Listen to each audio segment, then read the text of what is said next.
Goldstein, who is a 5 times world karting champion. Only one driver, Mike Wilson, has won more world karting titles than Francois, but no driver has ever won 4 world karting titles in a row. Only Francois. He was the world champion 1969, 1970, 1971, 1972. Won it again in 1975, and Ellie is continuing the family tradition of racing at the highest level. Here we go then. Karts on track. At the back of your screen you can see the mechanics all scrambling for the best place on the viewing platform. We'll take you through the grid. So it is Zagazzetta and Taylor on row 1, Spendler and Vanterhoff on row 2, Goldstein and Rasmus Jansson from Sweden on row number 3. Rasmus, the older brother of Casper Jansson, who we've just seen in X30 Mini. Enzo Juli from France and Josh Dufek from Germany are on row number 4. Tyler Reid from the UK and Ossi Peltola from Finland on row number 5. Chris Lullum, the defending champion in kart number 1. He starts on row 6 alongside the man who was quickest of all in qualifying prior to his penalty, number 53, Tour Stalmans from Belgium. Luis Delbart from Belgium and Masatora Wada from Japan are on row 7. Daniel Traeger from Denmark and Senna Eckers from the Netherlands are on row 8. Flynn Jacques from Australia and Eduardo Cosseteng from the Philippines are on row number 9. Angus Moolsdale from the UK and Jason Leung from Canada are on row number 10. Rimo Kadapik from Estonia and Juna Oskari Jurika from Finland are on row number 11. Matthias Salonen from Finland and Christian Wilken from Germany on row 12. And on row number 13, Arturi Malin from Finland and the young lady from Italy, Sara Tabacci. They round out your 26 strong grid.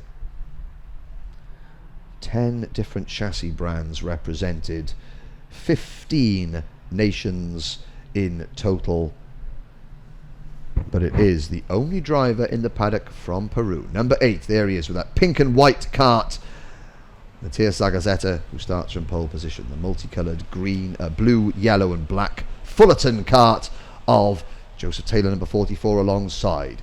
Then you have the teammate to Zagazzetta, Evan Spendler, on the inside of row number 2, and the familiar black and orange of CRG's Delano Vanterhoff on the outside of row 2.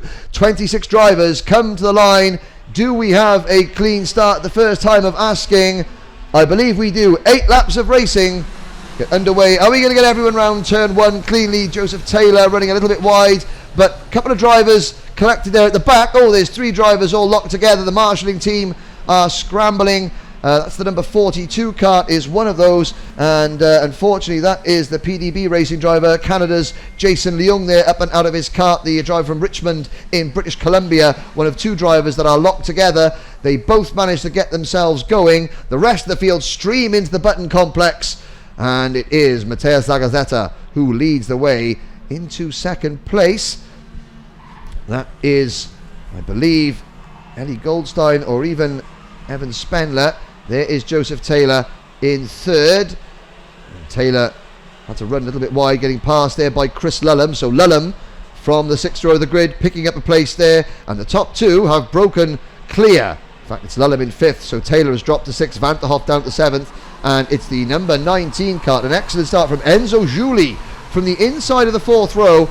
The Frenchman from Montpellier, chasing Zagazzetta as they go out towards turn number 5 on lap number 2 of 8. Now, can these 2 continue their breakaway? Behind them, it is Ellie Goldstein in 3rd, Evan Spendler 4th. Then it's Chris Lullum. Lullum, quickest of all through the first sector of this lap, and he's being chased by Joseph Taylor and Delano Vanterhoff.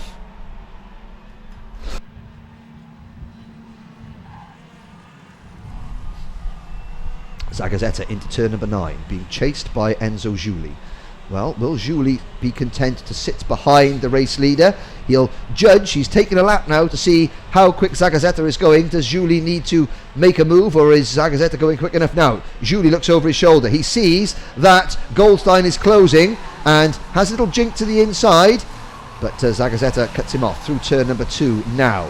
In 4th and 5th place, Spengler and Lulham are there. The Pierce Sexton Racing Kart number 1 of Christopher Lulham, as Goldstein looks to the inside of Julie, and that was the problem that Julie had, and he's been pushed wide. He's down to 5th position, so Julie didn't make the move going into turn number 1. Zagazzetta obviously not quick enough to pull away, and Julie now finds himself down in 5th position. So it's Zagazzetta now trying to fend off the fast approaching number 48 kart of Ellie Goldstein, and Goldstein using a Cosmic chassis. It's the purple and white liveried kart into turn number 1. There goes Goldstein to the inside, a late lunge, and can he get the job done? Well, he's side by side. He's going to squeeze Zagazzetta out. Perfect manoeuvre. Now Zagazzetta's got to defend against Chris Lulham, so Lulham's made good progress, and the number 1 plate kart moves into P2. So Goldstein there, perfectly executed manoeuvre. Oh, and Evan Spengler making a move on his teammate there. Spengler through turn number 3, so Zagazzetta, the pole man, an early leader, now slips back to 5th position. He's lost his momentum. Taylor goes through as well. Now Mateus just needs to refocus and try not to lose any more places behind him. That's Dylan Van 't Hoft making a move to the inside, and behind him that's Tur Stalmans in 8th place, trying to make his way up through the pack. So Stalmans, fastest in qualifying yesterday before his penalty, struggling to make progress. He started on the 6th row with Chris Lulham, but Lulham is up into P2 and Stalmans is still down in 7th or 8th place, and he's behind his fellow CRG pilot Delano Van 't Hoff as the leaders begin lap number 5 with Ellie Goldstein leading, but not for much longer, as Lulham, calm as you like, slides at the inside going into turn number 1 to take over the lead. Now through the infield section, through turns 3 and 4, Lulham will try and break away. Goldstein, I think, will recognise that Lulham, having the number 1 plate, knows what he's doing, so he'll try and follow Lulham and try and squeeze away from the rest of the pack. There's a move going down the back straight. That looked like Enzo Julie trying to fend off Luis Delbart, and Julie, well, he may be regretting not making the move on Mateus Zagazzetta when he could, because he now finds himself mired outside the top 6. Lulham looks like he's able to pull away ever so slightly from Goldstein. The gap 3 kart lengths as they complete lap number 5. Spengler in the number 33 kart is 3rd. Then it's the 44 of Taylor. Then it's Zagazzetta, followed by Stalmans, and Stalmans has got Van 't Hoff and Julie behind. The rest of the field flooding through your screen now. A couple of drivers down there at the back recovering from that earlier incident. Christian Wilkin is 24th at the moment. Daniel Traeger is 23rd, and Jason Leung, one of the drivers that was locked together at the start,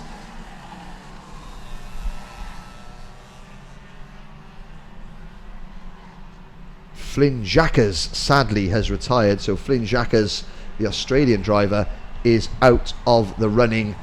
But 25 of the karts that started this race still going. Lulham leads by 5 kart lengths, but look at Evan Spengler. Evan Spengler closing in on 2nd place driver Ellie Goldstein. Now, is Spenley close enough to get a slipstream? Not through this section. He needs to just not make a mistake through turns 2 and 3. Well, let's have a look. Is he going to make a move? No, he's not making a move there, but he's got to get this corner and the next corner right to make sure that he is in Goldstein's slipstream for the run down the back straight. Goldstein trying to hang on to Chris Lulham as they go down the back straight now. And you can see Spengler tucking down behind the NASA panel to try and stay in the draft, as it were. Taylor there in 4th place. There's a gap of about 15 kart lengths between the top 3 and Taylor in 4th. And Taylor has got Zagazzetta, Stalmans, then Van 't Hoff, Julie, Delbart, Tyler Reed in 10th place in the number 22 kart. Then it's Josh Dufek, Rasmus Janssen, Ossi Peltola, Angus Mooresdale and Senna Eckers. That's your top 15. Masatori Wada, the Japanese driver who was fastest in warm-up this morning, is only 17th as things stand. And Taylor having to defend ever so slightly as we go across the line. Zagazzetta making his presence known. We're on to lap number 8. So this is the final lap, I believe. Apologies, we've lost the lap scoring from the screen. But Taylor checking over his shoulder, holding the middle line. Don't forget, Joseph Taylor in the number 44 cart, only turned 12 a couple of weeks ago. Youngest driver in the class. This is his first big event in the X30 Junior. Lulham, though, at the other end of the experience scale, with that number 1 plate on his cart, has just about done enough as they come through turn number 9 at the moment. 2 corners to go, turn 10. Ellie Goldstein is not going to catch Chris Lulham. Lulham doesn't need to defend as they go through the final corner. The checkered flag awaits. Chris Lulham begins his title defence with a victory, and a well-deserved victory at that, from the 6th row of the grid.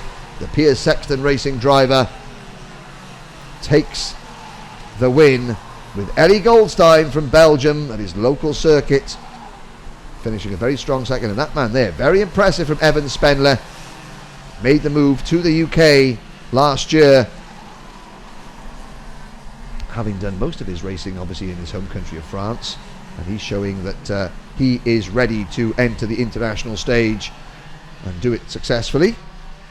Joseph Taylor has got to be impressed with that. 4th place in his first X30 Junior event. Lulham slowing down, and there's Taylor, and he held off Tour Stalmans. So at the end of the race, Tour Stalmans in cart number 53 passed Matthias Zagazeta for 5th. So Zagazeta started from pole, but a top 6 finish nonetheless. Delano Wanthoff finishes in 7th. Enzo Juli is 8th. Luis Del Bart is 9th. And Tyler Reid, in the number 22 cart, the TLR Carcom sponsored driver, rounds out the top 10 ahead of Josh Dufek and Rasmus Janssen. Angus Morsdale comes home in 13th position, followed by Senna Eckers, Remo Kadapik, that's your top 15, then Masatori Wada in 16th, Yuna Oskari Yorika in 17th place, Arturi Malin from 25th on the grid. Arturi finishes 18th. Then Ossi Peltola, Eduardo Cosateng rounds out the top 20. Matthias Salonen in 21st. Daniel Traeger 22nd. Sara Tabachi is 23rd. Christian Wilkin 24th. After his earlier incident, Jason Leung, the Canadian driver, finishes in 25th position. And the fastest lap, 153 seconds by the race winner Christopher Lulham. And of course, everything that we see is provisional. After the racing finishes, the drivers all go through to the scrutineering bay. And while we're talking about scrutineering, I have to congratulate our lead chief scrutineer stroke technical commissioner here at RGMMC, Paul Klassen, who became a grandfather again on Friday morning.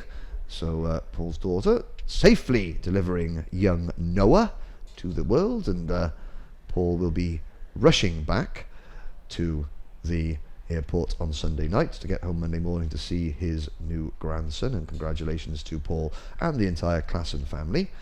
Wonder how long it'll be before young Noah makes his debut at a kart circuit. I have a feeling it won't be long. So 2 races down and 13 to go. The next race will be the first of the senior heats. 11 laps now for the seniors, due to start in about 6 minutes time. 43 senior drivers in total, so they're split into 4 groups. So we can't have 43 drivers on track at any one time. So we have a group of 4 groups, so we'll have 22 drivers in the next race, and it won't be until the pre-final and the final tomorrow that we see a capacity 34 strong grid.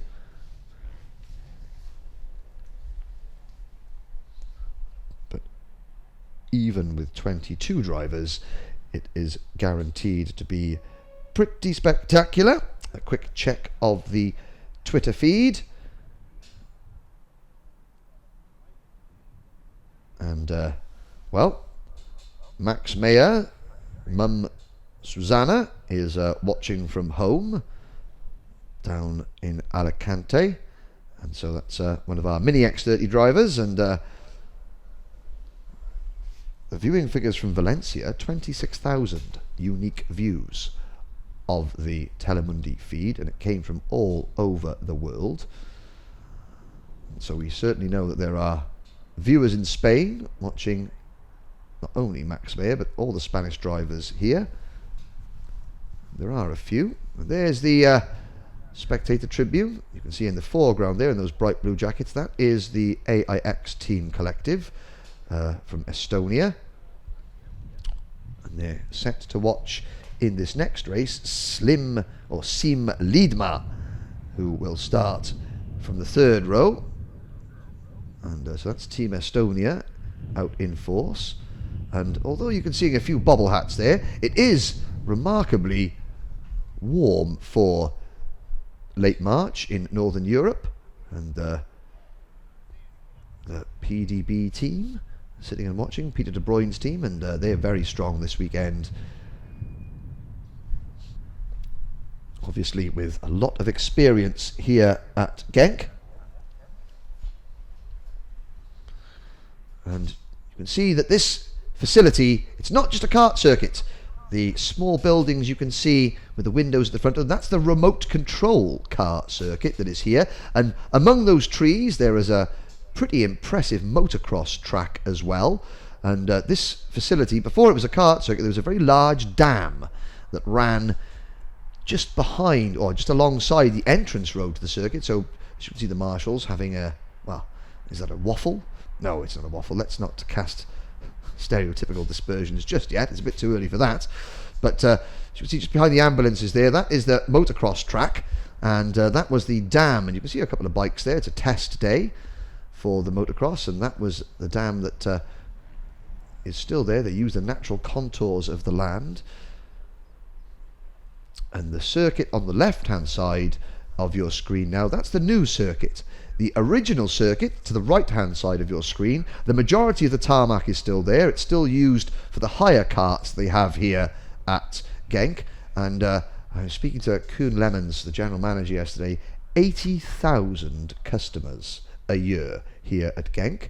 And between the events they host, the kart racing events, this circuit is responsible for over 12,000 hotel room bookings in the city of Genk per year. So it is a vital part of the local economy.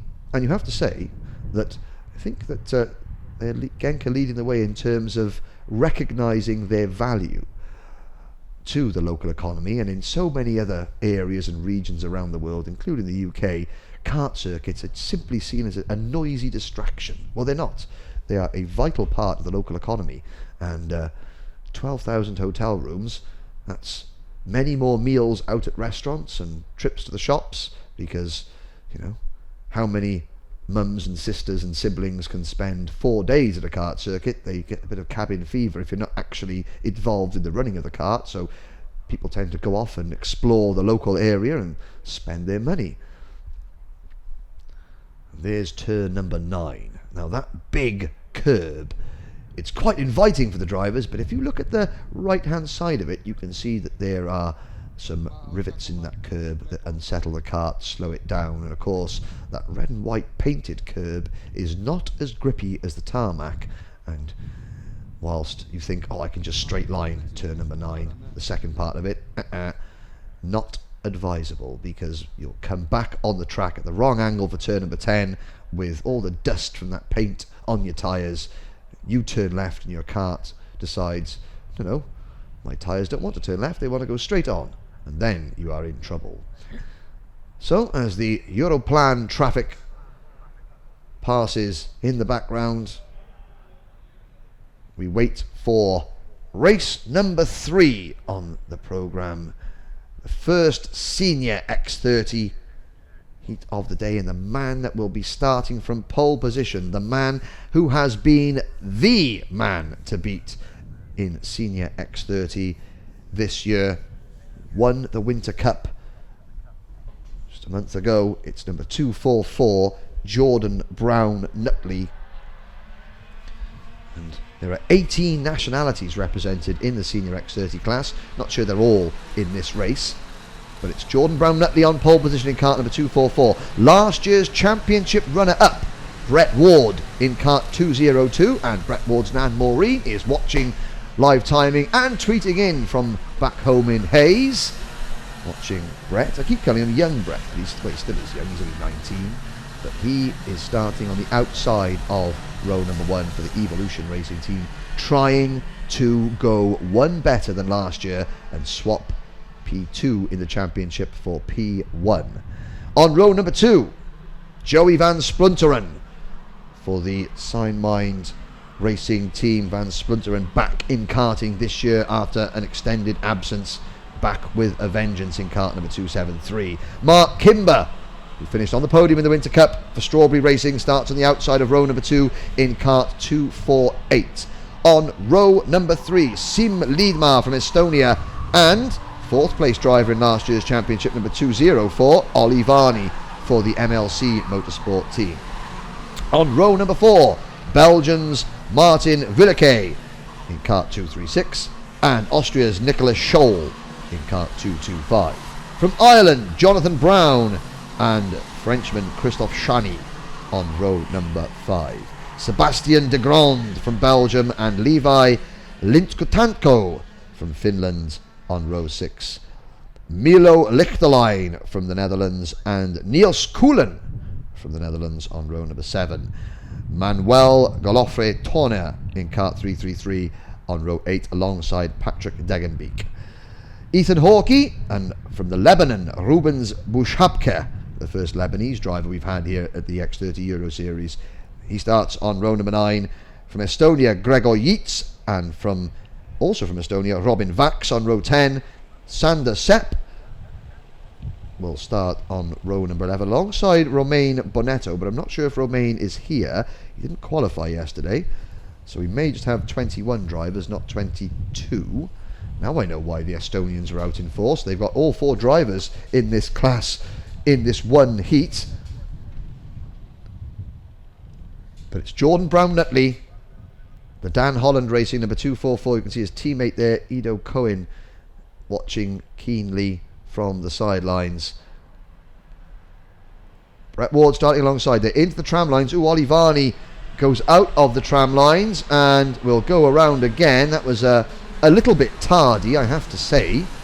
So Brown-Nutley will go around again. Now, assuming I did see the hand signals go out. Yep, yellow flags waving around the circuit, so we are not racing.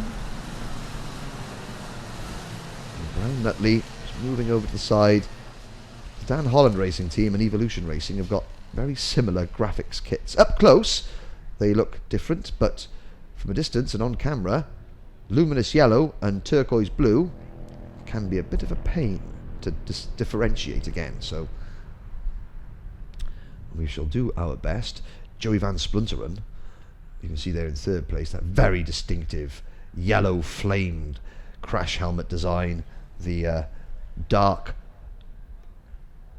it's almost black and orange livery on that number 273 kart. It's a Gillard kart. Good to see plenty of Tim Gillard's produce here on display.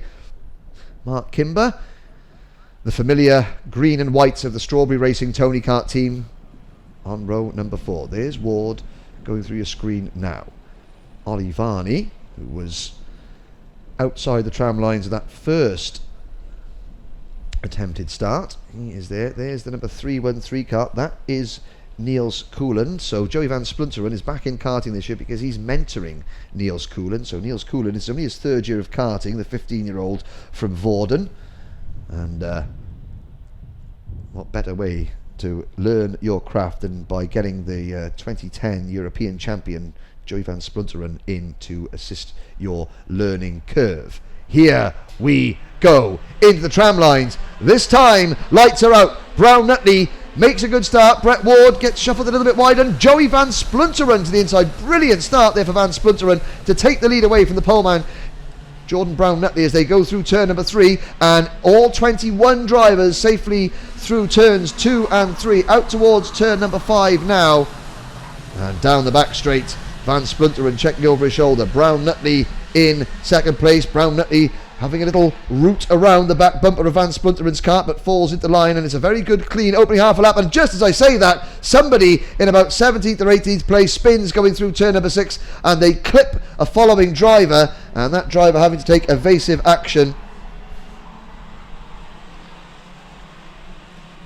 But both in the way, and there's a battle. Oh, and that's number 256 getting shuffled very wide. That is Sim Liedma, the Estonian driver, the AIX racing driver, getting shuffled wide coming through turn number 10. That's what happens if you get offline going through turn number 9. That is the risk you run. Sim Liedma found out the hard way. But it is Van Splunteren leading from Jordan Brown-Nutley. Then it's Brett Ward, Kimber in 4th, Ollie Varney in 5th, Christophe Chani, good first lap from the Frenchman, up into P6. Nicolas Scholl runs in 7th. And then the number 236 kart of Martin Villequet.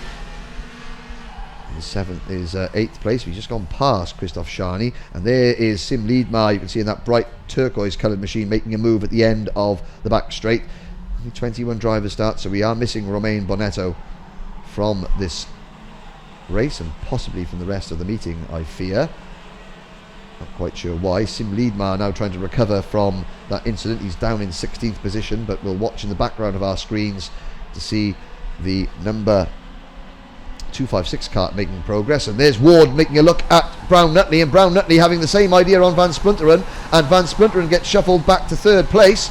Mark Kimber thought about taking P3, but then was confronted with the sight of Van Splunteren moving across the block. But now Kimber gets to the inside of Van Splunteren, and he takes over P3. So Brown-Nutley, Ward and Kimber move into the top 3 spots. Van Splunteren is 4th, Ollie Varney in 5th position, but there's a little bit of a gap opening up between the top 4 and Varney in 5th.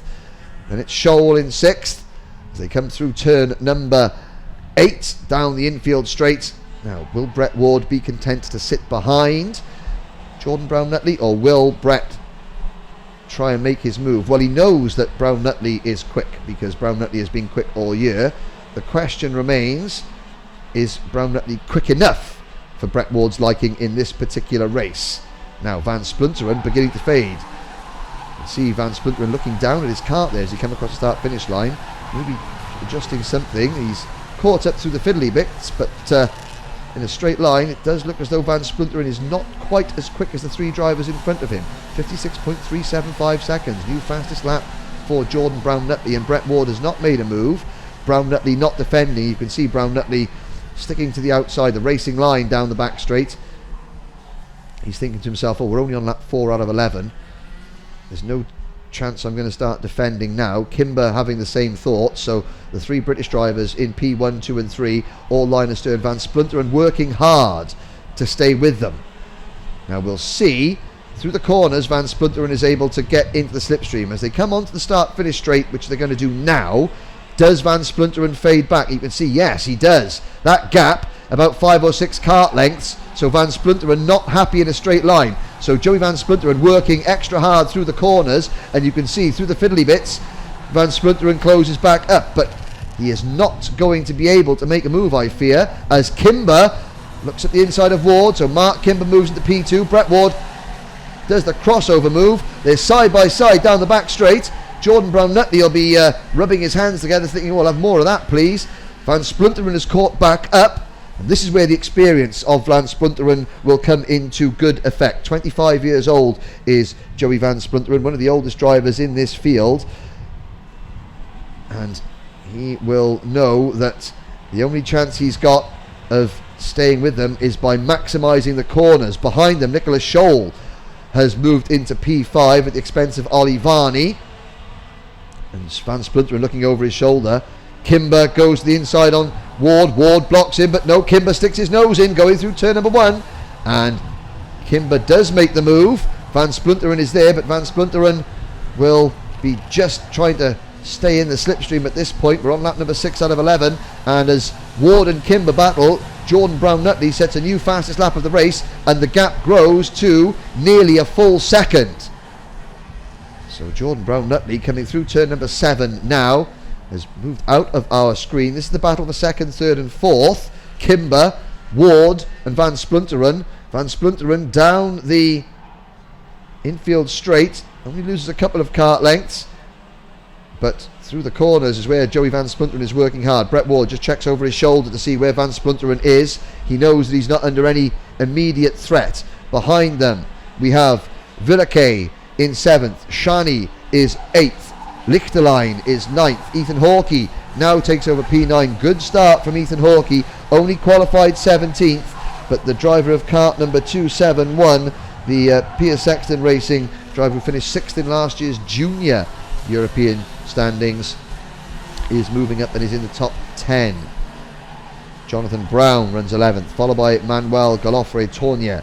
Then Sebastian Delgron. Sim Liedmar has recovered to 14th place. Niels Kuhlen runs in 15th. Then it is Gregor Yates from Estonia. Rubens Bushapka from Lebanon is in 17th place, followed by Patrick Degenbeck, Sander Sepp, Levi Lintocanto and Robin Vack. So all 21 starters are still running as we run lap number 7. Jordan Brown Nutley comes on to the start finish line, looks over his shoulder, sees that Kimber and Ward are not within striking distance. He knows he doesn't have to start thinking about defending, and the top 4, the top 5 even beginning to spread out, although Nicholas Scholl in kart 225, Mark Kimber's Strawberry Racing teammate, he is closing in on Joey Van Splunteren.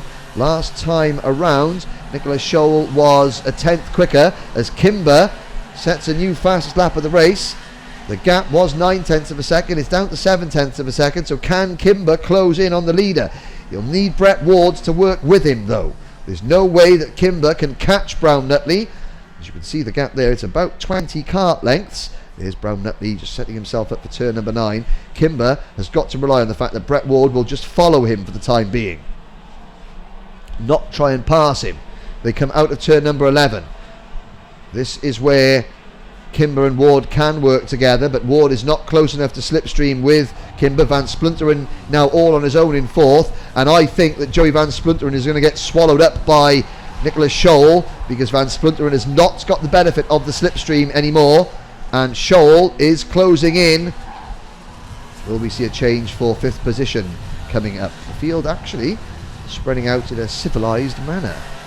Martin Villeke is over a second behind Nicholas Scholl in 6th position, and Kimber is going very quickly. Purple first sector for Mark Kimber. That means that he is the fastest of all in this race through the first timing sector on this 1360 metre circuit. We're on lap number 9 out of 11. Is Mark Kimber going to run out of laps? We'll check through second sector. He is about as quick as Brown Nutley, so the gap will still be over half a second as they cross the line to complete lap number 9 and begin lap 10 of 11. Brett Ward in 3rd, Van Splunteren fading now. Must be a problem with Van Splunteren, he's half a second a lap slower than the top 3. Nicholas Scholl last time around was he's only a 10th quicker, so maybe Van Splunteren has done enough. But a 55.638 second lap for Mark Kimber. 2 laps to go.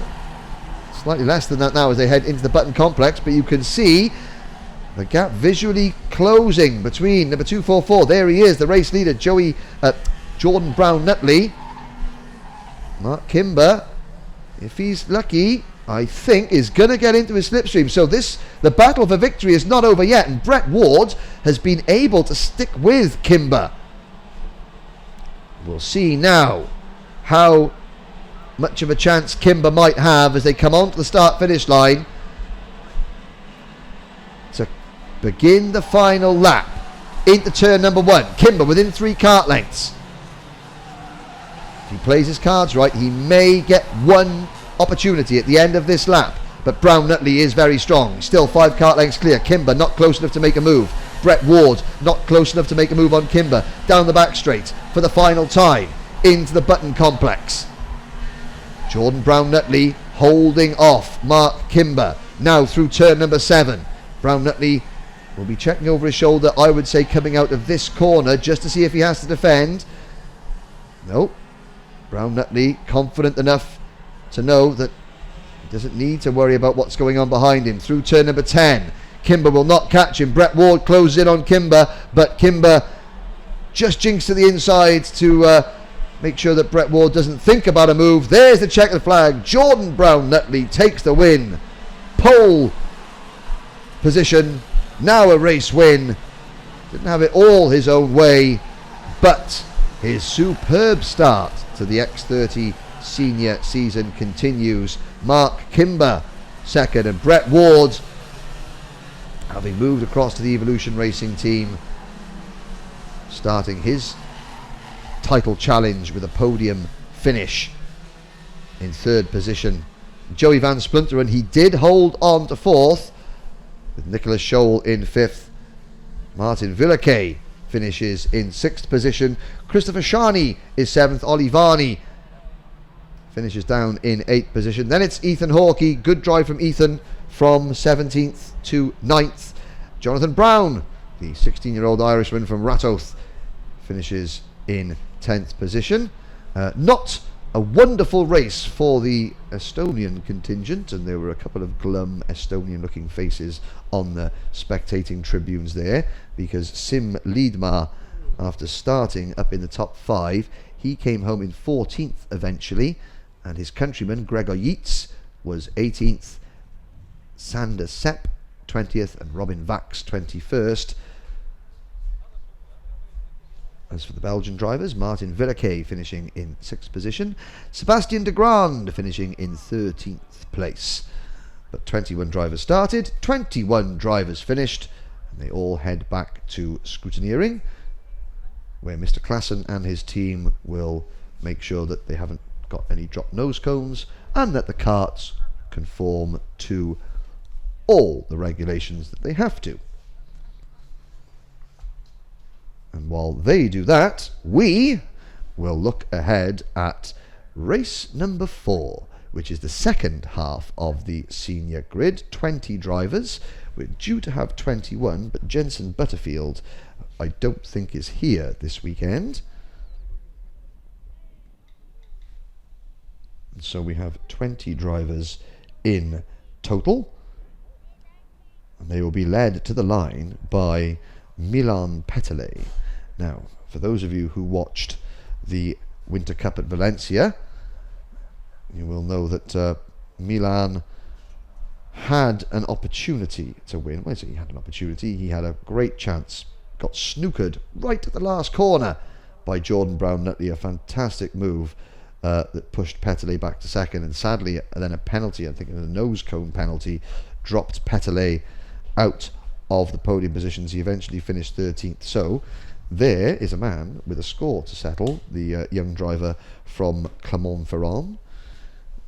Of course, Clermont-Ferrand, now I think it's home to a Michelin test track, but that track itself used to be a former host of the French Grand Prix in the late 60s and early 1970s. And so it'll be Petele, the only driver here this weekend on the Praga kart.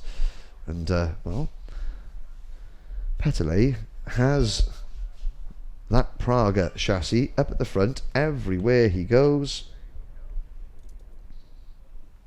Makes you wonder why more people aren't joining the Praga revolution, because it is obviously a fairly decent wagon when pedalled correctly. And Petele will be starting alongside Belgium's Jana Gewerts, and Gewerts was the fastest of the first group of qualifiers yesterday.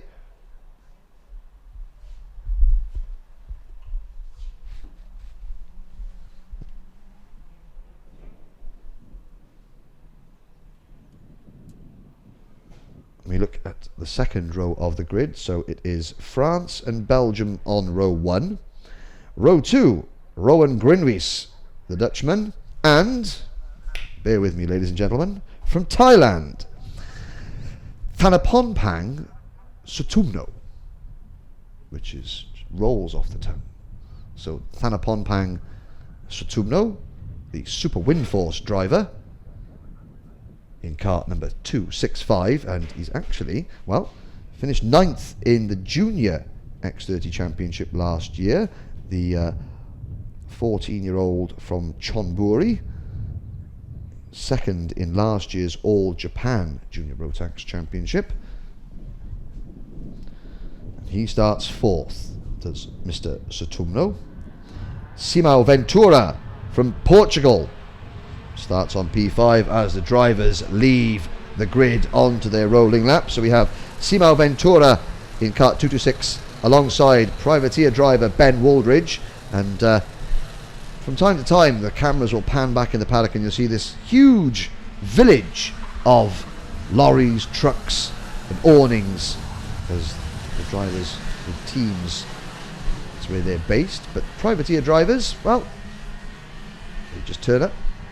Lad and Dad racing, or maybe Lad, Dad and one mechanic, small van, some of them rent awning space, they do their own thing, and it's great to see that there is still room for privateer drivers, family run outfits at this level of kart racing.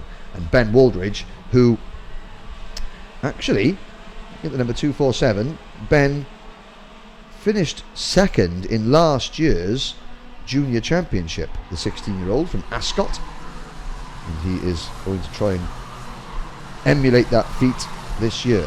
On row number 4, João Ferreira from Portugal and Nicolas Bayet from Belgium. Row number 5, Oliver Clark from the UK and Jan-Philipp Springom from Germany.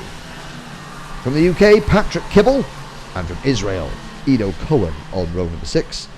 From Norway, Maria Soli Poulsen, and from Sweden, Isaac Valtonen on row number 7. Oliver Arenstedt from Sweden and Jacob Ang from the Philippines on row 8.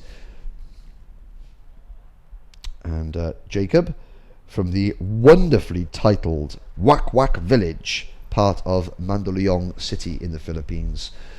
He starts number 272 kart from the outside of row number 8. Baz Dalat and Bruno Ponte are on row number 9. Christian Hristov, the only Bulgarian driver we have here this weekend, and Stephen Lyle on row number 10. 20 drivers, 11 laps.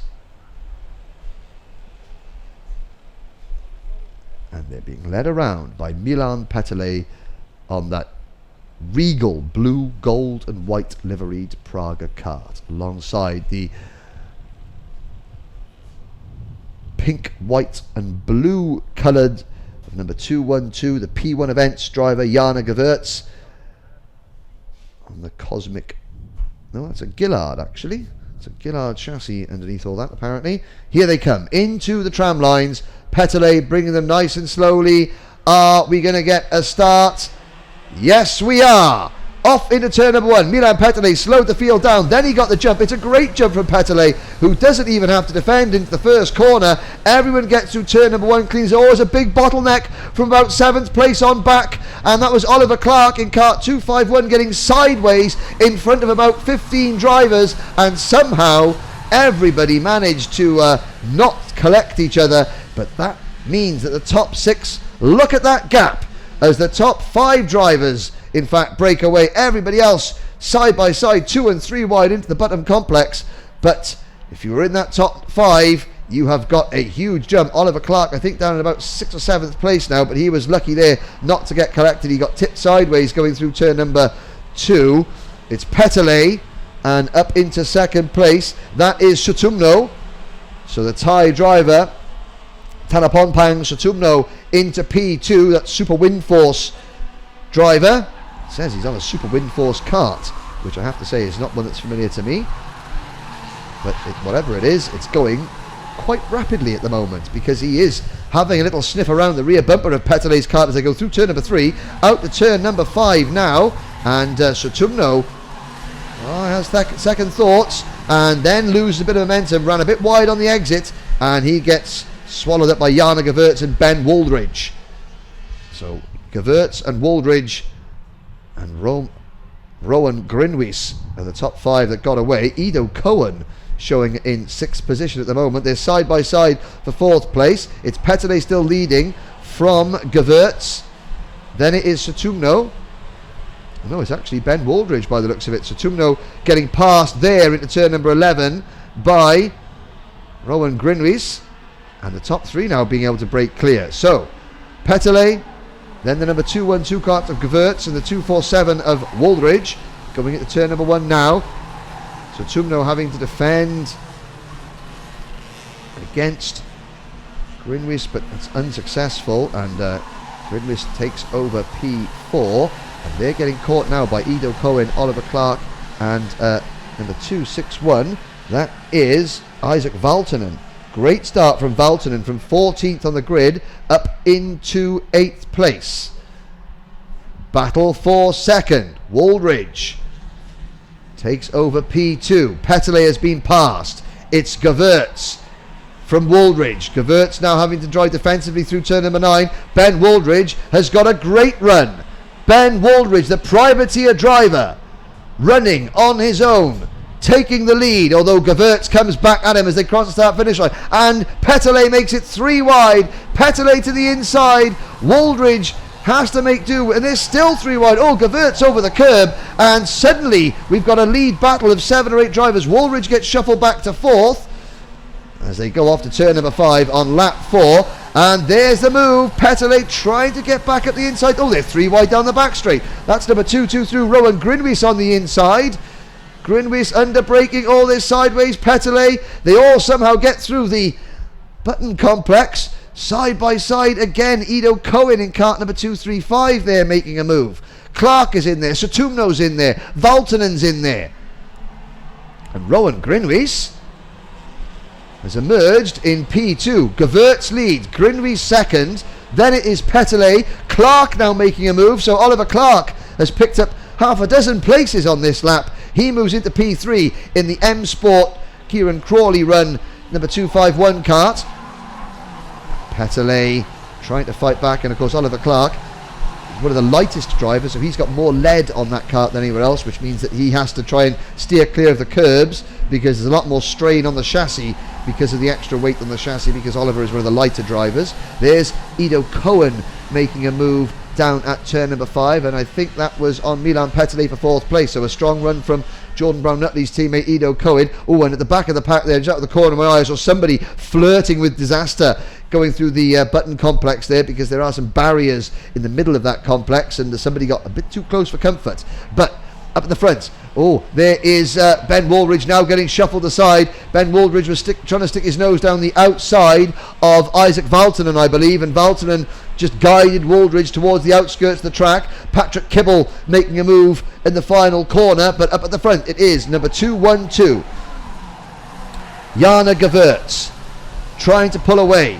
Fastest lap of the race has gone to Oliver Clark in that number 251 cart, and Clark is closing in on Rowan Grinwis. So Grinwis in cart number 223, the Peter de Bruyne racing driver, 16 years old, from Capelle in the Netherlands, in the second place, but he's under pressure from Clark. Will we see Clark look to the inside? No, we don't. Behind them, a gap back to Peterle and Cohen, then another gap back to João Ferreira, the Portuguese driver in cart 240. He is leading a train of 4 or 5 drivers that include the number 226 of Simão Ventura, his countryman. Satumno is down in 9th. Wooldridge has slipped all the way back to 10th now. There's Clark making a move on Grinwis for second. So Clark, the driver from Kings Lynn in Norfolk, moves into P2. We complete lap number 6. Clark head down. The gap is exactly 0.6 of a second between first and second. Can Oliver Clark close in on Jana Gewurz? Can he bring Rowan Grinwis with him? Behind the top 3 there is a gap back to Milan Peterle and Ido Cohen, but Peterle and Cohen know they're not out of this one yet, because if Clark does catch the lead and they start to battle, that will draw the 4th and 5th place drivers in. Behind the 4th and 5th place drivers, João Ferreira on that Mad Croc cart, the only driver here this weekend on a Mad Croc chassis. He is doing extremely well, the Portuguese driver, running as a privateer, along with help from Dinamica Parella. Satumno in 7th and Ventura in 8th. The leaders come around turn number 12. Just getting a signal there. Come on, push. Gewurz under pressure. Clark to the inside. Oh, Clark squeezes to the inside there. Gewurz was coming across to take the racing line, and Oliver Clark, he thought that is a Tony Kart size gap, and I will put my Tony Kart right there on the curb. And he takes the lead as we run lap number 8. Now Gewurz will come back at him though. Gewurz down the back straight, although Clark is defending into the button complex. That is going to slow him down through turn number 7 and into turn number 8. and Gewertz not able to close in. Rowan Greenmees is right there, so the driver in that very dark orange and black liveried Kart with the predominantly orange crash helmet. Greenmees, so it's actually red, but it looks orange on the screen. He is there. Then it is Petelé closing in 4th place. Cohen having a great drive, the Israeli driver, in 5th. But the lead battle is on. Gewertz returns the favour on Clark, but Clark cuts straight back. The crisscross move. Now Clark tries to squeeze Gewertz, but Gewertz having none of it. And Clark actually loses 2nd place to Greenmees there. And just Petelé closing in inch by inch. This is what Milan Petelé wanted, and it's what Ido Cohen wanted as well. So it's Gewertz back in front, Greenmees 2nd, Clark is 3rd. And then it is Petelé and Cohen. Long gap back to the Mad Croc Kart with that, it's a light grey coloured chassis with a red stripe down the front of it. That is João Ferreira holding off Sotumno, Waldridge, and the number 226 Kart. Oh, and a battle of a second going into turn number 9. Clark had to think about it, and he's lost the position to Petelé. Well, that was a bit of a half-hearted manoeuvre, I've got to say, for Oliver Clark. He didn't fully commit to it, or rather he thought about it, then realised this isn't on, it's cost him a place. Petelé up into 3rd. Gewertz still leads as we run lap number 10 out of 11 through turn number 2, through turn 3. Now Gewertz, Greenmees, Petelé, Clark and Cohen. Jana Gewertz, some 20 kart lengths clear of Rowan Greenmees as they enter the back straight for the penultimate time. Gewertz, a quick check over his shoulder. He sees that Greenmees is not in a position to attack him, so he doesn't therefore need to defend into the button complex. Doesn't need to defend into this corner, turn number 8. Now down the infield straight, you can see Gewertz pushing on there, just trying. You think, why is he ducking down? Well, it's aerodynamic efficiency. Even if it's for a second, it could help. On to the start-finish line. Gewertz leads. Clark defending from 3rd as we begin the final lap. Clark back in 3rd at the expense of Petelé. Petelé trying to make a move. Clark defending. Cohen is there. This is allowing Greenmees and the race leader Jana Gewertz to break clear, and you can see that one defensive manoeuvre there from Oliver Clark has opened the gap up to about a dozen kart lengths or so to Rowan Greenmees. So Clark is focusing on staying in 3rd, not fighting for 2nd. Petelé having to defend from Cohen.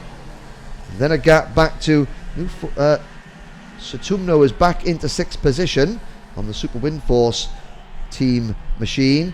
But Jana Gewertz comes into turn number 9. No pressure from Rowan Greenmees.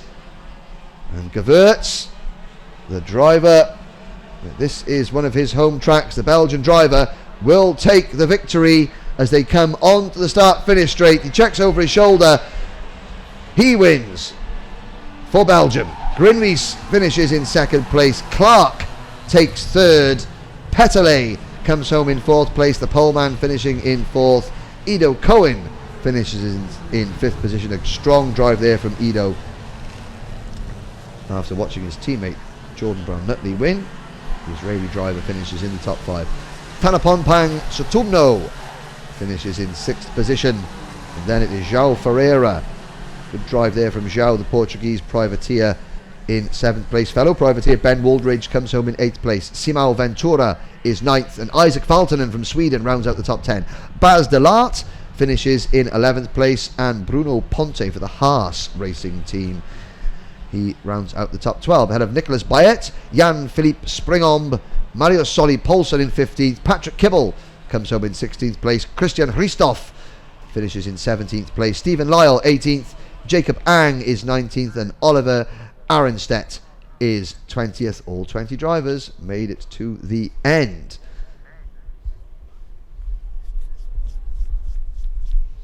So the second group of senior drivers head back to Parc Fermé.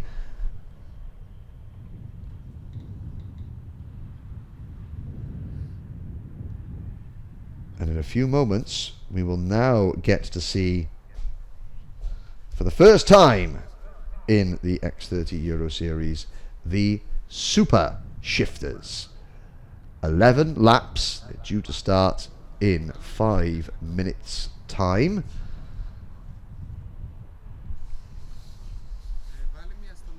Only 5 drivers, however.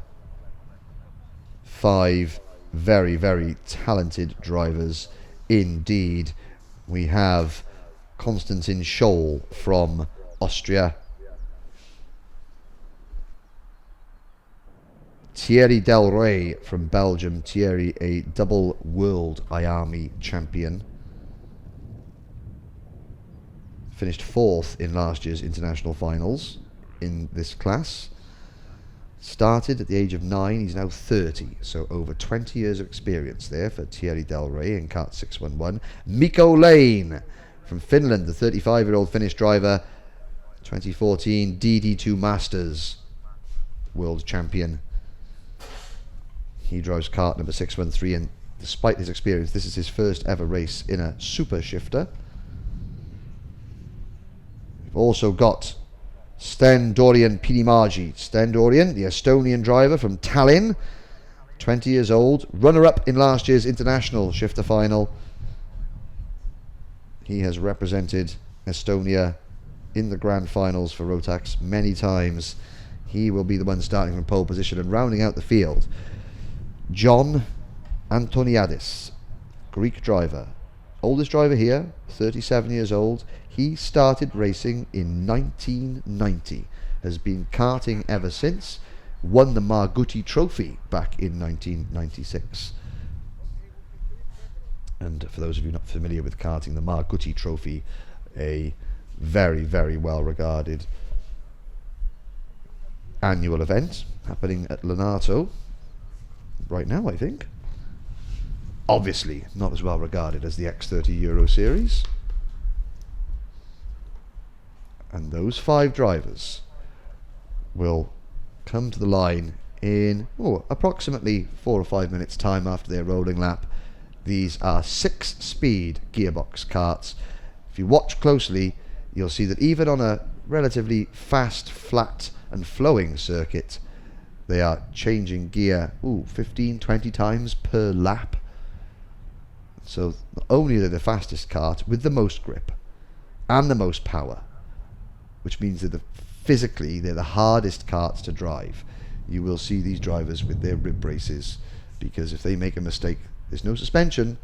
These karts will be bucking and weaving underneath them, throwing them around in their seats, and it only takes one mistake to crack a rib. And, I should know, so I've done it. And that's no laughing matter at all. So you watch, they're actually driving the lap with hand clutch and a gear stick. Most of the, half the lap, they've only got one hand on the steering wheel.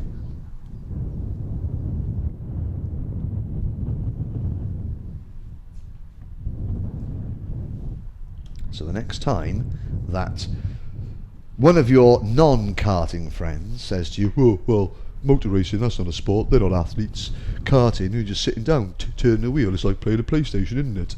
Haha. You show them one of these, and then you show them how well built these drivers are. They are in the gym all the time. The G-forces that they have to contend with are incredible, because as we'll see from the standing start, these karts go from 0 to 60 in about 3.5 seconds. You try and do that in your Ford Focus. So we're looking over the start-finish straight, the forest behind us. Now, that forest is gradually getting pruned back, because you can see behind the buildings and the motorhome there is cars and buildings, and gradually, bit by bit, the Lemons family are extending this. We've got now a big spectating area behind, just to the right of your screen, where spectators in a raised area can watch all the action. A couple of years ago, the last time I was here, that was just trees. To the left of your screen, just beyond the silver van, you can see at the left, there is a big mechanics gantry, and that's where all the mechanics watch the racing from. There's a timing screen there. They've got the best view of the circuit, and normally you will get a host of them. There's only 5 mechanics up there in this race, but here we go. Here come the X30 Super Shifters. In Kart 637, that's Sten Dorian Pinimargi, the pole man, a fastest lap in qualifying yesterday of 52.474 seconds.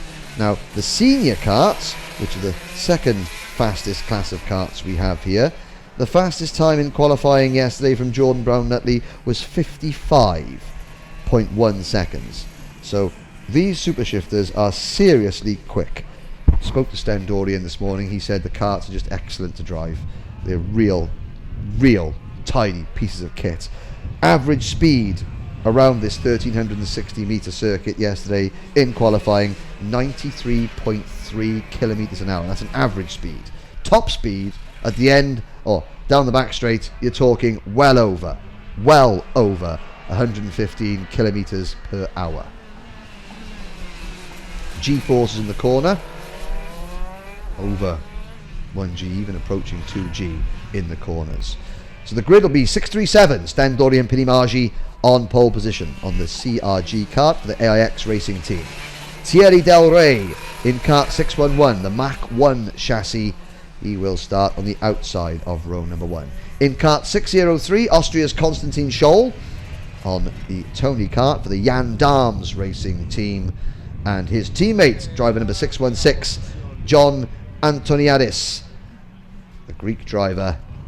He will be starting on the outside of row number 2. And on row number 3, number 613, Finland's Mikko Lane on a Haas kart. And even though there's only 5 drivers in the class, they were separated. Well, the top 4 separated by just 0.2 of a second in qualifying yesterday. And you can see them now doing practice starts, slowing down and just, the acceleration 0 to 60 in just over 3 seconds. Here's Sten Dorian Pinimargi. He's got his blue and white Team Estonia race suit on. Thierry Del Rey in kart number 611, just slowing down. So their left hand, you'll see their left hand moving about. That's the clutch. Their right hand is the gear stick. And they will do a standing start. So there's the start line official with the red flag pointing Sten Dorian Pinimargi into his grid slot. On the outside of row 1, Thierry Del Rey, the experienced double World IAMI champion, a multiple Belgian national champion. They are on the grid. The signal is given. They wait for the lights. Off we go. It's a great start from the outside of row 1 from Thierry Del Rey. Poor start there. I think from that was Antoniadis in the red race suit, dropping back to 5th place. But somehow the pole man holds on to top spot. But right behind him is Del Rey. So Pinimargi leads. Then it's Del Rey. Right behind them is Konstantin Scholl in that blue and white Tony kart for the Jan Darms team in kart 603. He's under pressure though from Mikko Lane. And Mikko Lane dives at the inside going into the button complex. Does he overshoot ever so slightly? No, he doesn't. He does hold on. So Finland's Mikko Lane in 3rd place now. It's a good strong start from Mikko in kart 613. John Antoniadis at the back there in 5th position, going through your screen now. He had a slow getaway, the driver of the red race suit, the black crash helmet, but Antoniadis, well, over nearly 30 years experience in kart racing. As we cross the start finish line to complete lap number 1 of 11. Pinimargi leads, Del Rey right behind him. No, actually I do apologise, that is Del Rey who has moved past Pinimargi. He was glancing at the timing screen, and Del Rey made his move. Now, what can Pinimargi do to fight back? Down the back straight. Who is going to be late on the brakes? You've got to go brake down through the gears, through the button complex. Now, begin to go up a gear, turn, up another gear. Now, hard on the brakes again, down through the box, into turn number 8. Back up through the gears to turn number 9. You can see their hands moving about. Left hand clutch, right hand gear stick. The percentage of the lap where they've got 2 hands on the wheel is not that great. 2 through turn number 11. Now Pinimargi is in the slipstream. Will he pull out and pass the race leader? Yes, he does.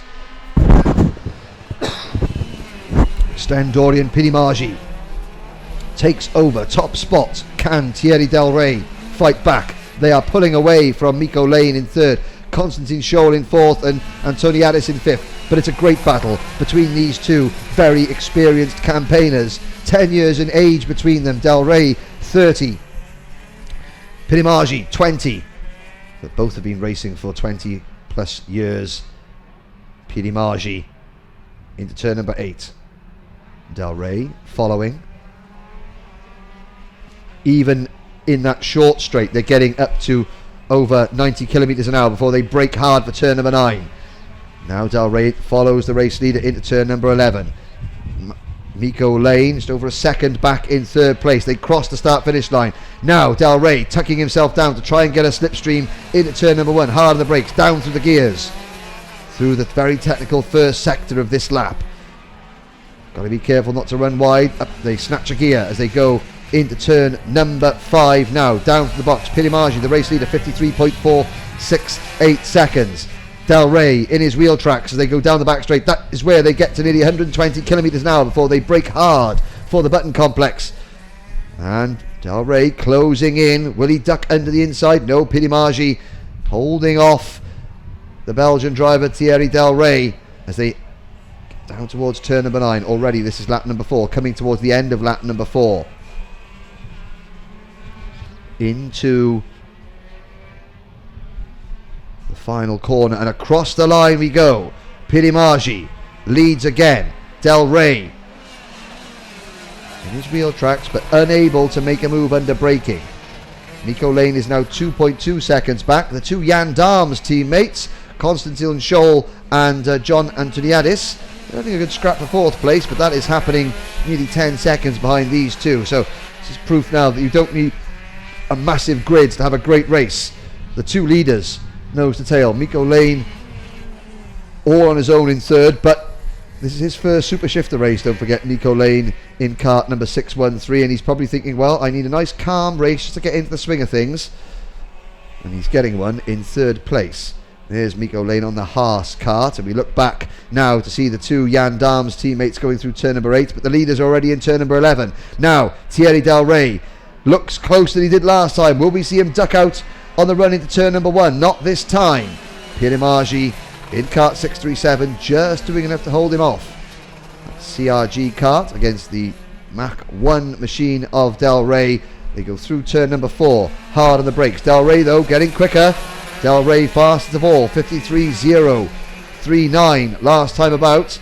The gap is 0.3 of a second as they go through the button complex on lap number 6.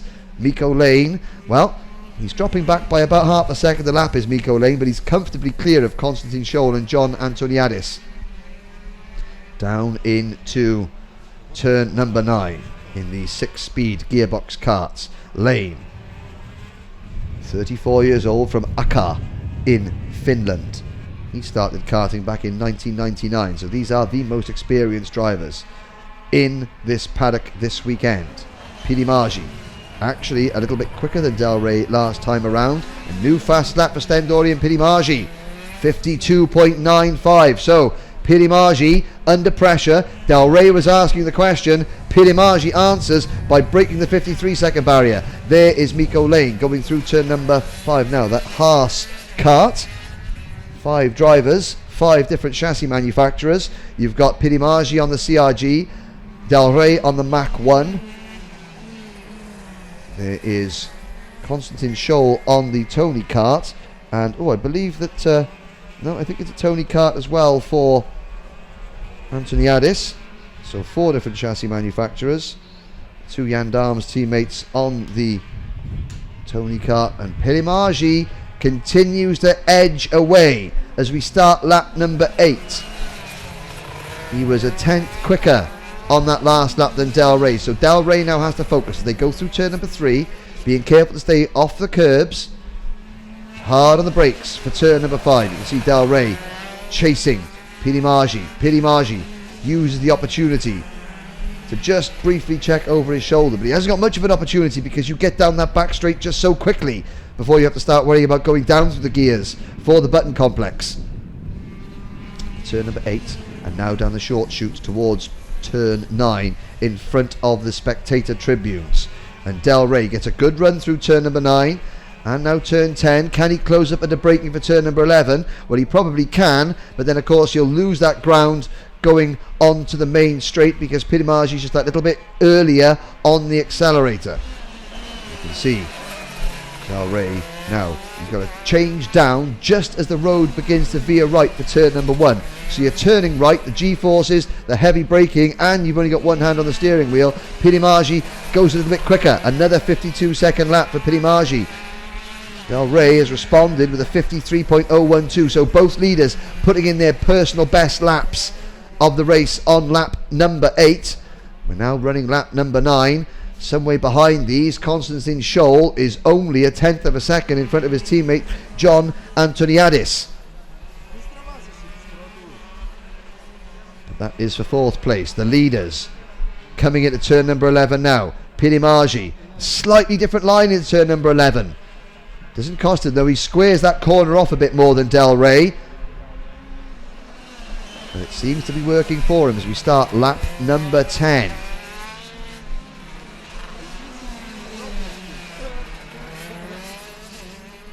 Now, into turn number 5 we go. On to the back straight.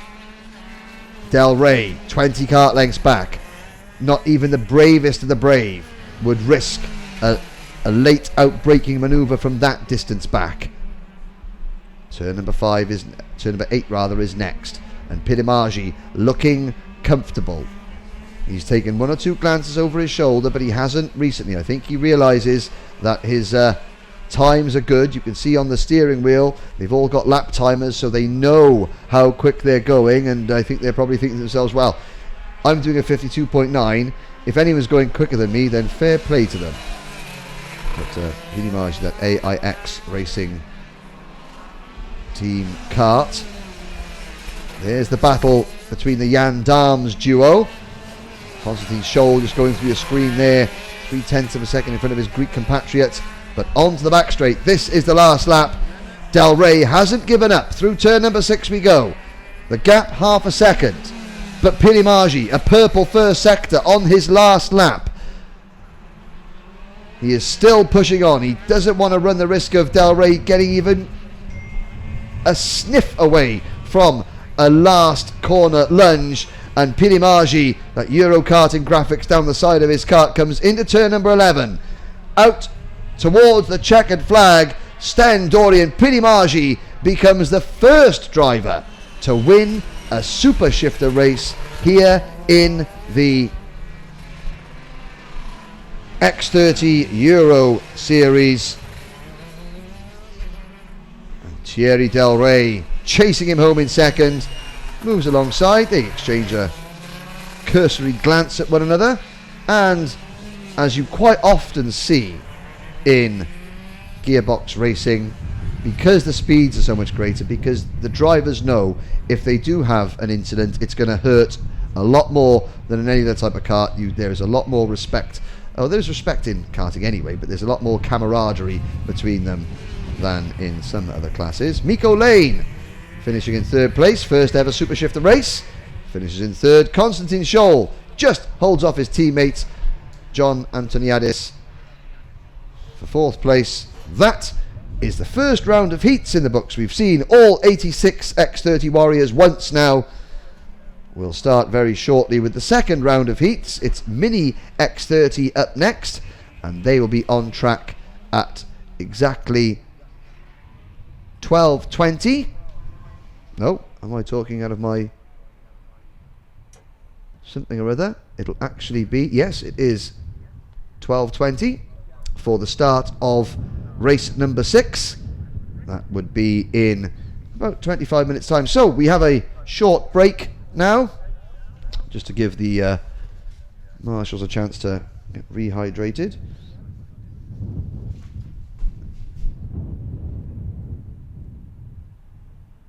It'll be a 7-lap heat race for the X30 Minis in approximately 25 minutes time.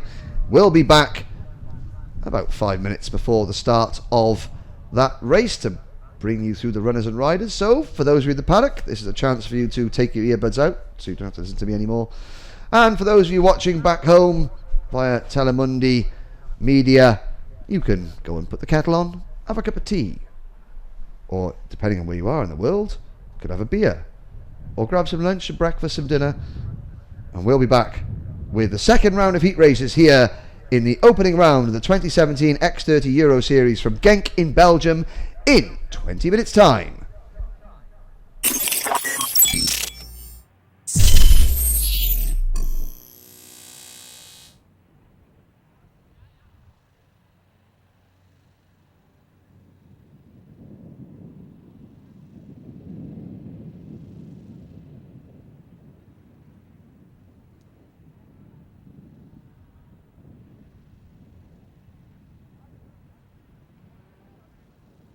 Corysná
Well, welcome back, ladies and gentlemen, to Karting Genk here in Belgium.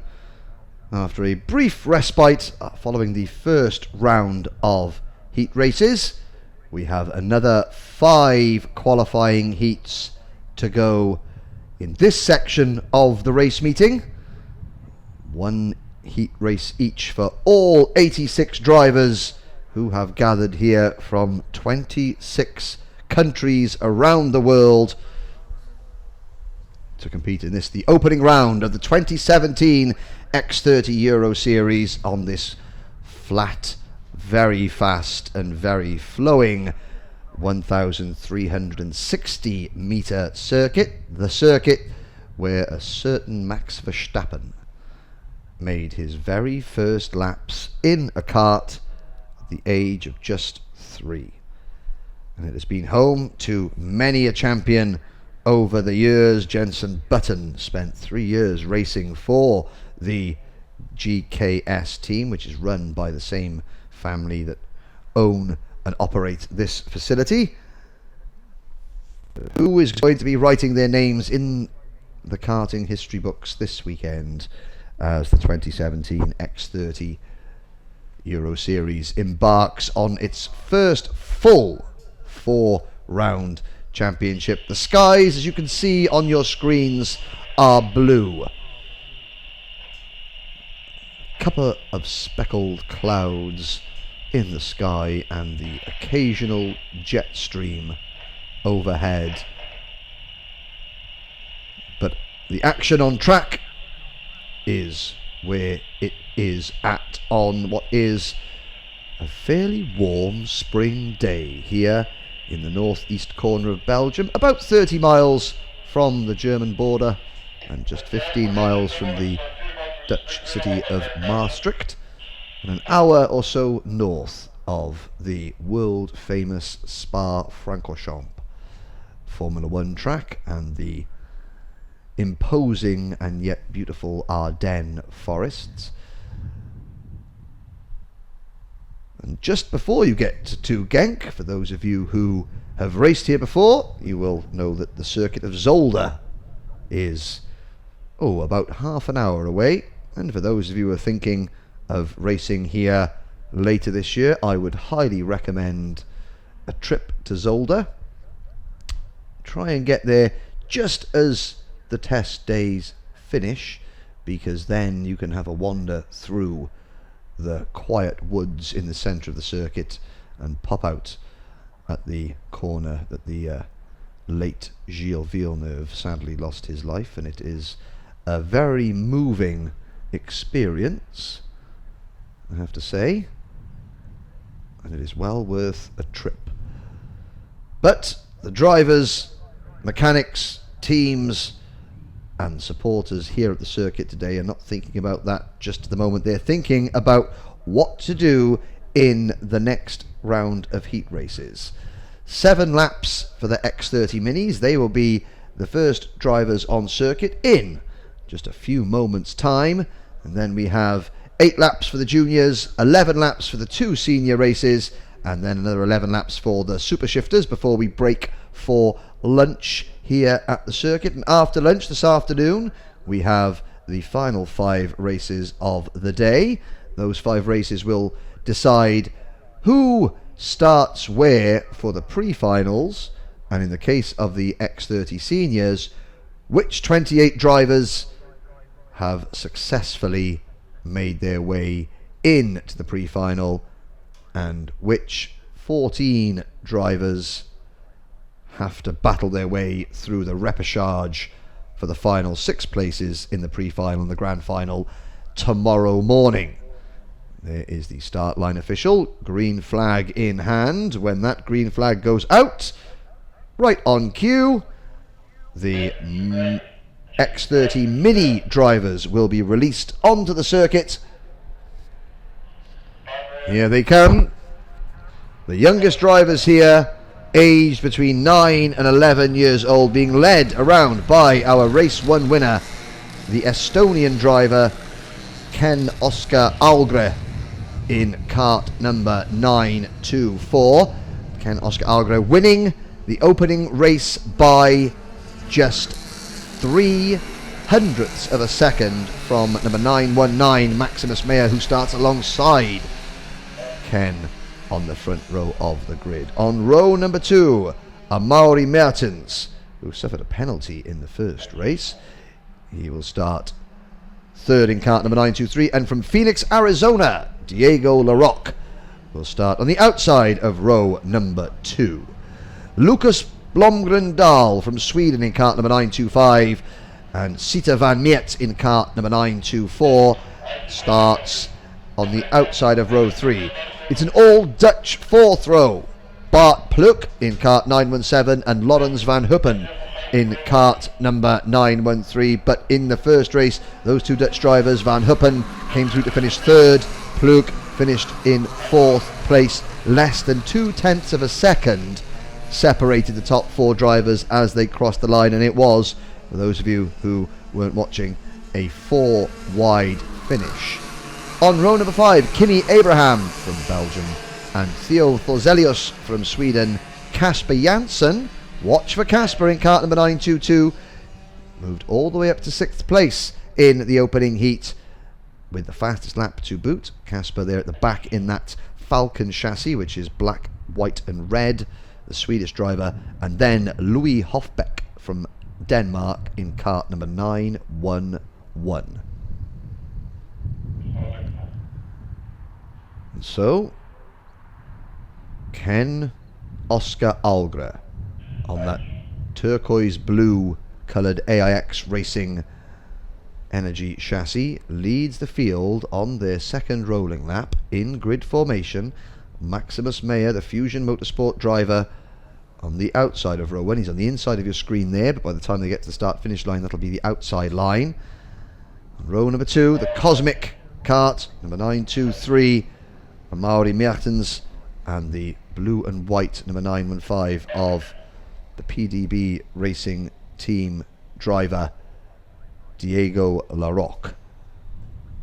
Around turn number 12, and into the tram lines we go, and signalling in the air, lights are out, we are off and racing. The poleman gets the drop on Amaury Mertens, who moves into second place, and Diego Larocque briefly into third as he just held on to that position as they go around turn number 4. So Maximus Meyer from the outside of the front row is the driver that's lost out. They go out towards turn number 5 now on the first of 7 laps, and Larocque makes swift work of Amaury Mertens to move into P2, and as they fan out 3 wide down this long back straight into the Button complex they go. All 12 drivers through safely with the poleman and race 1 winner Ken Oscar Algre leading the second of the turquoise blue karts, the one with the white stripes on it. That is Diego Larocque right behind him. Then Maximus Meyer side by side for 4th place, and that looks like it could be the number 922 kart they're going through. That's Casper Janssen picking up place, but the top 3 are clear as we come across to complete lap number 1 now. Will Larocque make his move? Yes, he does. Diego Larocque into top spot, but he leaves the door open for Maximus Meyer. Meyer goes from 3rd to 1st in the space of about 100 yards. Oh, and there's a problem there. And then there's Ken Oscar Algre underneath Diego Larocque. Their wheels just touched coming through turn number 2. And you can see the NASA panel of Algre's kart ripped off as Larocque's kart perches on top of him. The marshals are there, and Oscar Algre is up and out of his kart. Larocque is still sat in, moving around the place. Now, I'm not sure if he's hurt himself or if he is just particularly upset as to that turn of events.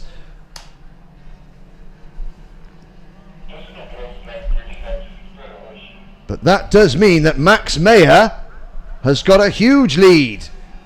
Yellow flags are waving, waved yellows on the circuit, and that does mean that we go under full course caution. So Maximus Meyer will effectively become the pace car now. You can see him with his hand in the air, and We're obviously watching the karts on circuit. The medical staff are with Diego Laroque, so Diego's friends and family back home that are watching this. Diego is moving around in his kart. He's having a little chat with the medical staff.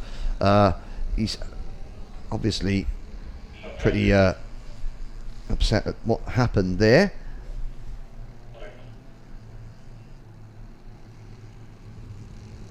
As the yellow flag's getting to the wave. So it's Meyer who leads. Then in second place is Laurens van Huppen.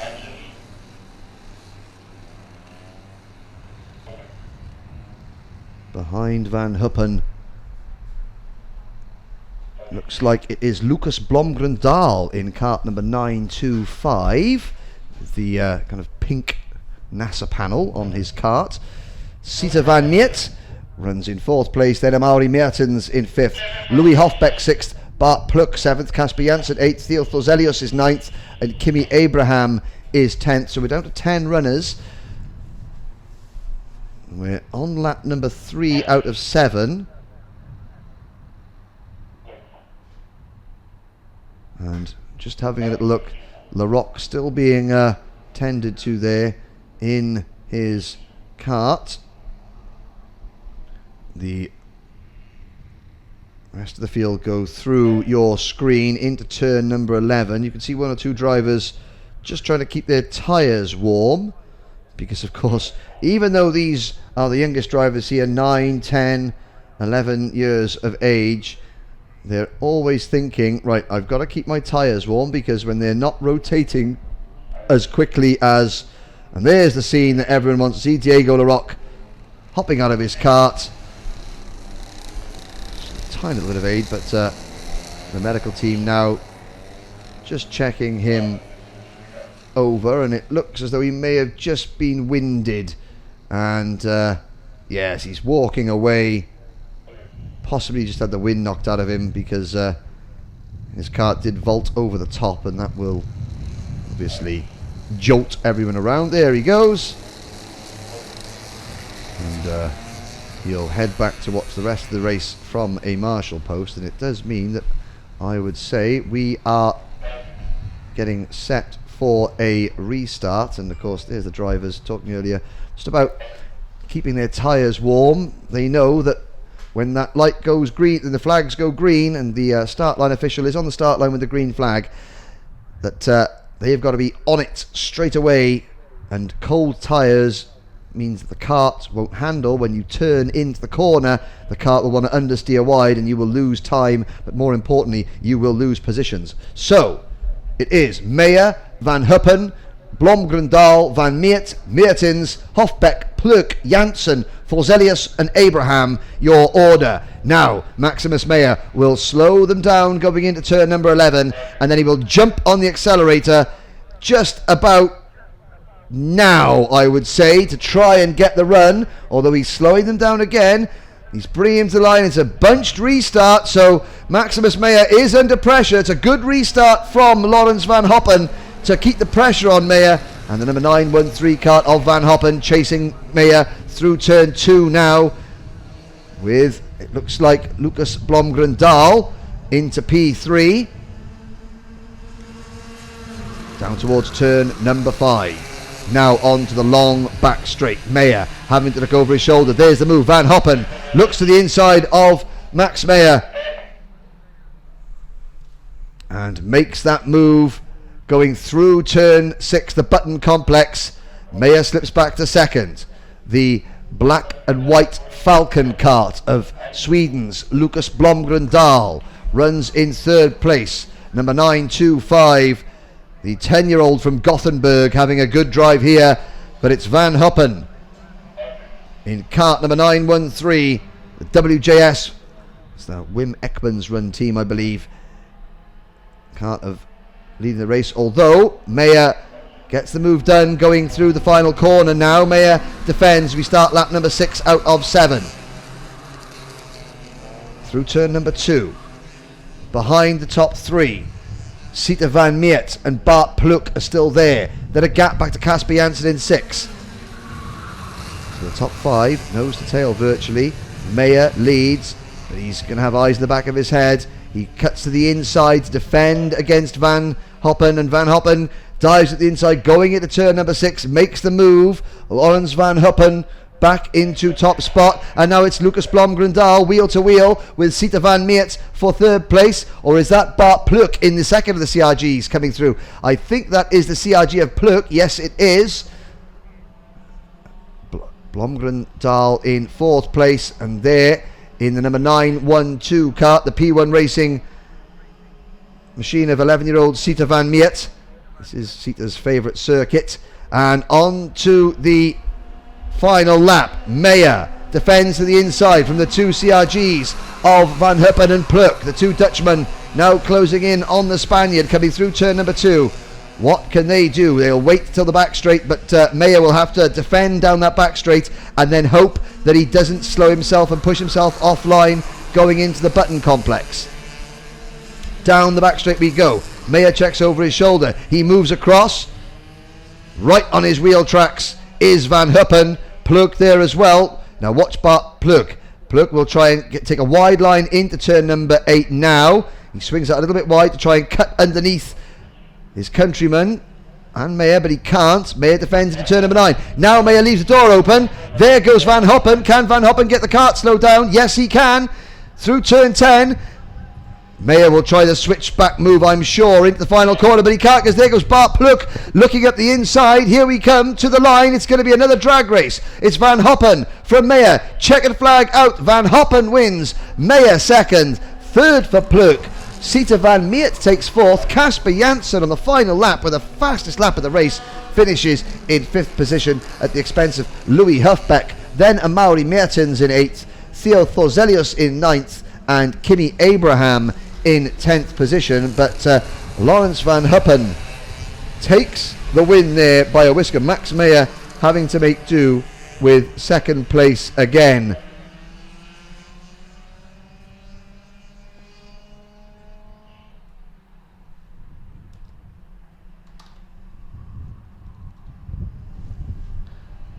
So here's the by 600ths of a second this time.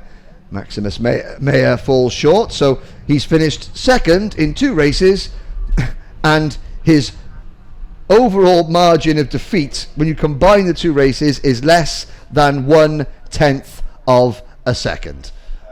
He's kind of thinking, what have I got to do to win one of these things? And there is Ken Oscar Algre wandering across. Now we'll see the recovery vehicle come onto the track for the first time today. The recovery vehicle will plonk itself, well, the 2 carts will be plonked onto the back of that. Diego Larocque is in another marshal post with his crash helmet off, having a watch and a look around, so he is okay.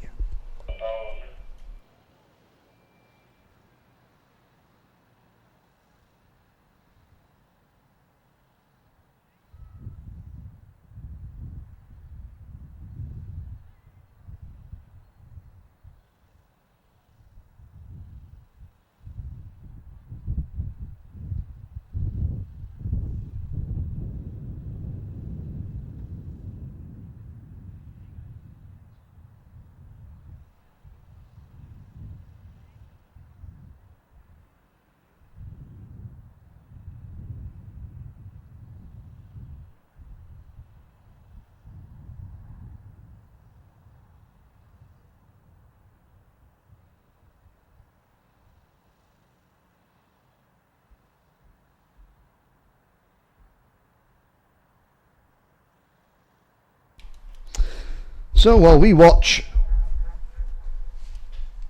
the stricken carts of Diego Larocque and Ken Oscar Algre getting sent back to Parc Ferme, because even though they crashed out of that race, they have still got to go back through scrutineering just to make sure that everything on the cart is legal. A big hello and welcome to the viewers back home, wherever you are. We know that Max Meyer's mum is watching and supporting young Max, because she's tweeted us to say that she is, and she's down in Alicante watching. And there's our pit reporter Jen Wade, and Son from the hearth. So say hello, Jen. There's Steve Ogden interjecting himself into proceedings. Hello, Steve. Good to see Steve, one of the leading engine tuners. And there's Jen Wade. So we've got an interview.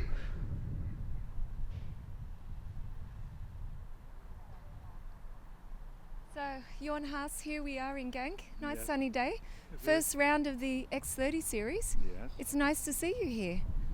Same to you. Same to you. I'm happy to be back here. We are starting, let us say, our small team again in the X30, which I think could be a good way to go. Yeah.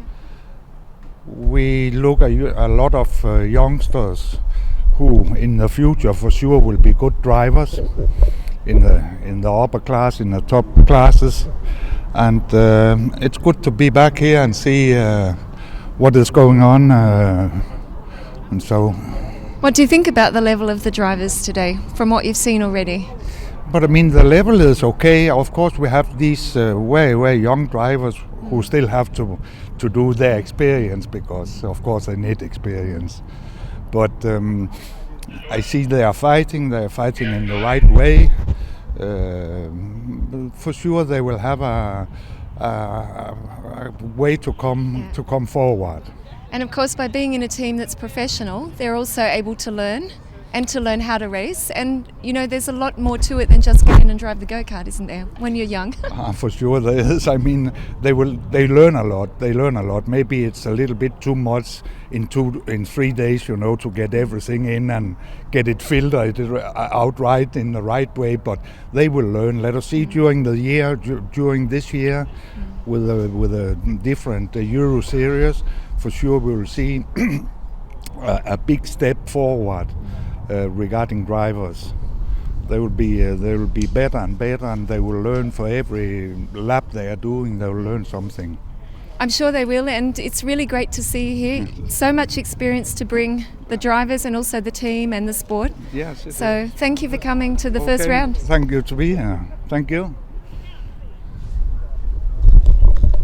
Well, thank you very much, Jenny. And of course, Jenny is scouring the paddock, interviewing the drivers, conducting all the post-race interviews as well. And of course, if her eagle eye comes upon a face that is familiar to the world of karting, there is every opportunity that she will shove a microphone under your nose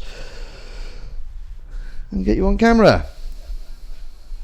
Now we wait for race number 7, which will be the second of the junior heat races and the first junior race of the day. Was an extremely exciting affair, won by the defending champion, number 1, Christopher Lullen.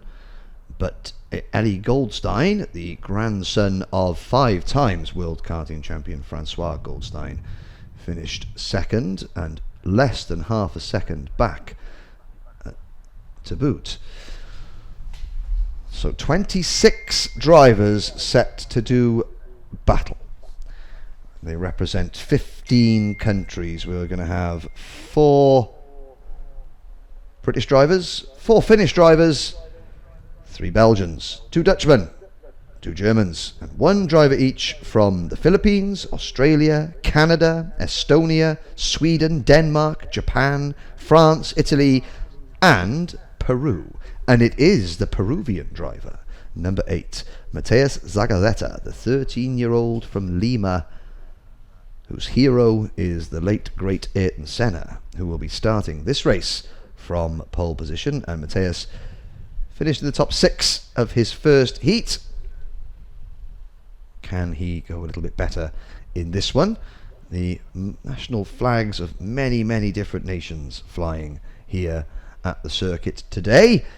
Joseph Taylor will start alongside Mateus Zagazeta on the outside of the front row, the youngest driver here, who turned 12 just 2 weeks ago. So this is his very first X30 junior race, and what a race to drop yourself into.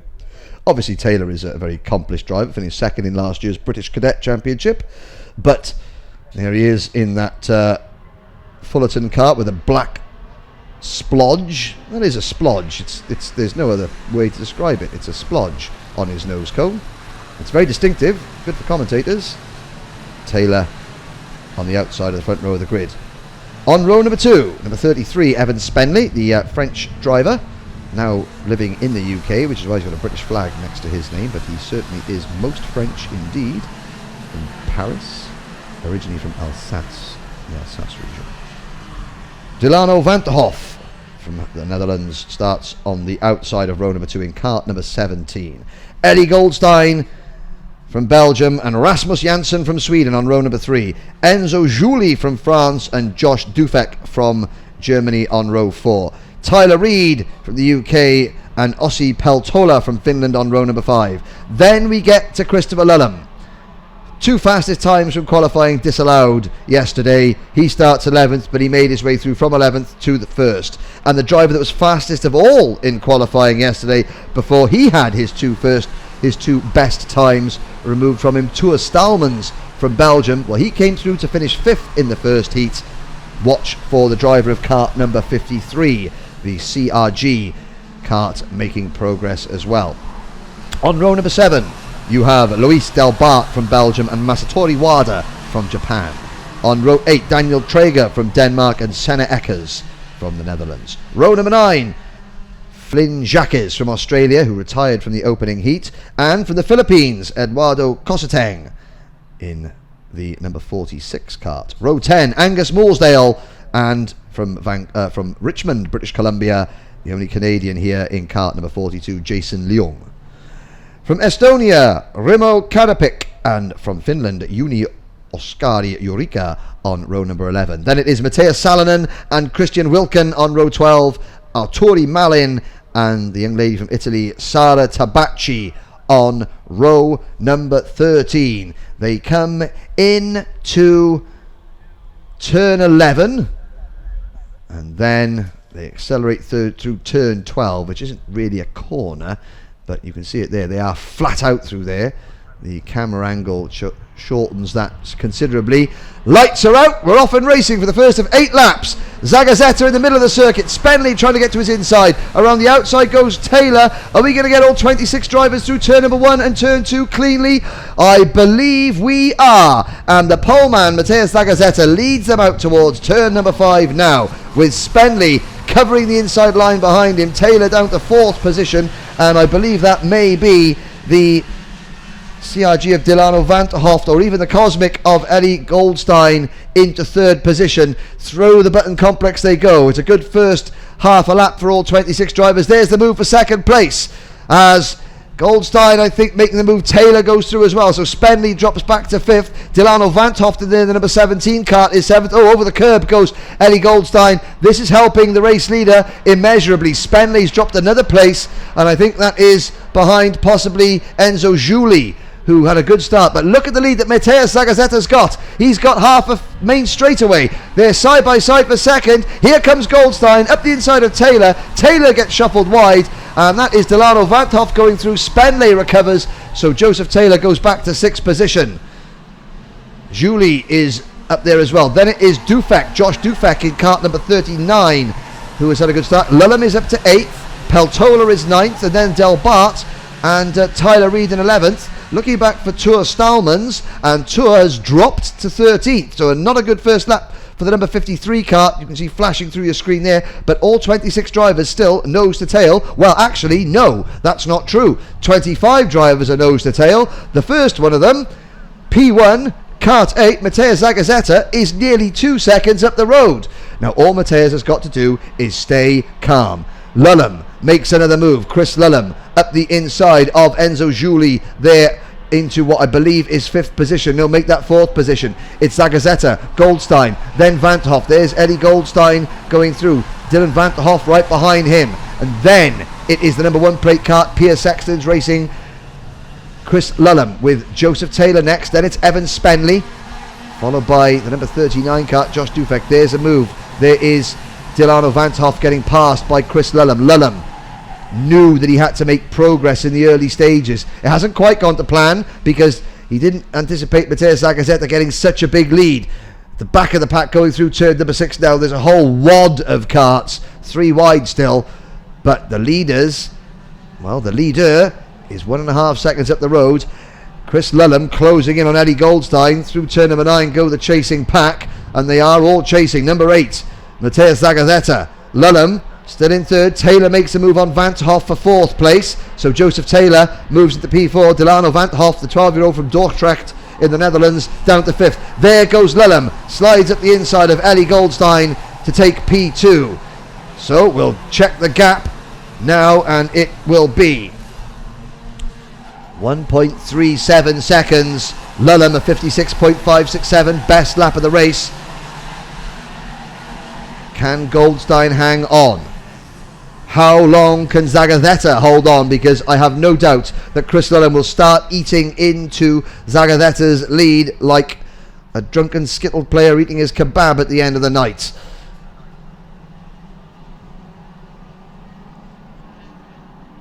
Through turn 9, in front of the spectator tribunes. Now, turn 10 and 11. The gap was 1.3 seconds. Lulham has reduced it, and there's Zagazzetta looking over his shoulder. That's a sign that Zagazzetta is now thinking of what's coming up behind him. He's not focusing 100% on what is in front of him. We start the second half of this race. Lap 5 out of 8. Lulham 0.4 of a second quicker on that last lap than the race leader. Goldstein is going with Chris Lulham as they head around turn number 5. Behind them, a little bit of a gap developing to Joseph Taylor in 4th place. Then it's Van der Hoff, Spendler, Dufek, Julie, Peltola and Tour Stalmans after that poor opening lap up into 10th place. You just saw the black, orange and silver of Stalmans' number 53 CRG kart flashing through the screen as he entered the Button complex, but the leaders are into turn number 9, and Lulham is absolutely carving into Zagazzetta's lead. There is Stalmans passing the number 13 kart, the Fullerton kart of Ossi Peltola, and Lulham within 2 laps has closed in by 1.3 seconds and takes the lead as easy as you like. Now Zagazzetta has got to either stay in Lulham's wheel tracks, not let Goldstein pass, where as you were in race number 1 in terms of first and second, 56.183 seconds for Chris Lulham. And to give you an idea, last lap around, Zagazzetta did a 56.9, 0.8 of a second slower.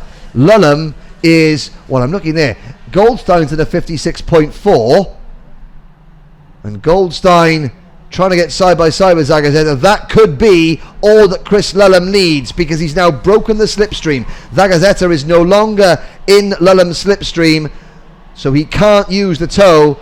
Goldstein's trying to get find his way around the Peruvian driver as they head on to the start-finish straight to complete lap number 6 out of 8. Lulham is clear. Zagazzetta trying to hold off Goldstein. He does that going into turn number 1. Runs a little bit wide. That's going to cost him a little bit of momentum for the run up this short straight towards turn 4, and then the braking zone, which is very quick and very heavy for turn 5, but Zagazzetta defends. Goldstein will try and cut underneath the Peruvian as they head down the back straight. Has he got there? Well, Zagazzetta making that number 8 kart very wide indeed, just kind of driving down the middle of the track. He's entitled to do that. He's not blocking and weaving. Behind them I can see Spenley and the Fullerton kart of Peltola side by side. That is down for about 10th and 11th place. Angus Moolsdale has moved into the top 10. There is Zagazzetta still holding off Goldstein, and closing in on them both is the number 44 kart of Joseph Taylor. And Taylor now dives to the inside of Goldstein. Goldstein will have the momentum on the outside of that corner. Zagazzetta starts the final lap, hugging the inside line for all he's worth. Goldstein hang on to second place, but now Zagazzetta's forced into a mistake. Goldstein grabs second. Behind them, Enzo Giuli in the number 19 kart passes Taylor for 4th place. Taylor down to 5th, and at the back of that is the number 39 kart of Josh Dufek. And Dufek, the HTP driver on the Tony kart chassis. Taylor to the inside of Zagazzetta going in at turn number 6. What a lunge from Joseph Taylor, and he made that move stick, and I think Zagazzetta's lost all his momentum. Goldstein is clear in second. Lulham is 3 seconds up the road. Looks like Julie has got third.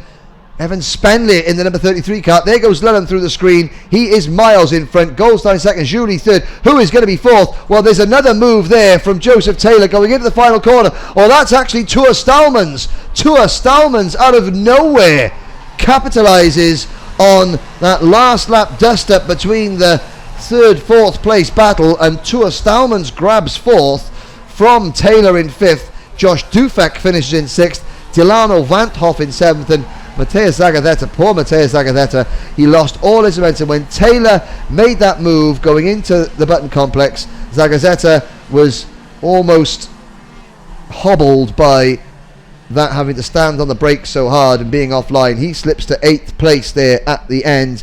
9th for Angus Moolsdale. Great result for Flynn Jacques to finish in the top 10, the Piers Sexton Racing driver, making up for his earlier retirement. Evan Spenley finishes 11th, and a top drive there from Daniel Traeger, the only Danish driver here, the 13-year-old from Roskilde. He finishes 12th ahead of Tyler Reed in 13th, then Rasmus Jansson from Sweden, Eduardo Cosateng from the Philippines, Remo Katapek is 16th, Jason Leung, good result for Jason after his earlier trials and tribulations. He finishes 17th, does the Canadian driver, followed by Senna Eckers, Christian Wilken and Yuna Oskori Yurika. That's your top 20. Outside the top 20, Arturi Malin finishes 21st, then Masatori Wada, Matthias Salonen, Sara Tabachi, Ossi Paltola. Well, we saw Ossi having a battle in the top 10 earlier. He obviously had a problem. He finishes down in 25th, and the only retirement was Luis Del Bart, the Belgian driver, in kart number 112, the RSD driver who failed to finish. But that's 2 wins out of 2 for Chris Lulham. Eddie Goldstein, 2 second place finishes. They're looking good for the pre-final tomorrow. They got one more heat to get through. They still need a good result. Joseph Taylor and Tua Stallmans, they are tied provisionally at the moment on 9 heat points, so they'd be sharing the second row of the grid for the pre-final. Enzo Juli and Matthias Zagatheta on row number 2, and there should be a very happy Piers Sexton there, waiting to hear what Jen Wade has to say. Piers Sexton, who's just watched his driver win another race. Go on then, Jenny, what has Piers got to say for himself? Tell him to take, look at that film star teeth there from Piers Sexton. Can't buy that kind of smile. Oh, well, sorry, you can buy that smile. Okay, so yes, I am lucky to be with all the handsome guys down here, Henry. Of course, along with you. However, Piers is having a great day. Maybe you can tell us. You've got the defending European champion in juniors, and he's winning everything after a little bit of a challenge yesterday. Yes, of course, yeah. Obviously, first year. It was a late decision actually to decide to come here and defend the title. We've been racing the OKJ class as well. But yeah, we made the decision to come. Yesterday, a little bit unfortunate with the qualification, but I think we've proved at the moment that we've got the speed to win the race, so looks okay at the minute. Now, you've had quite a successful last couple of years, especially last year. Also in the team, with the world number 1 in another class. And we're wondering, I guess you're here, you said it was a late decision for him to come and defend it. Yep. But why is he here? And also, what are you aiming for this weekend? Because I know you have 7 drivers. Yeah, of course. I mean, we want to do the best with every driver we have as a team. The decision for him was purely for racing, because we prefer to race with the European scene, especially with Chris. Prefer the tracks, prefer the weather, obviously. But he just needs racecraft, more racing, and we like the X30 class. You're exactly right. I do quite well in the X30 class. I tune my own engines and also obviously run the team and the PSR Academy from drivers from all over the world. This is a good stage for us to show what we have and what we can do. You were telling me yesterday also that you're working with some of the Philippines drivers and a lot of international, like you say. So does this give them a different level completely to what they're used to? Yeah, for sure. I do a lot of work in Asia, Singapore, Macau and the Philippines. For me, then when they come here, we do a few races and immediately they go back to their home countries a lot better. The competition here is obviously better, the tracks also, and it just helps them learn maybe a different way of driving, but for sure when they return to their home countries, they've improved a lot. So now you're lining up, of course, Senior Max coming up next, and then... Senior X30. Not Sorry, Senior Max. did I say Max? You can't Max. say Oh, that I was here. thinking about Max You can't say Verstappen. that here. I got Max on the brain. I Of didn't watch the course. qualifying last night in Australia, but I'm missing it drastically. I've got to run in and see how Max is going, by the way. So, senior class coming up now in the X30, and of course, 7 drivers. We wish you luck, but we will never underestimate you, because I know you're working very hard for this, and you have been through the winter. Yeah, exactly. I mean, the late nights obviously is part of the course for racing, and we've had a few leading up to this race, exactly. In the senior class, at the moment we're still working very, very hard, making good progress, but the drivers I have here unfortunately haven't been able to test much during the winter for one reason or another. We just have to keep working a bit harder for that, and for sure we'll get there in the end. And hopefully we don't get blown away. Exactly. Thank you, Piers. We wish you luck, and you very great much. to have you. Thank you. Well salvaged there, Jenny. Of course, this being the circuit that Max Verstappen took his first ever laps in a kart.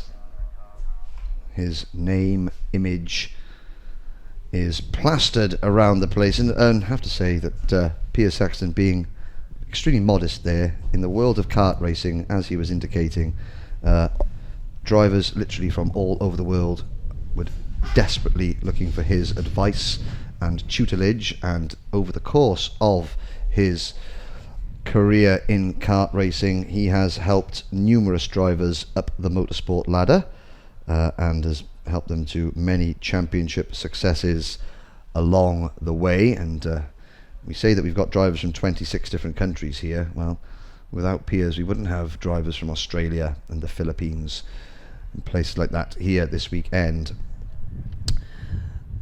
So we look ahead to race number 8, which is the first of our 2 senior X30 races that we have in this part of the race meeting. 43 senior drivers entered.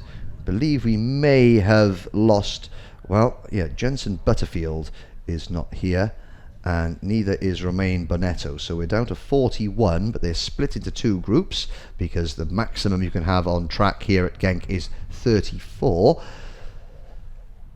So this is Group A and Group C. So at the end of qualifying, the drivers are split into 4 groups. Fastest of all is Group A, second fastest overall Group B, third fastest of all Group C, and fourth fastest overall Group D, and so on.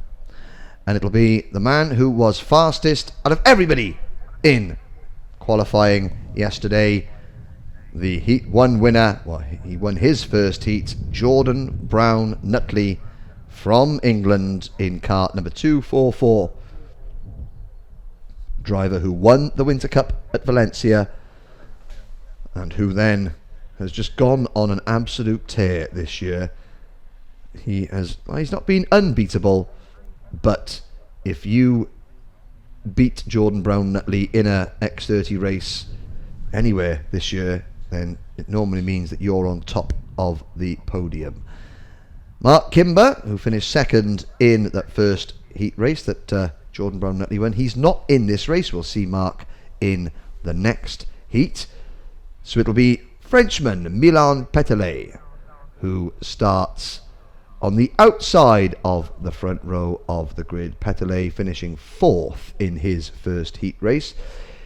Joey van Splunteren, 25-year-old former European Rotax champion who finished 4th in his first heat. He starts the number 273 Signmind Racing entry from the 3rd position on the grid, alongside his countryman Rowan Grinwies. Grinwies was very quick in his first race. I'm just looking at the results from Grinwies' race. Jana Gewertz was the first across the line, Grinwies finishing in 2nd place. On row number 3, Sim Liedma from Estonia, and from Portugal, Simão Ventura.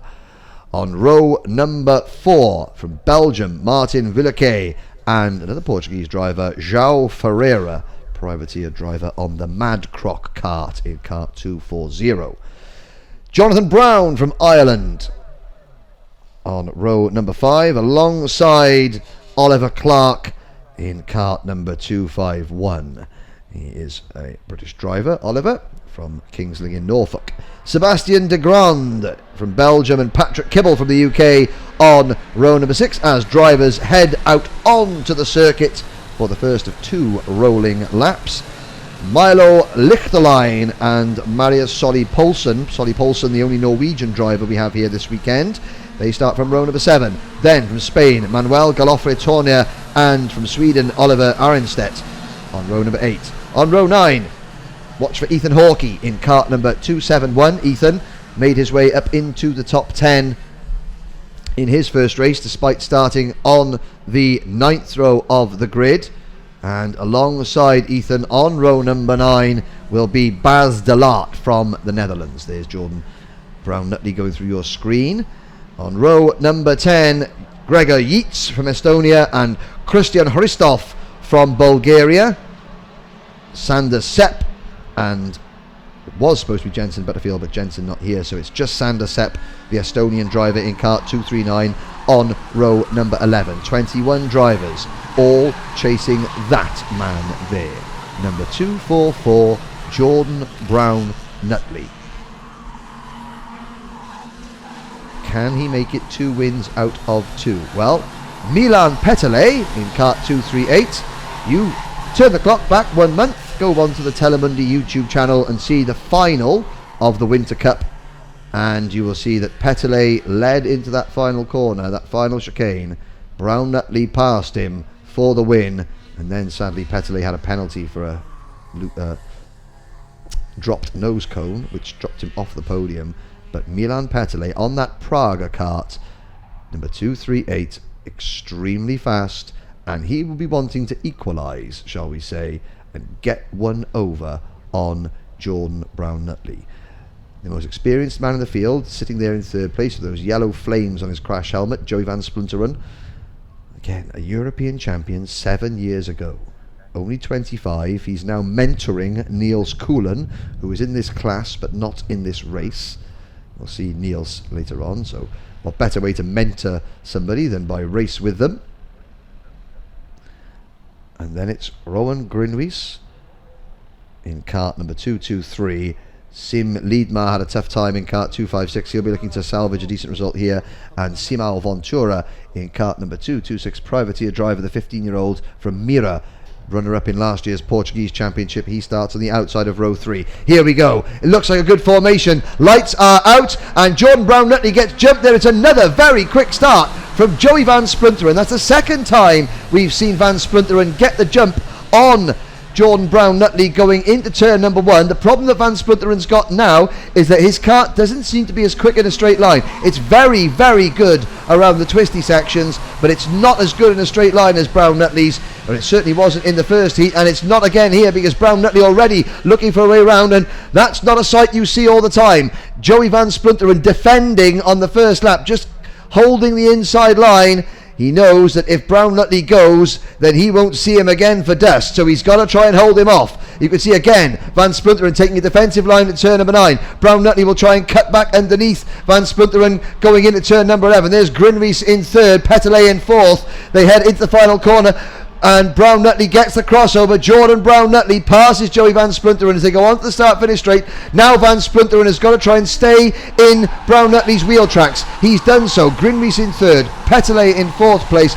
Then it's Lichterlein by the looks of it in kart number 219. A good start from Milo Lichterlein from the 7th row of the grid up into P5. Sim Liedmar is next. Brown-Nutley holding on. Van Splunteren. Well, we're not going to see Joey van Splunteren battling with Jordan Brown-Nutley. Oh, and behind them, I can see a pile-up going into turn 3. The back of your screen there's half a dozen karts, maybe more. Somebody spun going into the button chicane and blocked the track. And while we look at the leaders, there is a whole gaggle of drivers frantically getting up and out of their karts. 2, 4, 5 drivers. Oh, there's definitely a couple of the Estonians in there. Somebody has got damage on that kart and moving them out of the way. That is Sebastian Delgrand. Jonathan Brown is in there. Manuel Galofre in there. Christian Hristov is in there. And I think we may have Sandor Sepp in that as well. The lead 4 have broken clear meanwhile. They go through turn number 3 at the start of lap 3, and it looks as though everybody apart from Jonathan Brown in kart number 215 has managed to get out of that mess unscathed. We'll catch up on who has been caught. In fact, it's the number 228 kart of Sebastian de Grand who is out, but the lead battle goes through turn number 8 now. A quartet up front. Behind them, just saw that bright turquoise coloured kart of Sim Liedma losing a place to João Ferreira, but it's Brown Nutley, Van Splunteren, Grinvies and Peterle into turn number 11. Side by side behind them is Sim Liedma fighting back against João Ferreira. Oliver Clark is 7th, and that's Lichterlein in 8th. So 2 4-kart battles, 1st to 4th and 5th to 8th. Here's the lead battle. Brown Nutley, Van Splunteren is able to hold on to him. As long as Joey Van Splunteren doesn't lose the slipstream, he will be able to stay with Jordan Brown Nutley. He cannot make a mistake. He has got to be inch perfect, and if Rowan Grinvies goes side by side with Van Splunteren, that will give Brown Nutley all the gap he needs to try and pull away. But at the moment he can't pull away because he's simply dragging Joey Van Splunteren around. Van Splunteren he's not looking at the corner, he is looking at the rear bumper and the rear wheel of the kart in front, and is just copying the lines, staying in the clean air behind Jordan Brown Nutley's kart, using Brown Nutley almost like as a windshield. Onto the start finish straight, Van Splunteren is tucked centimetres, millimetres away from the rear bumper of Brown Nutley's kart, and they're going 80-90 kilometres an hour, even up to 100 kilometres an hour into that first corner, inches apart. Grinvies has lost 3rd place to Peterle, and so Peterle in kart 238, there he goes down the back straight, leaping up and down in his seat just to try and get those rear wheels to rotate a fraction of a second quicker. Clark is next in 5th position, Oliver Clark, all on his own. Then Lichterlein, Ferreira, Liedma, and number 236 is up into the top 10. That is Martin Villeke.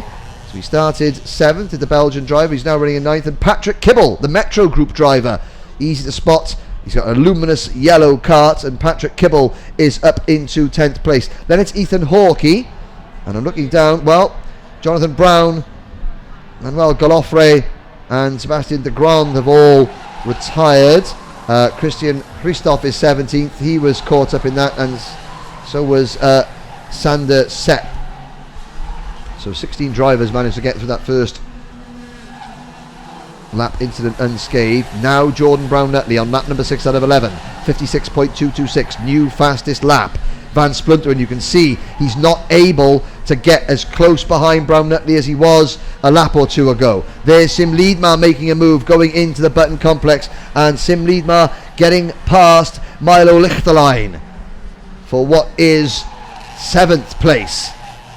So Van Splunteren, we'll see Van Splunteren driving that number 273 kart really hard through the corners, but he's chasing the number 244 of Jordan Brown Nutley through turn number 11. And on to the start finish straight. Van Splunteren is losing a little bit of ground. He's not quite in the slipstream, so he's got to brake a bit later coming into turn number 1. Look how much ground Van Splunteren makes up under braking. He is driving the wheels off that number 273 Gillard kart through the corners, because he knows that Brown Nutley has got more poke down the straights. He's got more waft, as they like to say in karting circles. And Milan Peterle is trying hard. Well, Van Splunteren, it wouldn't be too bad if Peterle caught Van Splunteren, as long as Peterle then pushed Joey along. If Peterle gets to the number 273 car and gets side by side, then Brown Nutley will disappear off. If Peterle gets to Van Splunteren and just pushes him along, literally gets his nose cone resting on the number plate at the back of that kart, and at nearly 100 kilometres an hour, just push him along down the straight, then they will catch Jordan Brown Nutley, or at least keep him within striking distance. Rowan Grinvies in 4th place, you can see, is now fading. Oliver Clark all on his own in 5th, and João Ferreira in 6th is also ploughing a bit of a lone furrow. So the best battle on circuit is for the 1st, 2nd and 3rd places. Brown Nutley on the brakes, turn number 5, and you can see, look at the best drivers don't look like they're turning the wheel. If you see a driver who's all arms and elbows, that means that he's overdriving, or she is overdriving, or the cart isn't behaving properly. But look at Jordan Brown-Nutley. There's no manoeuvre there on the steering wheel. He's one move. The cart bites, turns left, doesn't understeer. Now hard on the brakes. Back end slightly steps out. Van Splunteren just behind them. 4/10 down. There's Oliver Clark going through in the number 251 M Sport cart. Clark in 5th position is actually closing a little bit on Rowan Grinwies as they go through turn number 11, down the start-finish straight towards turn number 1. There is Van Splunteren still just out of the slipstream. He hasn't lost it totally, but he is certainly not getting the draft. Petelet chasing Van Splunteren sets a new fastest lap, 55.875 seconds for the Frenchman in cart number 238, running in 3rd place. Down the back straight into the Button Complex. Grinwies has gone in 4th. He is no longer a factor. Neither is Clark in 5th. Ferreira holding off Liedmar for 6th position. Lichterlein is 8th. Then is Willeken and Patrick Kibble. Behind Patrick Kibble is Ethan Hawkey. Then Marisoli Poulsen and the number 226 cart of Simao Ventura, followed by the number 257 of, that is Bastelart. I do apologise. Bastelart is next in line. We start lap number 10 of 11 through turn 1 and 2. Still Van Splunteren is not giving up. Brown-Nutley cannot relax for a split second, even though he just sets a new fastest lap of the race, 55.841 seconds. A couple of tenths quicker than Van Splunteren, but nothing too significant. You can see the field spreading out down the back straight. But Van Splunteren, all he can do is keep the pressure on Jordan Brown-Nutley. He knows that Brown-Nutley is good. But if you keep the pressure on any driver, once in a while that driver will make a mistake, because they are human after all, even though they are superhuman in some cases. There's Patrick Kibble in the bright yellow cart. He's in 10th place. And on to the start-finish straight to begin their final lap. And Brown-Nutley, another very good lap. 2 tenths quicker than Van Splunteren. And I think that Van Splunteren is too far back to even think about making a lunge, as Jordan Brown-Nutley comes through turn number 4 now. Into turn number 5, will we see him check over his shoulder going down this straight? Yes, there's a quick glance. He knows that he's got clear air behind him. Therefore, he knows that there is absolutely no need to drive defensively and potentially slow himself down. Van Splunteren comes down the short straight. Will we see him check over his shoulder under braking? Not quite, and because Petelet is not close enough. So Jordan Brown-Nutley looks like he will take another win. He will maintain his unbeaten record this weekend so far as he comes across the line. Checkered flag waits, 2 out of 2 for Jordan Brown-Nutley in cart 244. Joey Van Splunteren is having a great weekend so far. He finishes 2nd. Milan Petelet, consistent at this point in time. That is good for Petelet. He finishes in 3rd place. Rowan Grinwies, strong drive to 4th for Rowan. Oliver Clark in cart 251 finishes 5th. And there's Jordan Brown-Nutley going through, and there's Grinwies' cart, followed by Clark going through your picture. Then a long gap behind Clark, 3.5 seconds back to João Ferreira, who finishes in 6th position. And Sim Liedmar finishes in 7th for the AIX racing team in that very brightly livery turquoise coloured cart. Milo Lichterlein, strong result for Milo in 8th. Then Martin Willeke for the Euro karting team running out of the GKS awning this weekend. He finishes in 9th place. Patrick Kibble, solid result for Patrick in the Metro Group team, and mechanic Andy Potter, he rounds out the top 10. Then it's Ethan Hawkey. So Piers Sexton watching another of his drivers finishing 10th in that one. Mario Soli Poulsen finishes 12th. Then Simao Ventura in 13th place. Bas Delart is 14th. Oliver Arenstedt is 15th. Gregor Yates 16th. Christian Hristov, Bulgarian driver. Well, Christian will go back to his mechanic, Stanislav Kavarimov, and explain that it wasn't his fault that somebody parked their go-kart in the middle of the track on the first lap and that Christian had to stop. Then it is Sandor Sepp in 18th place, and we lost out of that race Manuel Golofre Torner, Sebastian de Grand and Jonathan Brown. Oh, and speaking of happy people, there's Jenny Wade with, well, Dan Holland trying to look happy. Go on, Dan, give us a smile. You just won a race. Well, Dan, another exciting day here on the track. I think we've run into each other a few times this year. And again, like Pierce, you've been quite successful already this year, but a little bit of a challenge today, or you think it's going okay? No, it's always a challenge. The level's really, really high. Jordan did a really good job, controlled the race then. It was really slippery at the start, and as the first man round the lap each time, that's sometimes difficult, but just at the end of the race he was able to keep his head down and just edge out and just secure it really. I'd like to ask you though, did you expect to be this successful? And I'll say that because until this point in the season, you know, he has been quite successful. 3 titles now, up until now, the last few weekends. And of course in Spain, it was a great start in the X30 seniors. So did you expect this, or did you think, okay, this is going well and we've got to keep it up? Yeah, more of the latter really. I don't think you can ever expect it. I think with good preparation, both from our point, with all the different engines, and it's in 2 different classes as well that he's been successful as well. The same thing is basically the team and the driver, and I think together we've got a good combination, and I think he's just full of confidence at the moment, and had a good end to the last season, won a Euro Challenge last year and was on the podium as well, and so coming to this season, I think maturity, he's another year older, and the confidence he's had then from the first one at Valencia has just sort of carried on from there really. So he's a really good driver to work with. I was wondering about that because people say, why is it that one driver suddenly just appears, and we've seen it in the past, just appears to have everything together. You as a driver, your brother, some of the guys that you've worked with over the years, there's just a point, and yet there's others that are not quite there. But what is it that they need to find other than that confidence? Something just clicks, with some drivers there's something that just clicks, and whether that be they just have a mechanic they just react well with, a particular chassis or a particular engine guy, and just can get everything right. And look, just at the moment in time that's been working for him at the early part of this year. It's a long way to go even in this weekend, so we're just going to keep working hard and trying. But it's with some drivers it clicks and some it doesn't, and that's even a team thing.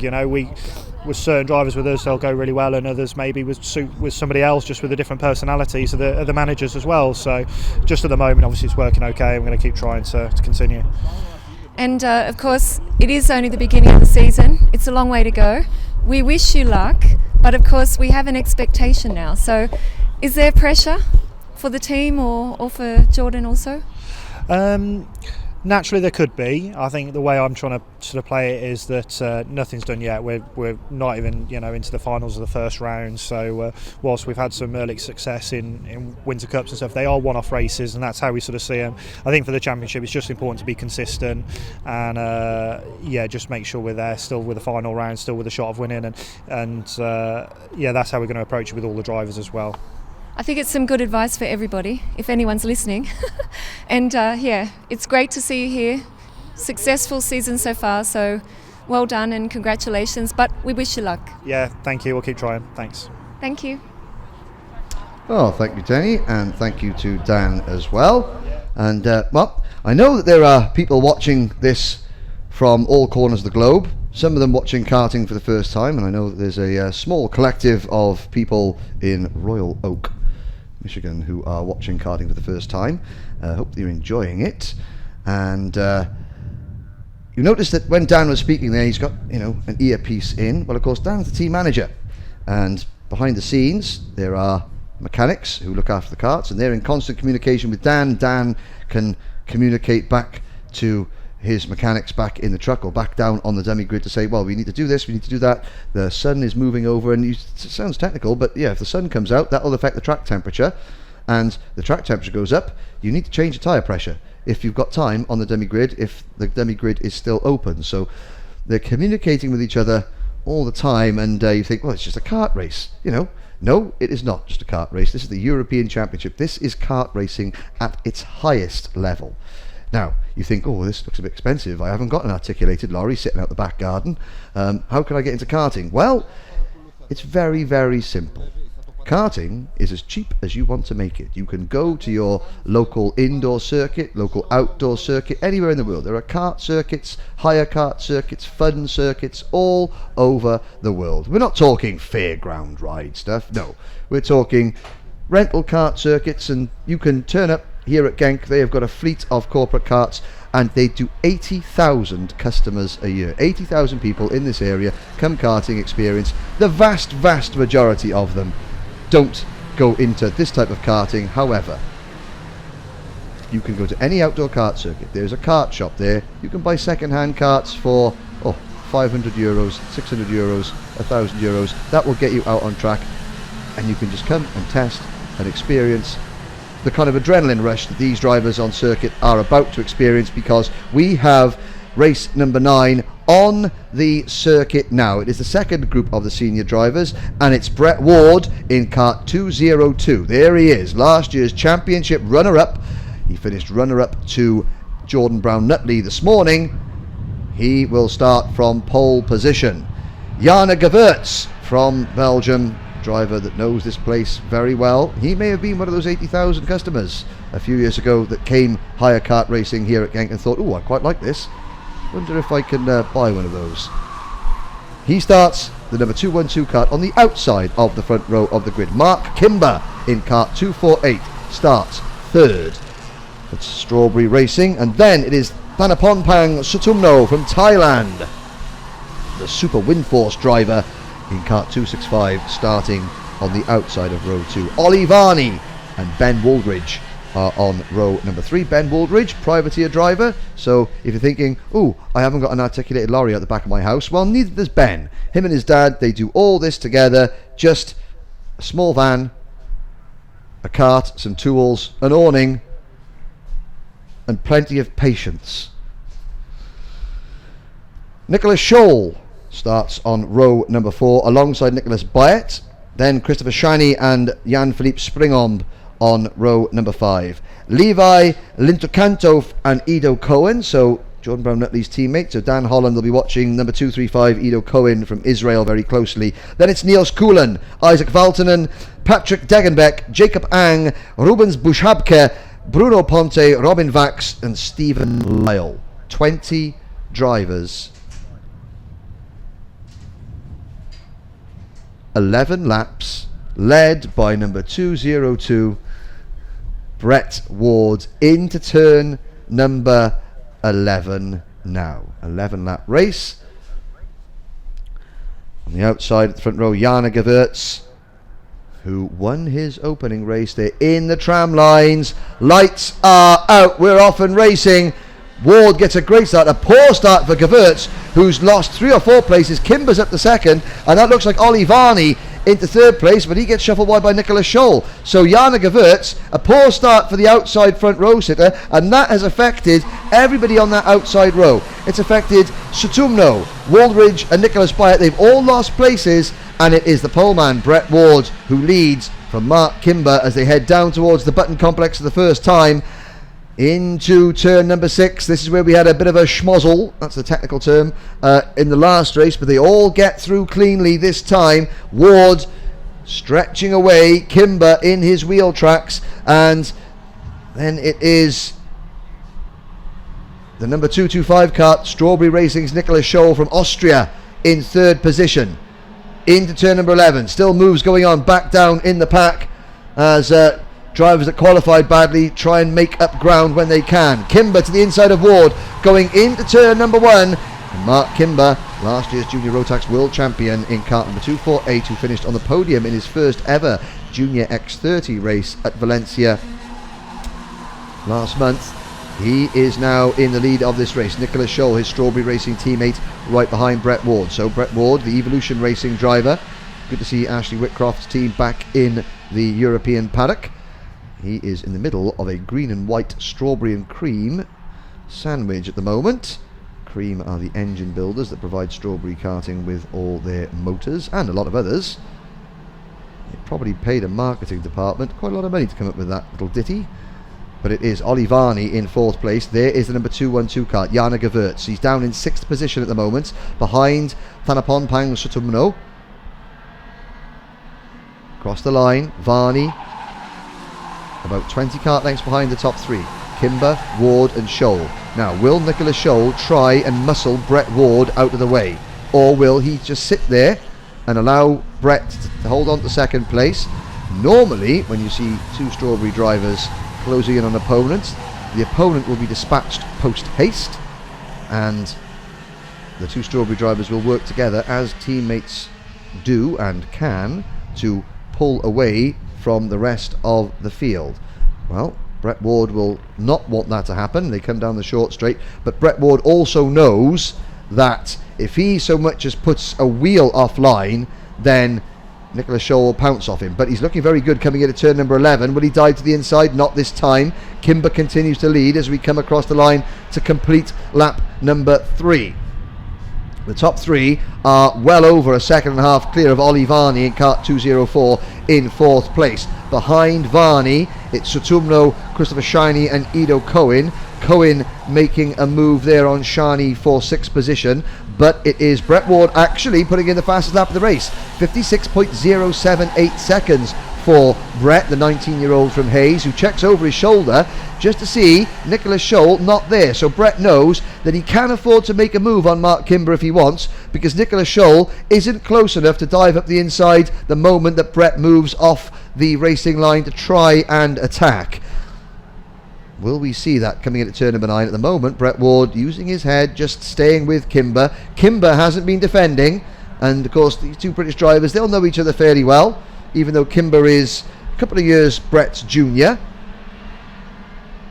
You'll know how experienced he is. Brett Ward draws right up, and there's a classic example of the slipstream effect. Brett Ward dives out from behind Kimber to take the lead. Kimber doesn't fight it, and you saw as they came onto the start finish line, that gap between Mark Kimber and Brett Ward, it was 4 kart lengths, and then as Brett Ward's kart was literally sucked up behind the back bumper of Kimber's kart in the slipstream, he was able to just pull out. It was almost like mirror signal maneuver, pull out. Kimber didn't fight it.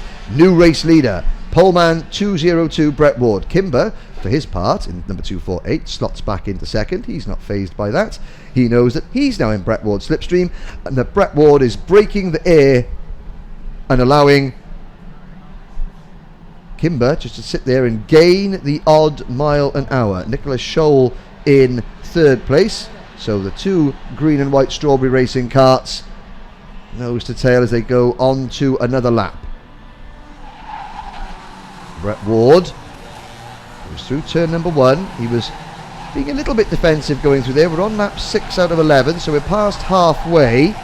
Kimber is right there within a kart length, well, within about a cigarette paper's worth of distance between Kimber and Ward.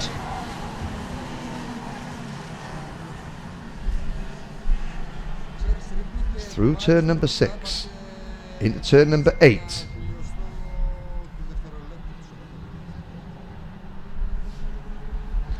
Now down towards turn number 9. All 20 drivers still running, but the top 3 are 2.5 seconds clear. Ollie Varney was running in 4th place. He's under attack and he's been passed by number 265, the Super Windforce driver Panaponpang Sutumno. Varney down to 5th. Cohen is 6th. Then it is number 261 of Isaac Valtonen. Brett Ward, the race leader. That's significant.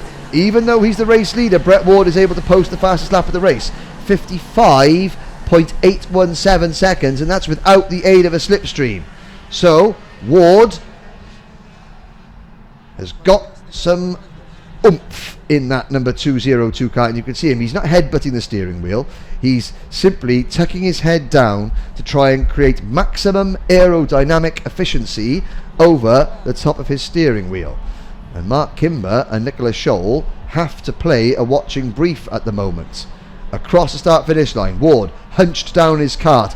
Good battle for 4th place behind them. 2, 4, 5 drivers all flashing through the bottom of your screen now, and that is Sutumno, Varney, Cohen, Valtonen and Yanni Gewurz. So Gewurz has not recovered from that poor start, and the number 212 kart is still 8th overall. Shiny is 9th, Waldridge 10th, then Springom, Ponte, Bayet and Degenbeck, with Rubens Bushapkef from the Lebanon rounding out the top 15. But the leader is still 202 Brett Ward. Mark Kimber is sort of in Brett's slipstream.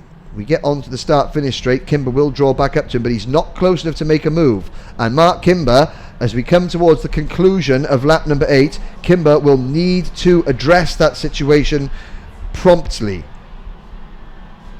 Kimber checks over his shoulder just to see where Scholl is. The answer is he's not right behind him, pushing him along, but he's within a couple of kart lengths. Out of my commentary box window, I can see number 264. That is Levi Lintucanto retiring with a mechanical issue. But now Kimber is right with Ward. We should see Kimber close in now down the back straight. There is the camera angle, does shorten it slightly, but Kimber is closer going into the button complex. Will Kimber make a move this time by? Not quite. Tell you that it's now Ido Cohen in 4th place, so that second group of karts you can occasionally see flashing through the top of your screen, that is now 235 Ido Cohen in 4th position at the expense of Isaac Valtonen. So Valtonen in 261, the West Speed driver on the Cosmic kart, he is running in 5th position, but Ward, Kimber 1st and 2nd. Kimber follows Ward through turn number 1. It's so tempting just to dive up the inside, but Kimber's got to think not about this lap, but about the next lap. The next lap will be lap 11 out of 11. And Kimber, he doesn't want to show his hand too early, spoil his momentum. Valtonen now runs in 4th place, so that purple and pink coloured kart, 261, Isaac Valtonen has passed Ido Cohen for 4th. Olivani has slipped to 6th, Satumno is 7th, but Brett Ward holding on to P1 at the moment through turn number 9 and now turn 10. Kimber cannot make a mistake. He needs to follow Ward through this corner. You can see Kimber just following in the wheel tracks of the number 202 kart. He's in the slipstream. He closes to within a kart length. Will he duck out? Ward holds the inside line. Ooh, Ward turning sharply into that corner and gets a wheel in the air, but Kimber's right there. Now, Kimber's next chance is going into turn number 5, but if he moves into turn 5, he's going to be susceptible to a crossover going in down the back straight, and he doesn't make the move. He sets the fast lap of the race, 55.765 seconds. Now under braking for the button complex. Still Ward holds on. I think Mark Kimber is saving himself for one last corner switchback manoeuvre. Through turn number 8 we go. Kimber is right there. He's setting Brett Ward up. You can see Ward check over his shoulder. He has to jink to the inside to defend. That's going to cost Brett Ward momentum. So this is where Kimber's starting to set him up. He's right there. Ward has to defend to the inside. Now he'll stand on the apex. Kimber will try and duck underneath. Coming on to the start-finish line. Kimber will have the inside line. Has he got the momentum? The answer is no, he doesn't. Brett Ward holds off Mark Kimber, and you can see Brett happy with that because Mark Kimber spent half a lap trying to tease Brett Ward into the one mistake, and Brett Ward knew that he couldn't just drive around the inside because Kimber would go around the outside. So Ward managed to hold Kimber off. Kimber did get to the inside line but just couldn't quite get the momentum, and Brett Ward wins by 900ths of a second. Nicholas Scholl for Strawberry Racing finishes 3rd, just half a second back of the race winner, with Isaac Valtonen. A good performance there from Isaac in the West Speed kart, the Cosmic chassis. Valtonen finishes in a strong 4th place. Ido Cohen having a good weekend so far. He finishes 5th after a titanic battle with Valtonen. Olivani is 6th, and Tanaponpang Sutomotno is 7th. They were all over each other. 4th, 5th, 6th and 7th. Had a great scrap there all the way through that race. Ben Waldridge, privateer driver, finishes in 8th place ahead of Jan-Philippe Springomb, and Christopher Shiny, the Frenchman, rounds out the top 10. Jarne Gewurz, well, Jarne didn't quite recover from that poor start. He drops from 2nd back to 11th place, with Bruno Ponte in 12th, Nicholas Bayet 13th, Rubens Bushapke in 14th, Patrick Degenbeck 15th, Robin Vax, Niels Koelen, Jacob Ang, and once again Jacob Ang from the wonderfully titled Wak Wak Village in Mandaluyong City, the Philippines. And I know that there's the Prime Minister of the Philippines is a slightly unusual character at the moment, but I'm not sure that when Jacob put down what hobbies he had, and he put down shooting, whether he was being politically kind of savvy or whether he just enjoys shooting. Not people, but, clay pigeons or something like that. He finishes 18th anyway, with Stephen Lyle 19th and Levi Lintucanto. I saw the number 264 Energy Kart coming into the pits to retire the 14-year-old from Tampere in Finland, the only retirement of that race. So, the next race will be race number 10. It is the last race before the lunch break. So at the conclusion of this race, and this is where people back home watching, no matter where you are watching from, and I do believe that again the converted X30 fan club in Royal Oak, Michigan are watching, and I hope that they're enjoying themselves. But at the end of this next race, the Super Shifter race, the fastest of all, where Sten Dorian Pidimaji won the opening race at an average speed of well in excess of 90 kilometers an hour.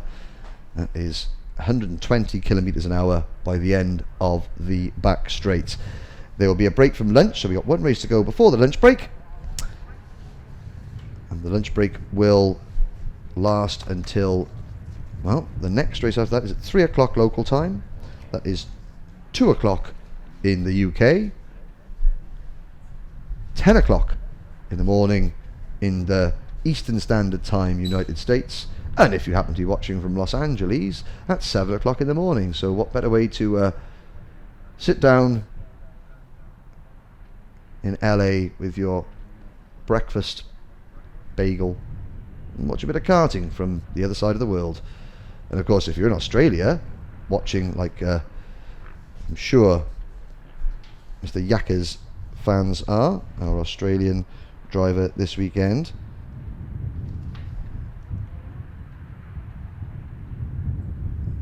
then it's high time for a beer or five. Better way to spend a Saturday night than watching Yakker's race his kart in Belgium. Oh, and there's Max Timmermans of Jenny Raiders fan, one of Belgium's finest karting exports. Well, sort of. Max Timmermans, take it away, Jenny. So Max, here we are. You're not driving, are you? No, I'm not driving. I'm driving next week the Rotax class. Yes. And what are you doing here this weekend? Because you know this track, I think, better than a lot of people, perhaps, that are driving here. Are you supporting some young drivers this weekend? No, I'm just here with my good friend Jan Dams and our whole team, and otherwise I was sitting home and I love to be on the karting track, so I just come here, and now I finally have my driving license, so from now on the transport is no problem anymore, so I like to be on the track, so that's why I come here and watch here. I actually did see that on Facebook that you got your driver's license. And it's great. I think also that you're out here supporting Jan. The team is here from Belgium. We were catching up with some of the drivers yesterday. What's your impression so far when you see this next generation? We've got the mini drivers here, a lot of juniors that have stepped up. Now as an older driver, you're also a driver coach. Maybe you can give us your thoughts about what you see, how you feel about, this next generation. Yeah, for sure. It's also, for me, it's much difficult to say because I never drove the X30 class and also with the tires, but it seems pretty nice because let's say also the engine-wise is much less different than in Rotax, but I like to see for sure the racing is. It's really close though, isn't it? Also yesterday in the qualifying. Yes, but for me the only thing you see compared to Rotax is if you look the top 10 is much more close than let's say here because let's say like Nutley was pulled on 2.5 tenths and I think 2.5 tenths, and for sure in Rotax this is not, this is the only thing. Yeah. Of course it's quite a new category in a way for some people changing or coming into this, and also at a European level. Once again we have to see it develop, but you've been there with other classes also and you've done it since I don't know how old. Now, this year, you said you're racing next week. I also saw you racing in Spain. What's the next stage for you? Because you've got much experience. Sometimes you're working as mechanic, coach, driver, team supporter. So what's the next stage now for Max Timmermans? Honestly, I don't know yet for sure. This year I will do the Euro Challenge, and I think not BNL because we changed plans. That we will do Wakkersdorf Open, and just for sure I will do this year with Beryl. And about next year I still have to see. But for now, for sure this year I will do my best to do as good as possible with the Beryl. I'm sure you will. Good luck. We're going to go watch the racing. Thank you very much. Thank you. Thank you. Well, thank you once again, Jenny. Good to see Max Timmermans in and around the paddock. He does a lot of work mechanicking drivers, still does a little bit of driving, and of course Max finished on the podium at the World Finals for Belgium in Valencia a couple of years ago. A very popular driver, and good to see him, even though he's not racing this weekend, he's here watching and supporting.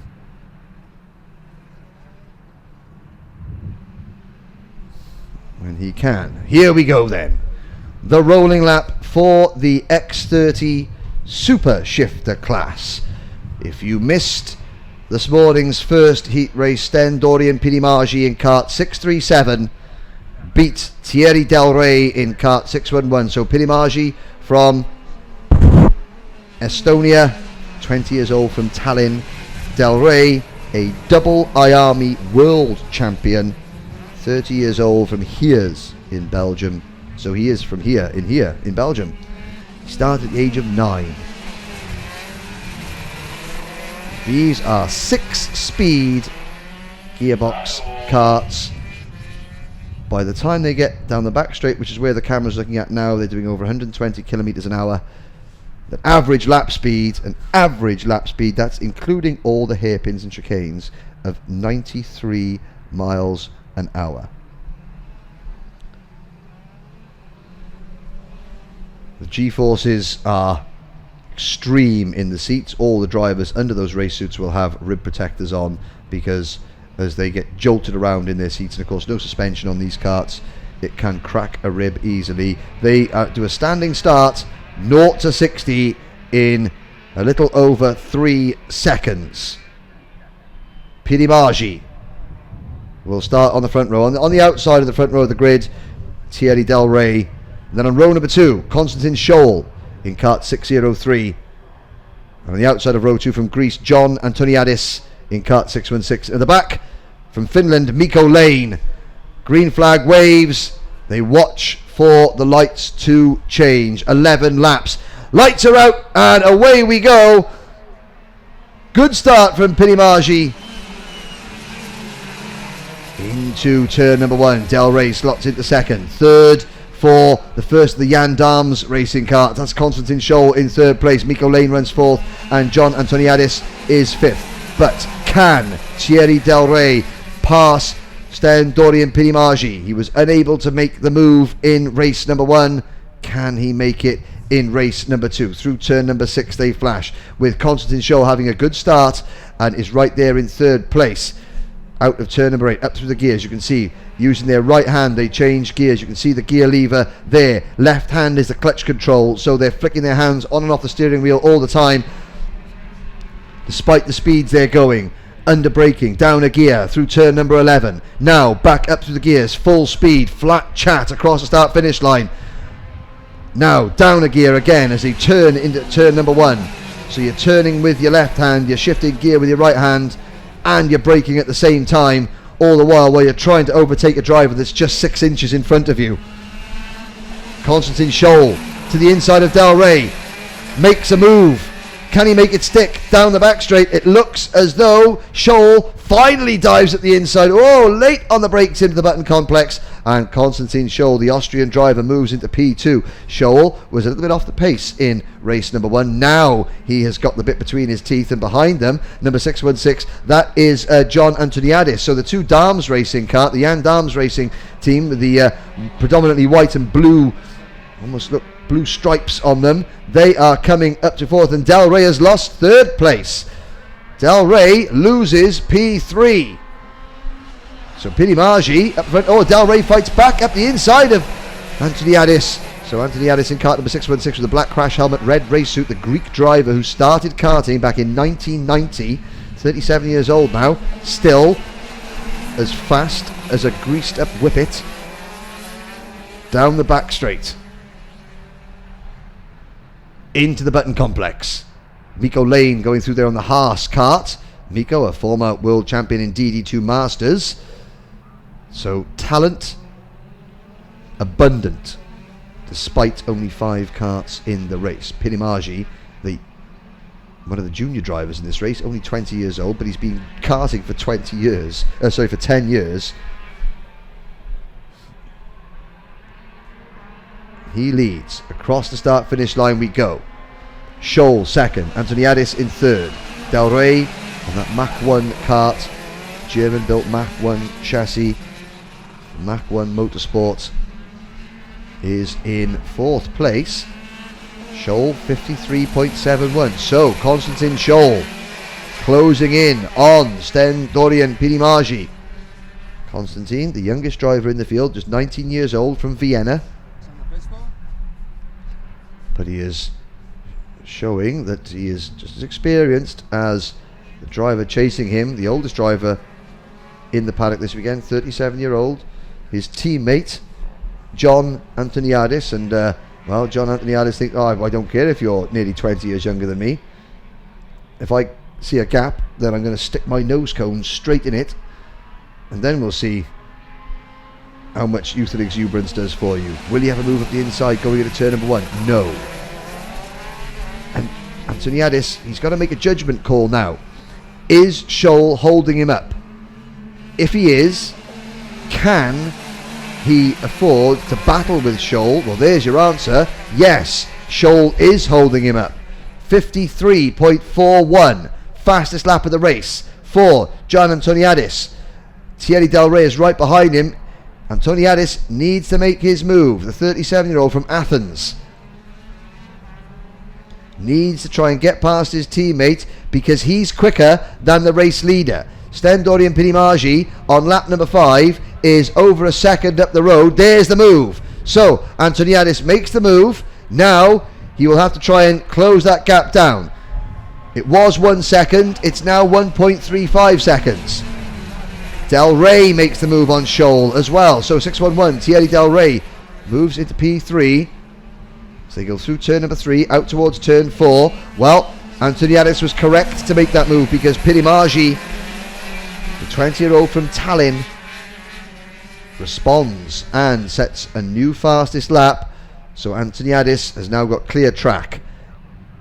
And he's already put a couple of kart lengths between himself and Del Rey. Scholl, who you may think, well, as the youngest driver, the fitness may be beginning to tell a little bit. He's not used to racing these 6-speed super shifter karts. There's Mikko Lane, the 34-year-old from Akar in Finland, and despite being a DD2 Masters World Champion, that's a different category of kart. This is his first ever super shifter race.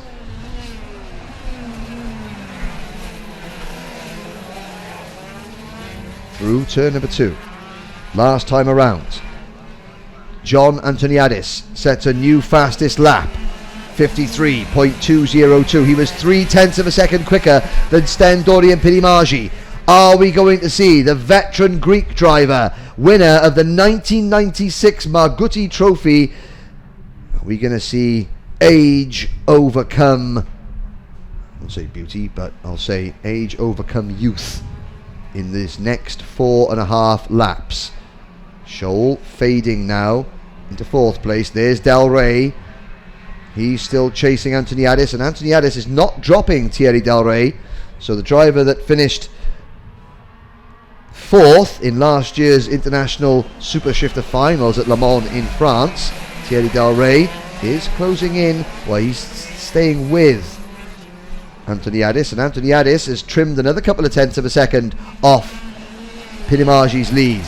53.121 seconds. Pirimagi 0.2 of a second slower, a 53.3 for Sten Dorian Pirimagi. We're on lap number 8 out of 11 though. Can Antoniadis get within outbraking range? Of course, it's a different style of overtaking in these shifter karts. you can come from about 3 or 4 kart lengths back, just dive in to the middle of the corner, bang your way down through the gearbox, stand it on the apex, and there's not a lot the driver that you can do. It's not really the most...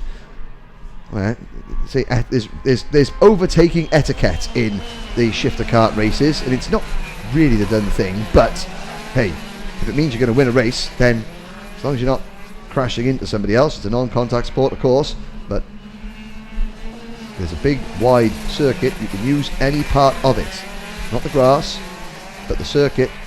And Antoniadis 53.02. He's really got the bit between his teeth on lap 9 out of 11 through turn number 7. Pinnacle, he's going quicker and quicker as well. So Stendoria and Pinnacle last time around, he put in his personal best lap, a 53.17. But every time Pinnacle goes quicker, Antoniadis, using the back end of Pinnacle's kart as a target, just gets that little bit quicker, that little bit quicker. What's the gap as they cross the line to complete lap number 9 out of 11? We start the penultimate lap. And for the first time in about 4 or 5 laps, Pinnacle is a fraction, just a hundredth or two quicker than his pursuer, John Antoniadis. Thierry Del Rey, 1.5 seconds off the lead. He's only 0.7 of a second behind Antoniadis. Scholl is starting to fade a little bit, and he's fading back into the clutches of Miko Lane.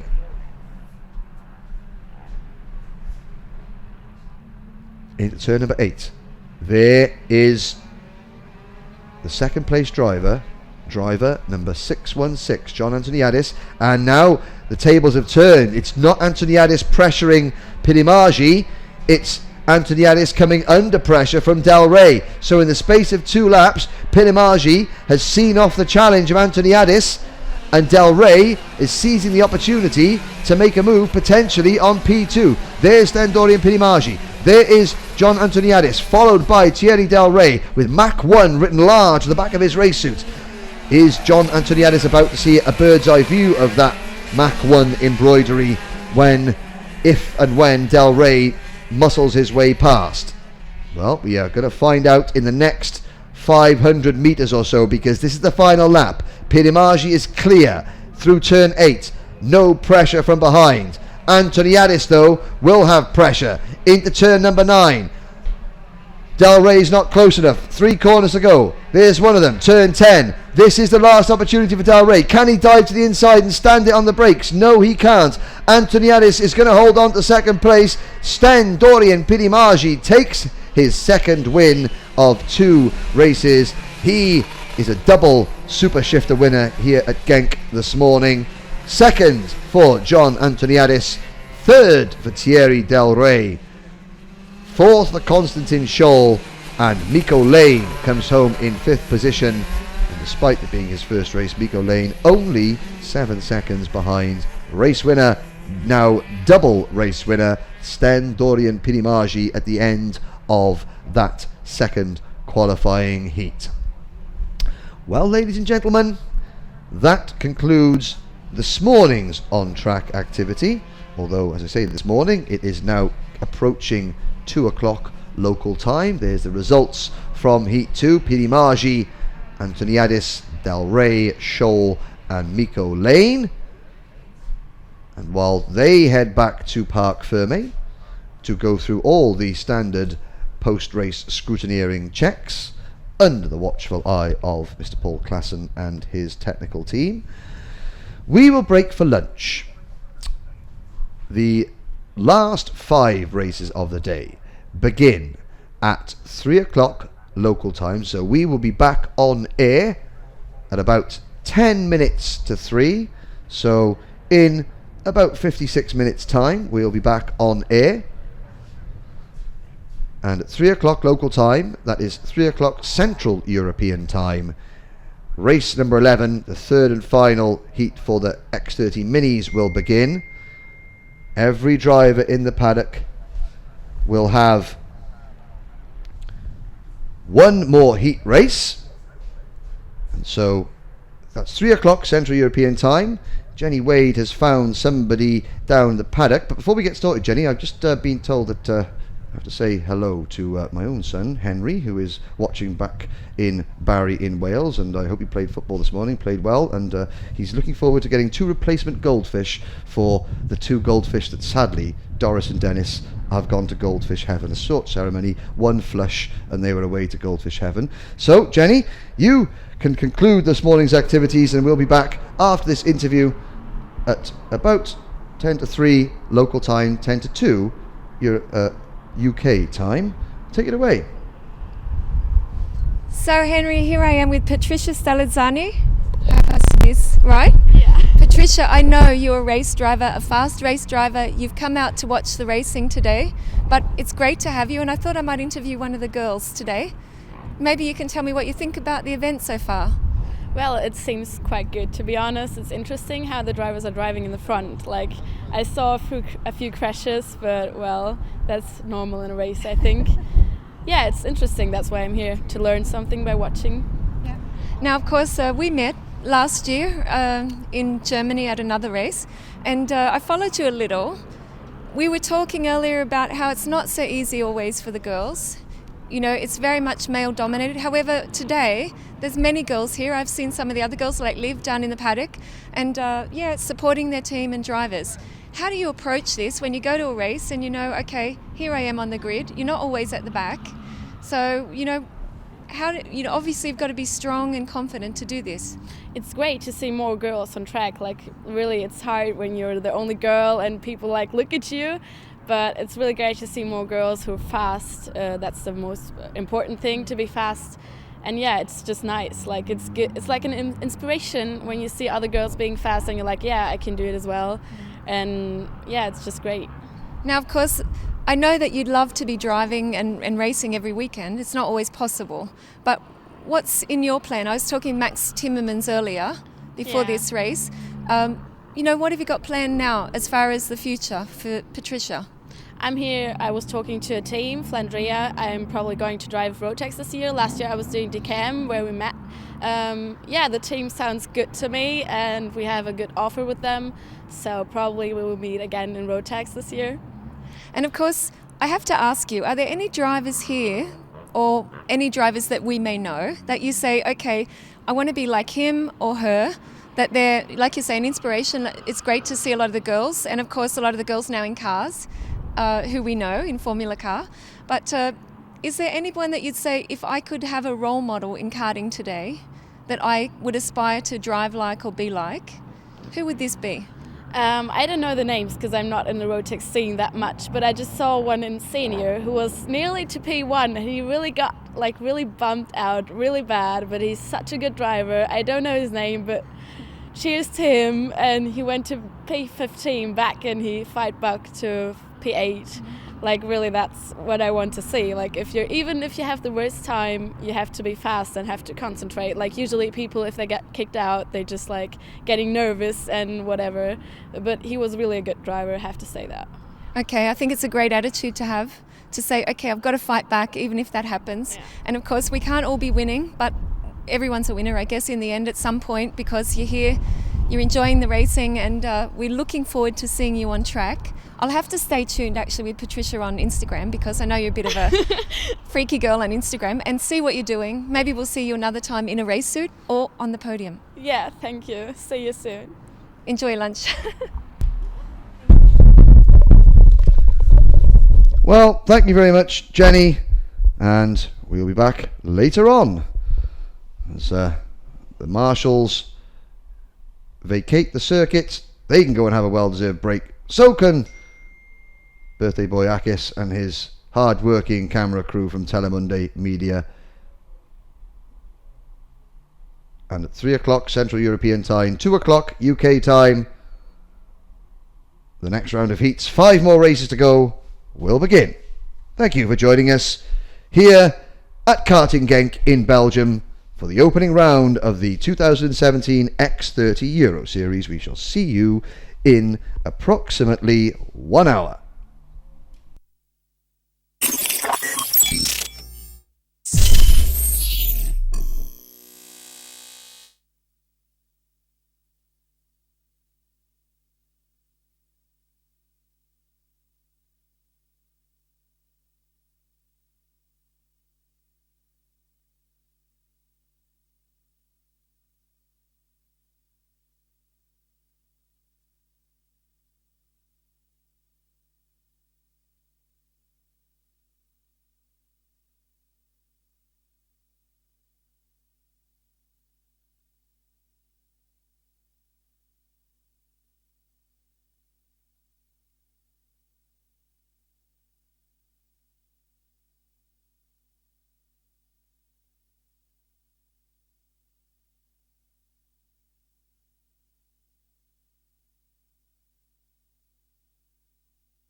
Well, good afternoon and welcome back, ladies and gentlemen, to the second and final part of today's heat racing.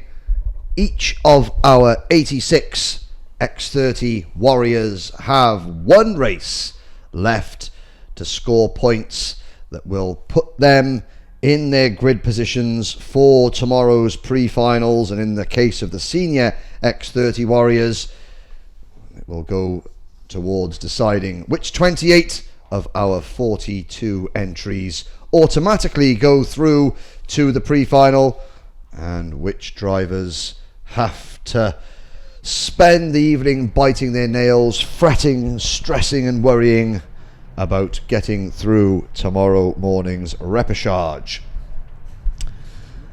So for those of you watching across the world via Telemundi Media, a big welcome to Genk in Belgium and the opening round of the 2017 X30 Euro Series, a series that is growing from its toe in the water effort last year with 2 rounds and a total of 58 drivers to a full 4-round championship this year. 86 entries across the 4 classes, 26 nations represented. We've got 14 drivers from the UK, 11 from Belgium, 10 from the Netherlands, 7 from Estonia, 6 from France, 5 from Sweden, 4 from Germany, 4 from France, 3 from Portugal, 2 from Denmark, 2 from Spain, 2 from the Philippines, and then 1 driver each representing Austria, the United States, Peru, Italy, Japan, Canada, Australia, Ireland, Norway, Israel, Thailand, Lebanon, Bulgaria, and Greece. So this truly is an international event, not just in its name, but in the caliber of drivers and teams that it has attracted from all over the world. Now, if you want to learn a little bit more about what you're watching, well, you can tweet us at RGMMC, that's RGMMC. You can look us up on Facebook on IAMI X30 Euro Series or on Telemundi Media on Facebook. The official website is www.rgmmc.com, and through that you will find the links if you click on events and then find this event, which is Kart Prix 1 for the X30 Euro Series. It will have the links to this morning's results, the live timing screens courtesy of our timing partners at Apex Timing, and of course the live stream through Telemundi Media, who also have their own website, www.telemundi.com, and their YouTube channel, which is on YouTube, Telemundi Media. And a big hello to all of you watching around the world, whether you're in the United States, in Europe, in the UK, in Asia, in Australasia. Don't think we got any viewers from Antarctica, but then again, penguins don't have great Wi-Fi or the fingers to press the buttons to type in the website address. Even we have people watching from sunny South Wales, Barry-Bados-on-Sea, the South Wales Riviera. Keen eyes watching some of the finest kart racers in the world do their thing. And you're wondering, well, where are we? Well, Genk is in the northeast corner of Belgium, about 30 miles from the German border, only about 15 miles from the Dutch border. And this circuit, which you can see on your screens now, this 1,360 metre circuit. Originally it was built in 1983 by Paul Lemons, who is still the patriarch of the family that own and operate this circuit. It was extended in 2005, and the part of the circuit that you're looking at on your screens now, the last 2 corners, that is part of the extension, but it has hosted major international events. If you look on YouTube and you type in Genk Fernando Alonso, you will see some great footage from the mid and late 90s. Drivers like Alonso, Jenson Button, Alessandro Balzan, Ryan Briscoe, all racing back in the days of Formula A and Intercontinental A and things like that. And this is the venue where a certain Max Verstappen did his first ever laps in a kart, and Max is still a fixture here at the circuit, not only in the banners and the posters around the place, but he pops in from time to time with his dad Jos and his mum Sophie Kumpen, who was also an extremely successful kart racer back in her younger days. And Max still, and the Verstappen family, still very close to Paul and Koen Lemmens and the family that operate this circuit.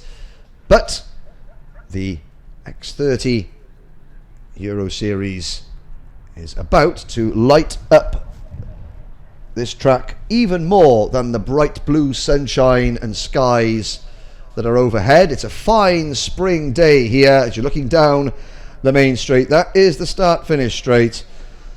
The mini X30 drivers will be coming out first. 12 drivers to try and get their final heat points. Then we'll have the juniors. Then we'll have 2 races for the senior X30 drivers. And then the last race of the day will be the super shifters. And, well, there's the rear grid marshal, just checking that his arms are still working. A little wander about the place. The start line officials are ready, and when the gentleman on the right of your screen in the white baseball cap, when you see him wave his green flag, that tells you that the dummy grid where the Mini X30 drivers are currently sitting alone in their karts will be released. Mario, the grid marshal, will send them on their way. Here they come, almost as if I had that planned. And it's good to see that we do have number 924, Ken Oscar Algra, and more significantly number 915, Diego Larocque, both out on the circuit. They were involved in an incident in heat number 2. Ken, the pole sitter, was okay. Diego was a little bit shaken up, but he's there. There is the number 919 kart of Maximus Meyer, and Maximus's mum Susanna has been tweeting in saying that she's watching from back home in Alicante in southern Spain. We'll take you through the grid for this 7-lap race. Pole position, Estonia's Ken Oscar Algre in kart number 924, that turquoise coloured machine. Alongside him, the Fusion Motorsport kart of number 919, Maximus Meyer. And Maximus has finished second in both heats so far. His combined margin of defeat across those 2 heats is less than 1/10 of a second. Amaury Mertens from Belgium in kart number 923 starts third, and then Diego Larocque from Phoenix, Arizona in kart number 915 on the outside of row 2. Lucas Blomgren-Dahl from Sweden in kart number 925. You'll see the black, white and red livery of that Falcon kart. He starts 5th, and then Sita van Miert in kart 912, the Belgian on the Spirit chassis. Starts on the outside of row 3. Bart Pluk in kart number 917 starts from the inside of row 4, and Lawrence van Huppen, who was very successful in heat number 2, starts from 8th on the grid. Kimi Abraham and Theo Forselius on row number 5. Kasper Jansson from Sweden and Louis Hofbeck are on row 6. There we see Amaury Mertens just moving into position just behind the pole sitter, Ken Oscar Algre.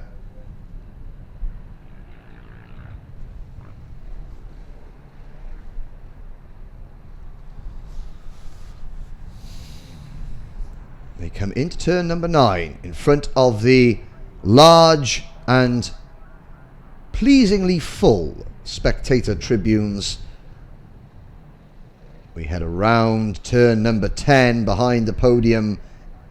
There's Diego Larocque, number 915, going through your screen. Diego obviously Will still be a little bit sore from his earlier incident, but the kart is okay. More importantly, he is okay, and the reigning Micromax world champion is in a position to try and salvage some heat points in this next race and move ahead into tomorrow's pre-finals and finals. So, Estonia on the front row of the grid alongside Spain, and the poleman gets jumped by Maximus Meyer there at the start. Good anticipation from Meyer, who leads into turn number 1. Diego Larocque slotting into second place. Ken-Oscar Algre slipping back to third, and then it's Amaury Mertens in fourth place. All 12 drivers safely through the first couple of corners. But it is Meyer under pressure from Larocque as they head through turn number 5 onto the back straight, and you'll see Larocque pushing Maximus Meyer along, literally getting his nose cone lodged onto the rear number plate of that kart. Still drivers too wide going into turn number 6, the button complex. It's Meyer, Larocque, Algre, and then Mertens, as Mertens there makes a move on the poleman Ken-Oscar Algre to take third position. No, actually that's not Mertens, that is one of the 2 CRG karts. That is in fact Laurens van Huppen. So Laurens van Huppen makes the move into third place. So Amaury Mertens has dropped back to, I think, 5th position for the Cosmic chassis driver, with the pink stripe down the front of the NASA panel. But it's Maximus Meyer at the end of lap number 1 who leads. So the field goes through. There is the white and pink coloured kart of Amaury Mertens. Possibly that was Sita van Miert, but up at the front doesn't matter, because it's Larocque pushing Meyer along. Then Laurens van Hopfen. Oh, yellow flags at turn number 5. 2 drivers getting locked together. They both continue, but they're a long way back. There they go, flashing through the top of the screen, heading down the back straight. We'll get a number check next time by on those drivers. I think that may have been Amaury Mertens who was having an issue there, or no, possibly it was the number 926 kart of Theo Thorzelius and the number 911 of Louis Hofbeck, the Danish driver. We complete lap number 2. Maximus Meyer, Diego Larocque, Ken-Oscar Algre, and Laurens van Hoppen, the top 4 as they go through turn number 3, around turn 4, and now hard on the brakes for turn number 5. Larocque will try once again to push the race leader away from the chasing pack. At this stage of proceedings, Diego Larocque knows that his best chance of victory is not by passing Maximus Meyer, it's by pushing Maximus Meyer. The more he can push that race leader, the further away in theory he will get. Although, as I say that, Ken-Oscar Algre and Laurens van Hoppen are not going to allow that. And you can see Larocque just almost superglued to the back bumper of Maximus Meyer's kart. They go past the grandstand, down towards turn number 11. Here we are, sharp right-hander, now back on the power through turn number 12, flat out through turn 12. It looks sharp on your TV screens, but it is a very fast right-hander. And Maximus Meyer just easing himself to the inside to dissuade Diego Larocque from sticking his nose cone on the inside line going into turn number 1. And Van Hoppen, who is in 4th place, the second of those 2 karts on your screen, the black, silver and orange CRG kart number 913, he is pushing the poleman right back up to the leaders. So we've got a 4 kart breakaway up the front. Bart Pluk is in 5th position. There goes Bart with the number 925 kart of Lucas Blomgren Dahl right behind him. And there's a change. That is Ken-Oscar Algre and Laurens van Hoppen deposing Diego Larocque. So Larocque is shown the outside line of turn number 8 and said, it's your outside line or the grass, your choice. He chooses the outside line. It costs him 2 places, but it doesn't cost him his place in the lead pack. And that is the critical thing, because as the drivers come onto this main straight, they're all looking over their shoulder just to see where they are. We can see Meyer beginning to defend. And as long as Diego Larocque is within a couple of kart lengths of the driver in front as they head onto the long straight, the slipstream effect will come into play and he will be able to stay in touch with those first 3. If Larocque gets dropped, then that is where You will see him out of the slipstream, and the front three will pull away, because 12 wheels working in unison are always better than 4 wheels working on their own.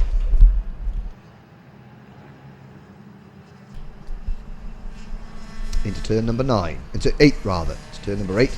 Max Meyer again looks over his shoulder, hugs the inside line, now swings out wide to prevent Laurens van Hoppen from trying to go around the outside. It also helps Meyer maintain his momentum on the racing line. We're going to be completing lap number 5 and going on to lap 6 out of 7 very shortly. These 4 drivers are, well, they were about 2 seconds clear of Bart Pluk and the number 925 kart of Lucas Blomgren-Dahl. But 5th and 6th place as these 4 karts battle. 5th and 6th are closing in, and we can now see all 6 in the same camera shot as Meyer under pressure. There's Laurens van Hoppen to the inside going down the back straight, and he squeezes Max Meyer. You can see the number 919 kart just juddering a little bit as he was forced wide over the curbs, and in a flash he goes from 1st to 4th, and in another flash Bart Pluk and the Swedish driver Blomgren-Dahl, Lucas Blomgren-Dahl, close in. Meyer now fighting back. Diego Larocque takes the lead, so Larocque passes Van Hoppen.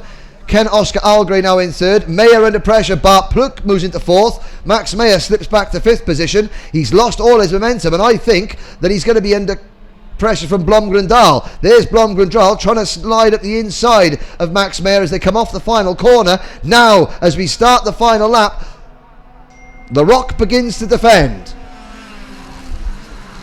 Into turn number 1. Van Hoppen right behind him. Van Hoppen runs wide. Here comes Ken Oscar Algre. He'll try the crossover move and sneak up the inside of Van Hoppen, who gets a little bit wide onto the slippery surface. Algre moves into P2. Larocque will have to defend come the end of this back straight.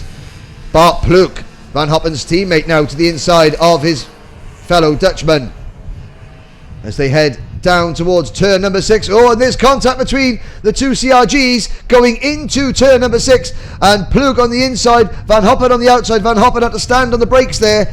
That's cost Laurens van Hoppen any chance of another win. Here comes Larocque to the inside of Ken Algre, and Larocque makes the move. He runs Algre a little bit wide.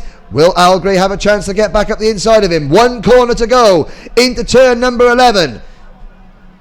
It looks as though Diego Larocque has held on. Lucas Blomgren-Dahl has come through into 3rd position. Diego Larocque, who finished race number 2 in a marshal post with a bit of a sore side, he takes the win in heat number 3. Ken Oscar Algre, the poleman, comes home in 2nd. So the 2 drivers that crashed out of heat 2 come home in 1st and 2nd in this race. Lucas Blomgren-Dahl, good result for Lucas.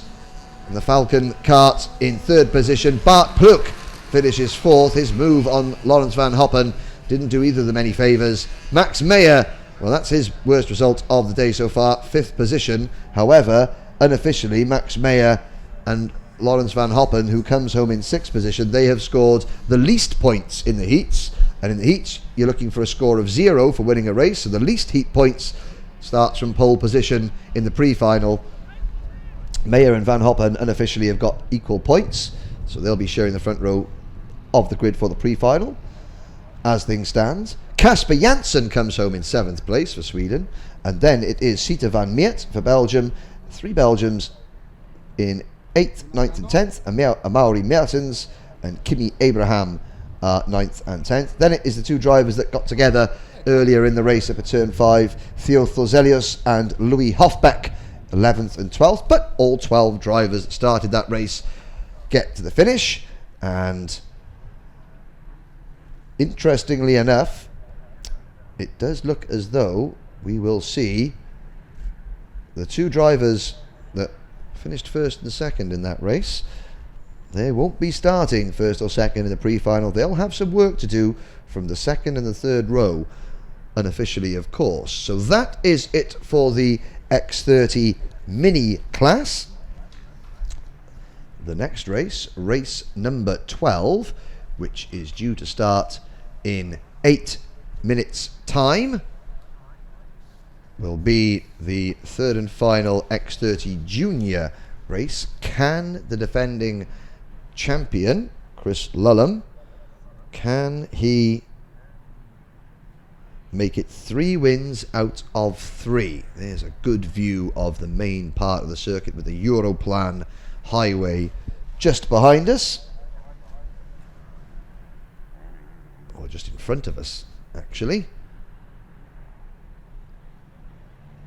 and a good view of the old circuit to the right, the new circuit to the left. And we wait for the next race to come out. My name's Henry Baudet. I'll be bringing you all the action from the commentary box. Our pit reporter Jenny Wade will be on hand to do interviews, as she was this morning, in between the races with the various team managers, drivers, etc. that are here watching, running people, or simply interested spectators. But the next race should be extremely close indeed, because Chris Lullum, on the number 1 kart, he's come through to win both races so far, but he's done it from the 6th row of the grid. So Lullum and the number 53 driver, Tour Stalmans from Belgium, they were the fastest 2 drivers. Well, no, they were. Stalmans was the quickest. Lullum, I think, was 3rd fastest in qualifying yesterday, but both then had their 2 fastest laps deducted for blocking. They were actually blocking each other, so they both got penalised, and they find themselves down on row 6. There's a shot of our official photographers from Racebox Photography. They are the firm who bring this event to life on the various print magazines and websites that cover the sport of karting.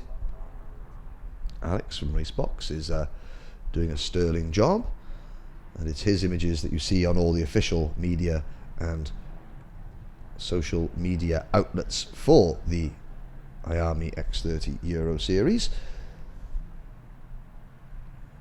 But the grid, which we will bring you, which will flash up on your screen in a few minutes' time, but I can tell you, with 26 drivers across 15 countries, there's quite a lot to tell you about. So pole position will be Peru's Mateus Zagaleta in kart number 8 for Fusion Motorsport. He's a triple Peruvian karting champion, the 13-year-old from Lima.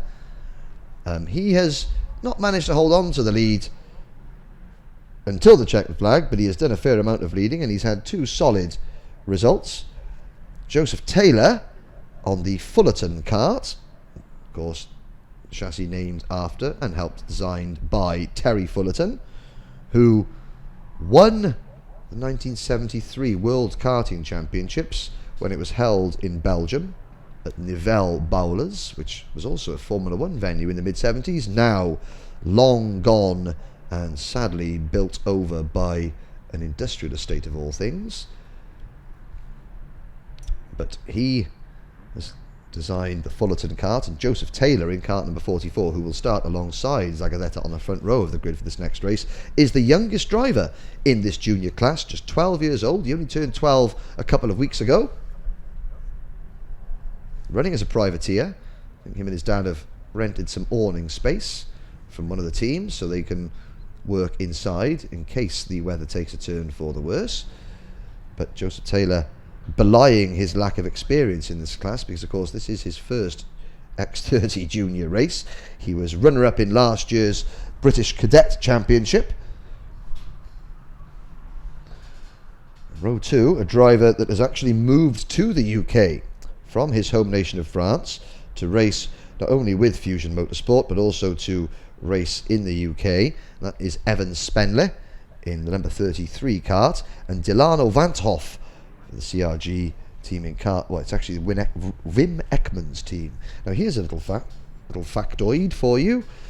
Wim Ekmans at one point, well, several times over the course of the last 20 or so years, has been linked with an entry into Formula 1. Not quite sure that's his cup of tea now, but back in the day where you didn't need to be a multi-billionaire to enter a team in Formula 1, Wim Ekman's name was mentioned several times in connection with an entry into Formula 1. And of course, there's a glance at the motocross track here at Genk, because this facility is not just a kart circuit, it's a kart circuit. Just in the foreground, you can see a couple of barriers and things with a big white arrow on them. That's the radio-controlled car race circuit they've got here. And behind there, that is the motocross track, which is having a test day today. And this area used to have a big dam, so they've used the natural contours of the dam to create that motocross track. So, a petrol head's paradise in the northeast corner of Belgium.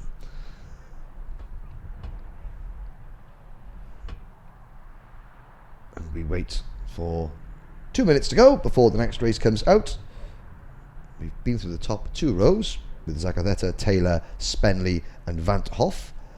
On row 3, we have Ellie Goldstein. Ellie, the grandson of 5-time world karting champion Francois Goldstein. And to show you just how, well, obviously karting is a major sport, but it is a close-knit community. And this year's World Karting Championships are at the PF International Circuit in Lincolnshire in the UK.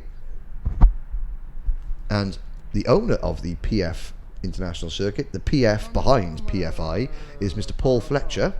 And Mr. Fletcher, much to his continual chagrin, 40 years later, came second to Francois Goldstein in the World Karting Championship in, I think, 1969, if memory serves me correctly. Yes, I am an anorak and proud to wear it.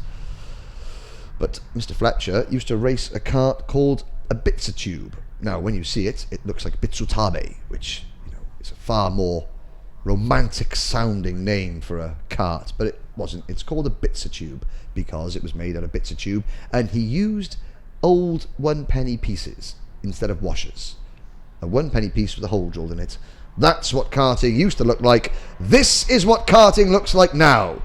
26 multicoloured, high-powered machines, the latest engine technology, adjustments that you make not in inches or centimetres but in millimetres.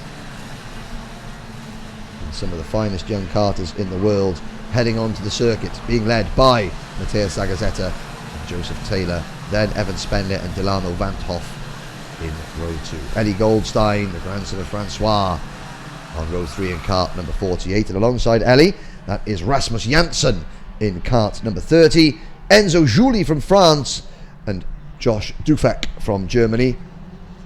They are on row number 3, and you can see Joseph Taylor going through. He's looking over his shoulder trying to find out where the pole sitter is.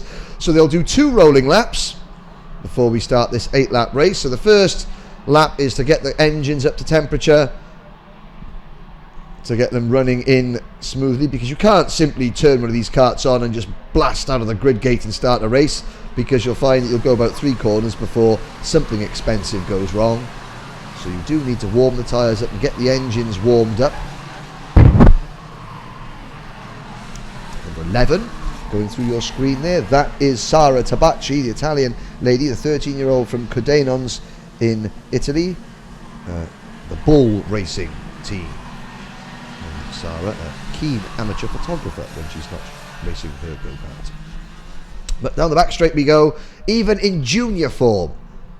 The kart's doing well over 70 miles an hour, and if you want a comparison, the next time the camera does a shot of the karts going down the back straight, look how fast they're going in relation to the cars on the highway, and that gives you an idea of just how fast these young men and women aged 12, 13, 14 and 15 are going.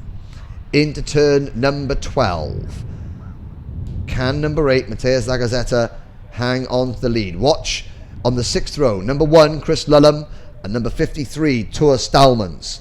Can they make a move? Joseph Taylor on the outside of the front row. Zagazzetta leads them to the line. We're off and racing. Zagazzetta holds on to the lead. Evan Spenley, his Fusion teammate, diving up the inside, and that is going to push Zagazzetta wide. Oh, and there's a crash behind. There's two separate crashes. Karts going over the top of one another, and that's the number 17, that's Delano Vantoff and Joseph Taylor, who have come together, and in front of them there was another accident, and that looked like a Piers Sexton racing kart getting itself sorted out. Was that Chris Lulham? He was in the middle of the pack, and the leaders, well, no, there's Lulham going through, so he's emerged unscathed, but there are several other PSR team karts in this field, or maybe the Fusion team and the PSR team look quite similar from a distance, but it is Evan Spenley who made the move to the inside, and Ellie Goldstein was also trying to make his presence felt coming into turn number 1, and on the outside Delano Vantoff and Joseph Taylor just had nowhere to go. They eventually found each other, but at the end of lap number 1 it's Ellie Goldstein who leads after a great start from Evan Spenley, the Parisian driver now based in the UK. Oh, and behind him there's another crash, and that's the pole sitter that runs over the top of the number 30 PDB racing team kart of Rasmus Janssen. So Matthias Zagazzetta, well, is that kart okay? Yes, it is. It looked like Rasmus Janssen was the one that spun, and Zagazzetta, trying to go around the outside, just clipped the Swedish driver's kart, and so Matthias Zagazzetta has to wait a bit longer for his first win here in Europe, because it's not going to happen now. Zagazzetta actually returns the track in stone last place. Number 38 kart Remo Katapik was one of the drivers that had that incident earlier on. There's the number 20, that's the Japanese driver for Evolution Racing. That is Masatora Wada going through. He's mid-pack, and there's yellow flags waving at the final corner, so other drivers have gone off. So this is a bit of a tardy start, I have to say. Well, Ellie Goldstein isn't worried about that. Well, why is that yellow flag waving? Is there a kart off the circuit out of my viewpoint? Well, does it matter? The rest of the track is clear. It's Goldstein from Spenley, then Chris Lulham up to third from 11th on the grid. So Lulham, like a champion, managing to sense and avoid and react to the accidents around him and ease his way through. Enzo Juli is fourth. There's too wide, one of the Fullerton karts on the outside. That could have been Ossi Peltola losing a place there in kart number 13. But it's Enzo Juli in the number 19 kart, the back of that shot there, going through in fourth place. And just watch Lulham now begin to pick his way past Evan Spenley. There he goes to the inside, and Spenley cannot respond. Ellie Goldstein, who has followed Lulham home in both races so far. How long can the Belgian driver in kart number 48, the Team Goldstein, so it's a family run team, how long can he hold off the number 1 plate kart of Chris Lulham? All 22 drivers are still running. Oh, sorry, all 26 drivers are still running. In fact, no, they're not. Flynn Jackers in kart number 45 has retired. That's the second time in 3 races that Flynn, the Australian driver, has failed to finish. But in that third race where he did make it to the checkered flag, he made it to the checkered flag into the top 10. But he'll be starting the pre-final from the back, I have no doubt. Goldstein into turn number 9. Lulham watching, biding his time, waiting. Doesn't make a move there. Julie and Spenley, or Spenley and Julie rather, third and fourth, and a small gap to Tyler Reid in kart number 22. And there's the move. Lulham passing Goldstein. Goldstein says, "You're not having it that easily, mate." And just a crossover move, like a driver that knows this circuit extremely well. And he retakes the lead. Lulham, though, with the fastest lap of the race, and Lulham finds a gap and now runs Goldstein a bit wide at turn number 5. And I have to say that Lulham, he was a bit too busy concentrating on making sure that Goldstein had his line ruined. And Evan Spenley saw the door open, and like the Red Sea parting, he went straight through into the race lead, and he brought Enzo Juli in the number 19 kart, the CBK team driver, into P2. Lulham back to third then. There's Evan Spenley into turn number 11. Then it's Juli, the driver from Montpellier in France. Then it's Lulham. We'll watch the 13-year-old from Guildford in England pass Juli to take P2. Just behind them is Goldstein, and joining that lead group in 5th position, the number 22, the Piers Sexton Racing Kart of Tyler Reid. Tyler, his first season out of cadets, as Lulham retakes the lead from Spenley, and Spenley gets run wide going on to the back straight. Angus Moolsdale, the Scotsman from Glasgow, sets the fastest lap of the race in kart number 23. Moolsdale is down in 16th position, so I feel that he was caught up in one of the opening lap incidents and lost quite a bit of time, so he's recovering. The pole man, Matthias Zagazeta, is down in 20th. Tua Stallmans, who I name-checked earlier as someone to watch out for, he's up into 6th position and is just approaching. He's there on that black and gold kart, the driver with the black race suit with the yellow, luminous yellow stripes on it. He's in 6th position, but Lulham leads from Julie, from Goldstein. Reid in 4th place, having a strong run, is Tyler Reid, the TLR Carcom sponsored driver. Then it's Spendler and Stallmans, and Goldstein repasses Julie for 2nd. Moolsdale, another new fastest lap, 56.527. That's actually 0.2 of a second quicker than Christopher Lulham. Although Lulham, now with clean air, puts in a purple first sector. That means that is the fastest first sector of anybody in this race. The predominantly white with a bright pink flex on the rear bumper of that number 1 kart. Lulham comes through there. Jason Leung, the Canadian driver, in kart number 42, the Peter De Bruyne Racing driver from Richmond in British Columbia. He is getting a warning flag for some incident. He's down in 15th place, is Jason. And now you can see that Lulham has had over a lap of clean air, and he's stretching his legs. 56.324. That's 0.2 of a second quicker than Moolsdale's previous fastest lap. Julie is 3rd. Then it's Reid and Spenley. So Tyler Reid doing a good job of just holding on and holding off the more experienced drivers, but just behind Spenley is Tua Stallmans as Chris Lulham comes around turn number 8 up the short straight towards the spectators into turn number 9, and now through turn 10. Again, very experienced driver, even though he's only 13 years old. He races in competitions all over the world, and he checks over his shoulder. You can see he's sitting bolt upright. There's a checkered flag. Easy win for Chris Lulham. Didn't have to defend on the last lap at all. A casual glance over his shoulder. That is a hat-trick, a clean sweep for Chris Lulham, his mechanic. Team Wales original member, Ollie Richards. In fact, Ollie told me that there's only 2 original team members of Wales, or original Team Wales members left in karting now. He's one of them, I'm the other, and neither of us are in any danger of sitting behind the steering wheel anytime soon. Well, one of us can still fit behind the steering wheel, and it's not me. So Chris Lulham takes the win. 3 out of 3. A perfect day for the Piers Sexton Racing driver. Ellie Goldstein, that is 3 second place finishes for Ellie, and he will be pleased with his day's work. Enzo Julie for France finishes 3rd. Then Tyler Reid, great result for Tyler in 4th place. Evan Spenley comes home in 5th. Tua Stallmans is 6th. Then a good result for the Japanese driver. 7th place for Masatora Wada for the Evolution Racing team. Luis Del Bart comes home in 8th. Daniel Traeger is 9th for Denmark. Then Senna Eckers in 10th. The Philippines driver Eduardo Cosateng finishes in 11th place. Then Arturi Marlin, who started 25th, comes home in a very strong 12th place ahead of his countryman Yuna Oskari Yorica.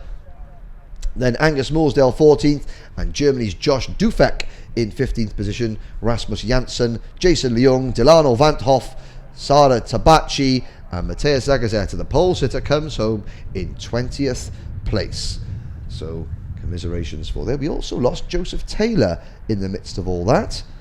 See what happened to Joseph. Obviously maybe sustained some damage from that first corner, or that first lap incident. But, well, Chris Lulham. Who can beat Chris Lulham this weekend? Well, Ellie Goldstein, 3 second place finishes, and every single time that Ellie has got his nose in front of Lulham, Lulham has passed him with ease and has been able to then keep Ellie at arm's length. And we have 8 minutes to go before the next race. The next race will be race number 12. No, sorry, race number 13. The penultimate senior X30 race of the day, 11 laps. So the drivers in this next race, it will be their final heat. And we've just seen one Englishman complete a clean sweep of victories.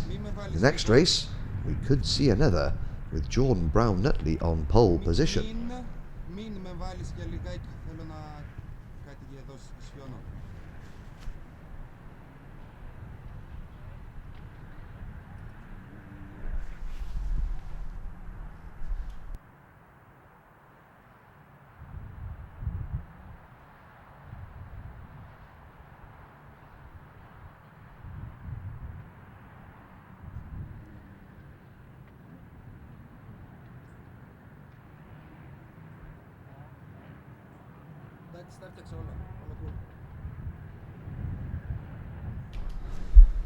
So while there's a brief lull in the action, looking at the circuit here, it's a high time that we paid tribute to the most important people in motor racing. You can see them clustered around their posts wearing bright orange and bright yellow.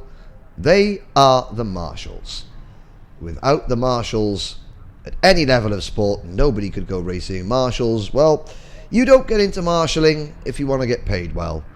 You don't get into marshalling if you want to, get rich. You do it for the love of the sport, to keep the drivers safe.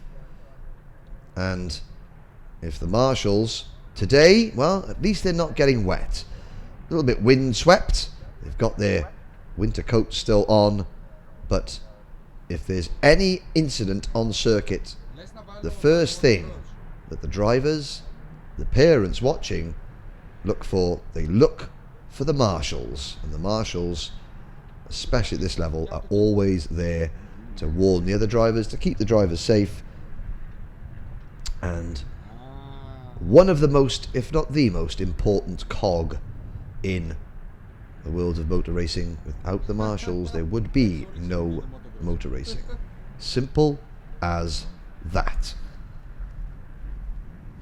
And while the junior drivers go back to the Parc Fermé area under the watchful eye of Mr. Paul Classen and his technical team, and we did mention it earlier, but for those of you who are just tuning in this afternoon, I have to say a big congratulations to Paul, becoming a grandfather again on Friday morning, and baby Noah arrived a little bit late, only the 19 hours late, or 19 hours after he announced his arrival. He was finally delivered 19 hours later, and Paul will be, and his wife Bobby will be seeing their new grandson first thing Monday morning when Paul returns from here.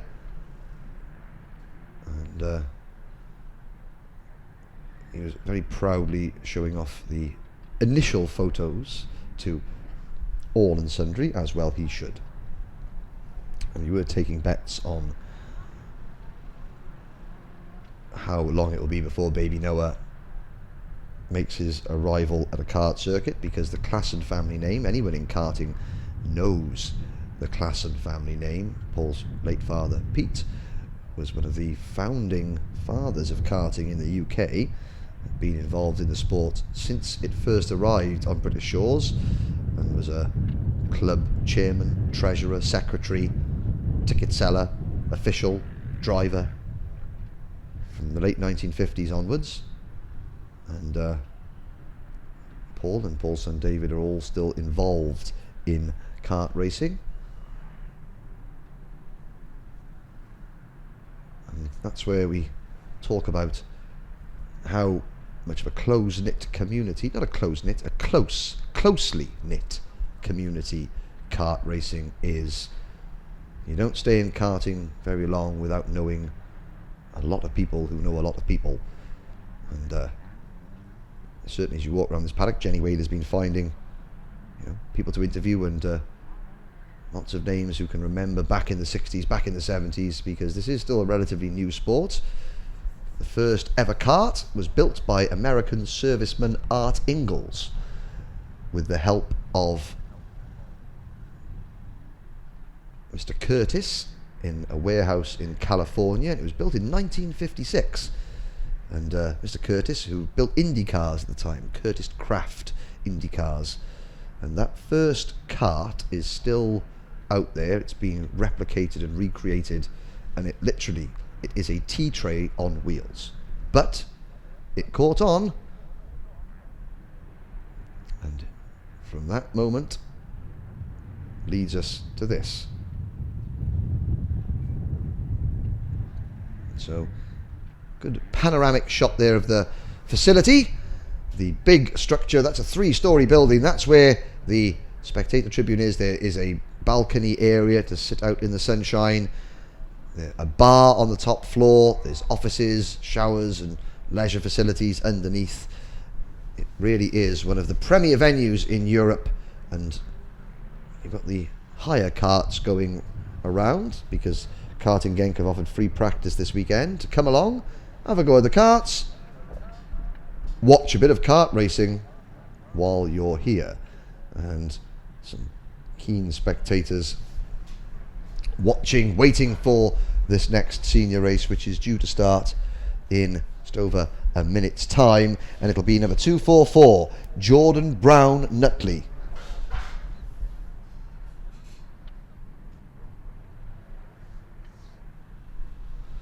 We'll start on pole position from the Dan Holland Racing team. Jarne Gewertz in kart number 212 will start second, the Belgian driver for the P1 Events team. Joey van Splunteren in kart 273, Sign Mind Racing third on the grid. And then our lone driver from Thailand here this weekend, Thanaponpang Sutumno, the Wild Force driver. The Super Wind Force driver, I do apologise. He starts fourth. Siim Liedma from Estonia will start fifth in kart 256. Ben Waldridge, privateer driver from the UK, in kart 247 will start on the outside of row 3. Here come the drivers on to the first of 2 rolling laps. Martin Willeke from Belgium and his countryman Nicolas Bayet will start on row number 4. Then it'll be Ireland's Jonathan Brown and Germany's Jan-Philippe Springom. On row 6, Sebastian de Grand from Belgium and Ido Cohen from Israel in kart 235. Then we have Milo Luchterlein from the Netherlands and Isaac Valtonen. Strong drive from Isaac Valtonen in his second heat, up into the top 5 in kart 261. Watch him from 14th on the grid. Then it is Manuel Galofre Torna from Spain and Jacob Ang from Wak Wak Village in the Philippines. He starts on the outside of row number 8. Ethan Hawkey from the UK and Bruno Ponte from Portugal start on row number 9. Gregor Yeats from Estonia and Stephen Lyle from the UK start on row 10. Sander Sepp on row number 11. 21 drivers, 11 laps. 3 races to go today, including this one.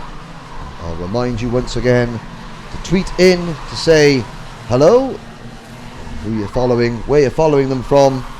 Its Twitter is at RGMMC.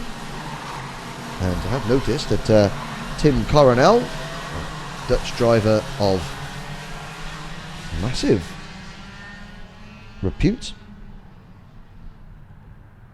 is now following us. Tim and his brother Tom Coronel have raced just about everything with wheels on. 2, 3 and 4 wheels and more. On circuit, rally, you name it, they've raced it. The Coronel family, one of the most well-known Dutch racing families. So if Tom or Tim Coronel are watching, hello. Thanks for joining us. And they have got Milo Lichterlein in kart number 219 to cheer for, as well as Joey van Splunteren in kart 273 in this race. So can anyone beat Jordan Brown Nutley? That is the question.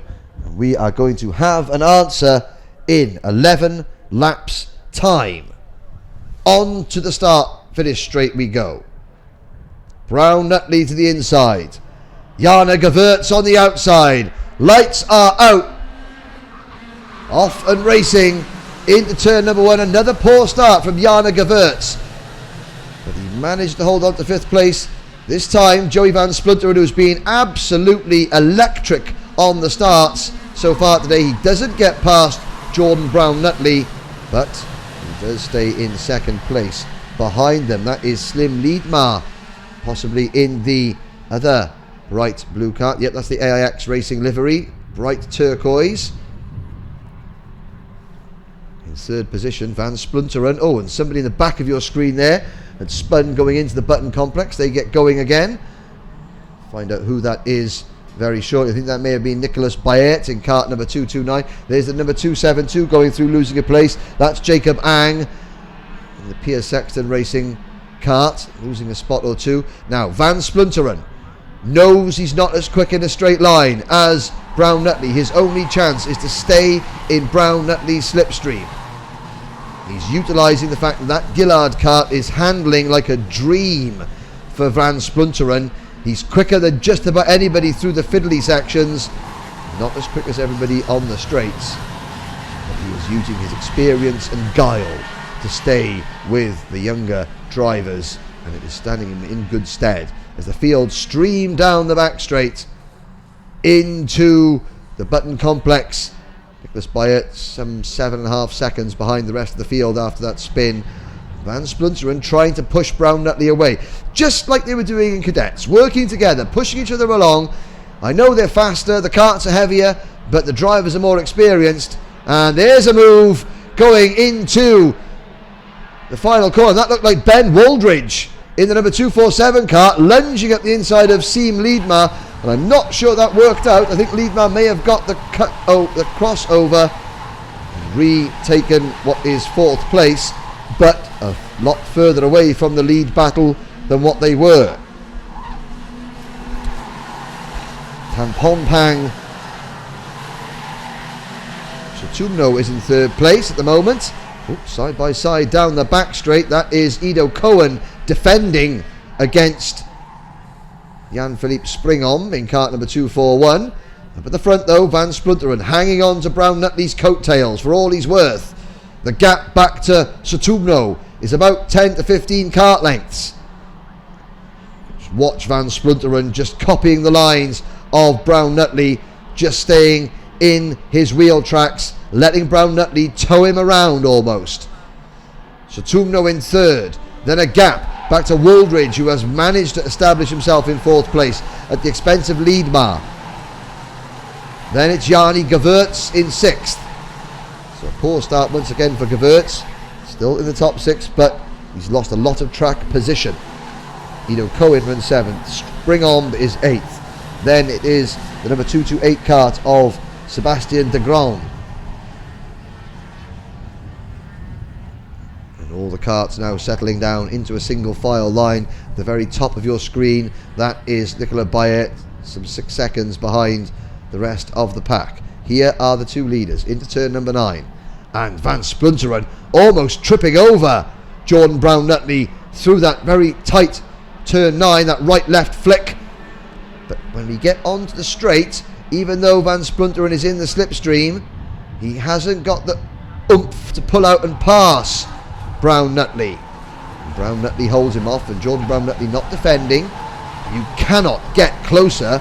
Well, Van Splunteren could not get closer to Jordan Brown Nutley unless Brown Nutley was giving him a piggyback. He doesn't want to do that in a rather expensive cart, tell you that. Jana Gewurz sets a fast lap of the race. So the number 212 cart, so quick in qualifying yesterday. Jana has been let down by his starts today, it has to be said, and now he's going to try and fight his way back up through the leaders. And I believe there Jana Gewurz has moved past Ido Cohen into 5th position. There's Gewurz in cart number 212. He's now chasing the number 247 cart of Ben Waldridge. Waldridge, privateer driver, proper old school lad and dad racing. And oh, there's a move further back, and that was a lunge. That looked like Manuel Golofre-Tournier sending one in on Jonathan Brown from Ireland for 13th place, and I think he may have got that somehow sorted out. I think if it hadn't been for Jonathan Brown kind of seeing a Spanish flash out of his peripheral vision, that could have been an incident. And there's Van Splunteren, there's Wooldridge rather, going past the number 265 Kart of Sutumno, the Thai driver. So Ben Wooldridge moves into P3. The gap to Van Splunteren in second is 1.6 seconds. We're on lap 6 out of 11. Jordan Brown-Nutley slowly but surely breaking the challenge of Joey Van Splunteren. Now Jana Gevirtz goes past Tanapompang Sutumno for 4th place. So Gevirtz chasing Wooldridge now for 3rd place. Van Splunteren checks over his shoulder. He's lost the slipstream. So Jordan Brown-Nutley once again. It's taken him 6 laps. We're now on lap number 7. But Jordan Brown-Nutley has started to break Joey Van Splunteren's challenge. There's your evidence. 56.005 seconds. That is 0.2 quicker than Van Spluteren's best. These two are 2 seconds in front of Ben Wooldridge now. Jana Gevirtz in 4th, then Sutumno in 5th, then a gap back to Ido Cohen in 6th, then Liedmar, Springomb, Isaac Valtonen in 9th, and the number 236 Kart of Martin Villeke rounds out the top 10. All 22 starters still running.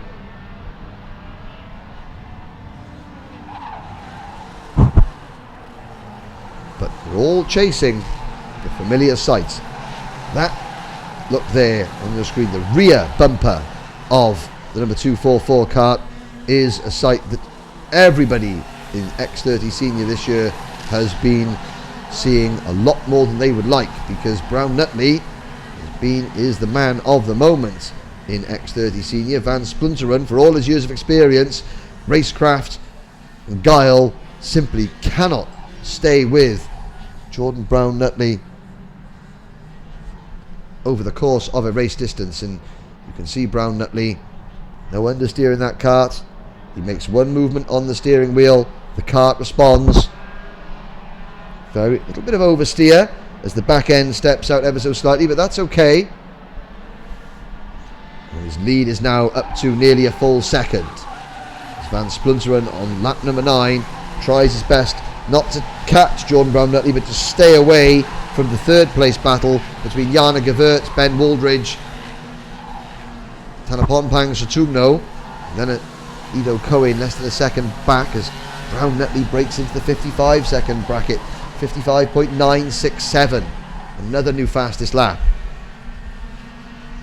Sim Liedmar, one of the AIX racing drivers there, making a lunge, going into the button S's. That was for 8th place, passing Isaac Valtonen. There's Ben Wooldridge now chasing Jana Gevirtz. So Gevirtz 2 seconds now behind Van Splunteren, thinking that maybe Van Splunteren has done enough to hang on. Ido Cohen in the back of his shot there, catching this battle we're looking at here. So the second of the blue and yellow Dan Holland racing karts. Brown-Nutley just getting quicker and quicker. 55.92 seconds. And he knows that if he wins this race, all goes well. Other drivers will look at the result sheets and they'll think, oh God, Brown-Nutley's quick. Oh my word, he did it on the last lap as well, when technically your tyres have had the most wear. And that will just have a little bit of a psychological edge for Brown-Nutley, because the rest of them will be thinking, well, even if we get past him at the start, he's only going to get quicker and quicker as the race goes on, so we're stuffed either way. We now start lap number 11. The final lap. The top 2 are safely through. Who is going to be 3rd? Who's going to be 4th? Wooldridge looks to the inside of Sutumno. Sutumno holds on, but this is going to be a Saturday afternoon walk in the park for Jordan Brown-Nutley this final lap. There's Wooldridge. Wooldridge, chrome silver crash helmet, chasing Jana Gewertz for third place. But he's not close enough going into turn number 6. Behind him, Satumno and Cohen, with Valtonen, Hawkey, the number 256 kart of Sim Liedma. But none of them can hold a candle to this driver, number 244, Jordan Brown-Nutley, who comes to the line. The checkered flag is out. 3 wins out of 3 for Jordan Brown-Nutley. Joey Van Splunteren finishes second. Jana Gewertz holds off Ben Wooldridge for third. Strong fourth place result for Wooldridge. Tamponpang Satumno is fifth, then Ido Cohen in sixth. Behind Ido Cohen, a big gap back to Isaac Valtonen. Ethan Hawkey is next. Then it is Slim Liedma in ninth. Rounding out the top 10 in kart number 228, Sebastian de Grand. 11th place, number 241, Jan-Philippe Springomb, the German driver. And Spain's Manuel Golofra Torna rounds out the top dozen finishers. 1.1 seconds. Doesn't seem like a lot, but that's a big gap in the world of kart racing for Jordan Brown-Nutley. Outside the top 12, Jonathan Brown, Bruno Ponte, Gregor Yeats, Milo Lichterlein, Jacob Ang 17th, Stephen Lyle 18th, Sander Sepp in 19th place, and well, Martin Villequet and Nicholas Bayert both failed to finish. So of the 3 Belgians in that race, Gewertz was third. The other 2 did not see the checkered flag.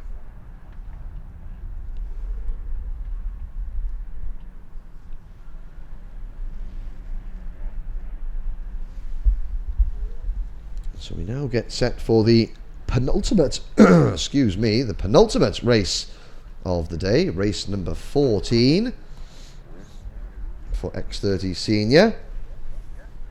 And everybody in race number 14 are thinking, oh, thank goodness for that. We've got shot of Brown-Nutley for the afternoon. Let's go and have a try and win a race ourselves. They'll be on track in 5 minutes time.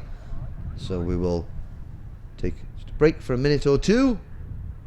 Then we will be back with the last 2 races of the day. X30 Senior, Groups C and B, and then the X30 Super Shifters to round off proceedings here at Genk in the opening round of the 2017 IAMI X30 Euro Series.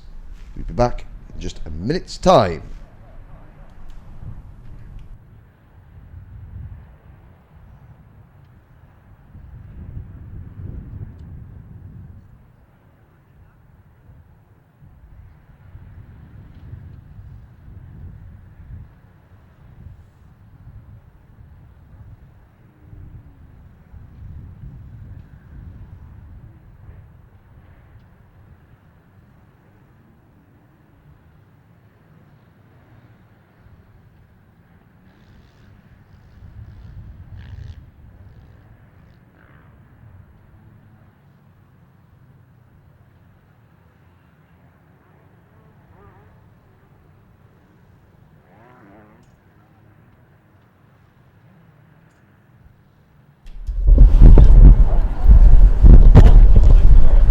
Before we go to the next race, pit reporter Jenny Wade has found a driver to speak to.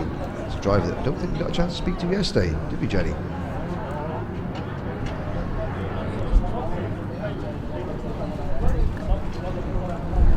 Okay, now Matthias Agazetta, yesterday we missed you to have a chat after the qualifying because you had to race off and do some study, which is very conscientious of you. Great to see. But maybe you can just tell us about yesterday, how the qualifying was, and of course why we find you here in Genk. Yeah, thank you very much. It was really hard qualifying. Everyone, all the pack was just together, and I tried to find my space, and I got it. So we did a good qualifying, and we managed to get pole. But yeah, it was all okay. I think it was really close, wasn't it? Yeah. Just thinking about the qualifying yesterday, did you expect that everyone would be so close going out there, or because you waited a little while at the beginning of the session? Yeah, I knew I was going to like get stuck a little bit, so I decided to like lift a little bit up, so to manage to get my space. Yeah. And yeah, I got it, but times are really close. Drivers are really good, really good level. But yeah, we're happy with the result of qualifying. Now, of course, to come all the way from Peru and be racing here in Genk, a little bit different to the competition that you're used to, I guess. Yeah, first of all, it's 12 hours, 13 hours airplane. And yeah, it's really different. It's much harder level here. So let's try to do what we can. Are you learning anything from the team while you're here other than enjoying the racing? Yeah, Fusion team is best team ever. It's a really good team. I'm learning a lot. Like, yeah. At this age, do you do much with the data from every session? Are you looking at data on the computer or anything like that? Yeah, we look a lot of data and also videos. Yeah, on Thursday we were looking also at videos and yeah, to try to improve every day. Okay, will we see you again this year? Yeah, for sure, yeah. I think you've had a great start. Pole position, of course, not so easy today in the racing, is it? No, it's been a hard day. Tomorrow, hope it's better. Tomorrow we have the final, so I hope it is better too. Well done yesterday. Sorry we didn't catch up with you, but for all your fans out there, you can say hi and congratulations. Yeah, thank you very much. Thanks. Well, thank you very much, Jenny. And I have to say that Matheus Zagaleta does have an awful lot of fans. I was looking at the official Facebook page of this championship. That's Facebook IAMI X30 Euro Series, and one of his supporters has put a rather big poster of Matheus Zagaleta advertising this event, telling everybody, watch Peru's next racing superstar. Not sure who was the first one, or if Matheus could be the first Peruvian racing superstar, but they were saying this is where he's racing. He's racing in Belgium in this championship, in this event. Make sure you tune in back home. So Matheus is got lots of fans watching the moment. Well, they may not be watching this race just as keenly because it has got a Peruvian driver in it, but they should watch it nonetheless because there are some excellent drivers being led by number 202, last year's championship runner-up, Brett Ward, who was the vice world champion in Junior Rotax back in 2013. Milan Petelet, the Frenchman on the Praga Kart in number 238, starts to the outside of row number 1. And reigning Junior Rotax world champion Mark Kimber in kart 248 starts on the inside of row number 2. Rowan Grinwies from the Netherlands starts on the outside of row 2 in kart 223. Then we have Ollie Varney, 4th in this championship 1 year ago. He starts 5th in kart 204. From Portugal, Simão Ventura in kart 226. Then Nicolas Scholl from Austria, João Ferreira from Portugal, Christophe Charny from France, Oliver Clark from the UK, Levi Lintukanto from Finland, Patrick Kibble from the UK, then Dutchman Niels Koelen, Norway's Marius Solly Poulsen, Germany's Patrick Degenbeck, Sweden's Oliver Arenstedt, from the Lebanon Rubens Bushabke, and from the Netherlands Bas de Laat, then Estonia's Robin Vax, Bulgaria's Christian Hristov, and just 20 drivers. Ooh, one of them decided to go a little grass tracking there on the opening lap, and that looked like a CRG to me on the outside row. Oh, that could have been Patrick Degenbeck in kart number 250, just getting a little bit agricultural on the rolling lap, and in the absence of another CRG, yes, my powers of deduction, was it Simão Ventura, but no, it was a little bit further back than Simão, because Simão is there on the 3rd row of the grid. But there is the 202 kart, Evolution Racing's Brett Ward, followed by the Praga kart entry of Milan Petelet in kart number 238. There's Patrick Kibble, that very distinctive luminous yellow Metro Group backed entry. There's Rowan Grinwees, the black race suit, orange crash helmet in the black and red kart. They come into turn. Well, Brett Ward is bringing them round in an absolute crawl. And what we'll see as he comes out of turn 12, there's a gentleman you can see on your screen there directing them into the tram lines. As soon as Brett Ward is straightening that kart up in the tram lines, now he guns it, and Peterle is caught napping. We have a start. Milan Peterle got absolutely suckered into that one by Brett Ward. Ward leads. They're 3 and 4 wide, trying to get through turns 2 and 3. I think they've all managed to do it. Up into second place has come Mark Kimber, and I think that may be even Ollie Varney in third place. Yes, it is. Where did Peterle wind up? Because he was 4th or 5th going into turn number 1. He is actually in 4th place, so that's a decent salvage job. Oh, Robin Vax in kart number 260 getting a mechanical flag, so some component that he needs has flown off that kart. There is 225 Nicholas Scholl being chased by Rowan Grinwees in the number 223 kart through turn number 10. Grinwees in 246 position, Scholl in 5th, but at the end of lap number 1, Brett Ward and Mark Kimber trying to pull away if they can. Varney is 3rd, Peterle is 4th. Kimber looks to the inside of Ward, takes the lead easily. Ward doesn't fight him, but Ward will try and sneak back underneath Kimber coming out of this corner, but he hasn't quite got the speed, so he will work with Mark Kimber into this corner. He's not going to try and make a lunge going into there and spoil his straight line speed down the back straight. Varney in 3rd, Peterle 4th, Scholl 5th, Grinwees 6th, then Christopher Shani, the back of the pack. There's a move, Dagenbeck in kart number 250, pulling a move on the number 257 kart of Baz Delart, that PDB Racing Team machine, the predominantly black liveried kart.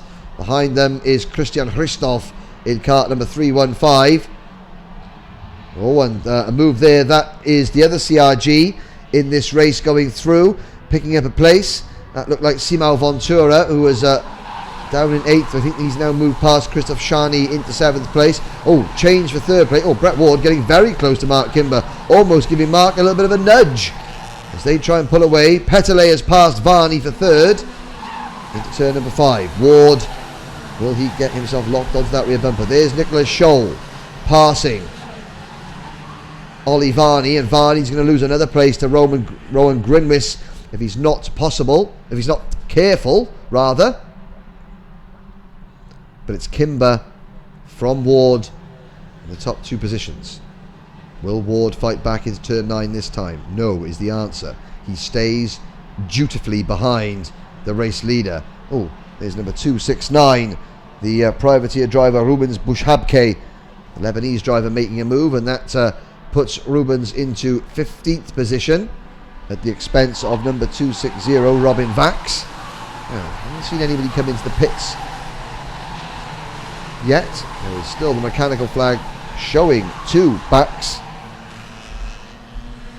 If he doesn't come in within 3 laps, they'll simply stop scoring him. Oliver Clark, another new fastest lap for Oliver Clark in kart number 251. Well, that M Sport kart of Clark's is very, very quick. He's been amongst the fastest in every single heat race. The problem that he had is that he really messed up qualifying yesterday. Only got 1 clear flying lap in, which is why Clark has found himself on the 5th row of the grid in each of his races. But he is moving forward, and he's up into, well, he's 10th at the moment, so he's obviously lost a few places. Now he's gaining them back.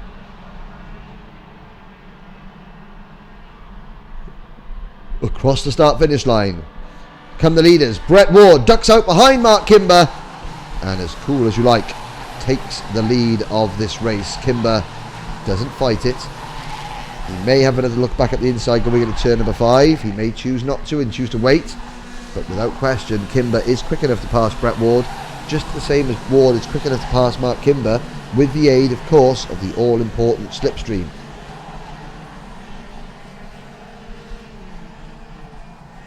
Peterle is just over half a second back in third position.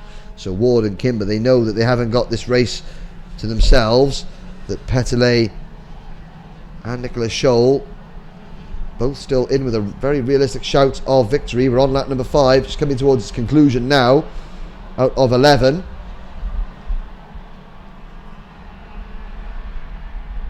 Across the line they go. Brett Ward head down, Mark Kimber chasing hard into turn number 1. Scholl keeping a watching brief in 4th place. Then a slight gap back to Grinvis, Varney, João Ferreira, Clark. Behind Clark, Ventura. Rounding out the top 10, it is the Levi Racing Kart of Finland's Levi Lintukanto. Field streaming down the back straight now, still being led by number 202, 19-year-old Brett Ward from Hayes. He's actually pulled away a fraction from Kimber.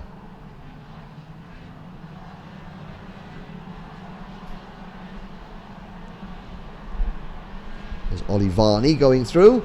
Varney in the 204 kart, who on his commentator information sheet, he put that he's actively seeking sponsorship, which tells you that he's skint and he wants to raise the money to carry on racing through corporate sponsorship, which is what a lot of these young drivers have to do.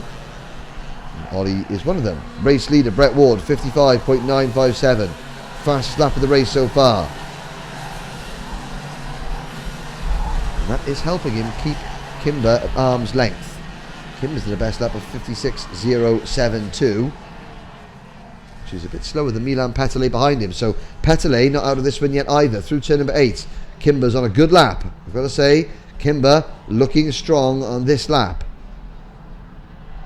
Through turn number 9, round turn 10. Now into turn number 11. Into the start-finish straight. Still, Kimber cannot find a way past Ward. Through turn number 3, Petelet gaining ever so slightly. Last time around, Petelet 1/10 of a second, in fact less than 1/10 of a second quicker, but quicker nonetheless than the race leader Brett Ward. See karts going through the back of your screen there. Through Habke in kart number 269, Oliver Arenstedt in kart number 267, and the number 257 of Baz Delart, and Christian Hustoff is in 19th place. The number 222, number 260, I beg your pardon, of Robin Vax, sadly out of the race. Well, we're on lap number 9 of 11. When will Mark Kimber make his move? Brett Ward has led comfortably now for some time. Kimber coming back strongly though, as you'd expect for somebody who won a World Championship last year. 55.883 for Kimber. He's back in Brett Ward's wheel tracks, closer than perhaps any other time of this race. He's timing it very well, because at the end of this lap we'll be on lap 10 out of 11. Petelet is only 7/10 of a second behind, so Petelet will have a say in the outcome of this race, provided that Kimber and Brett Ward start battling side by side.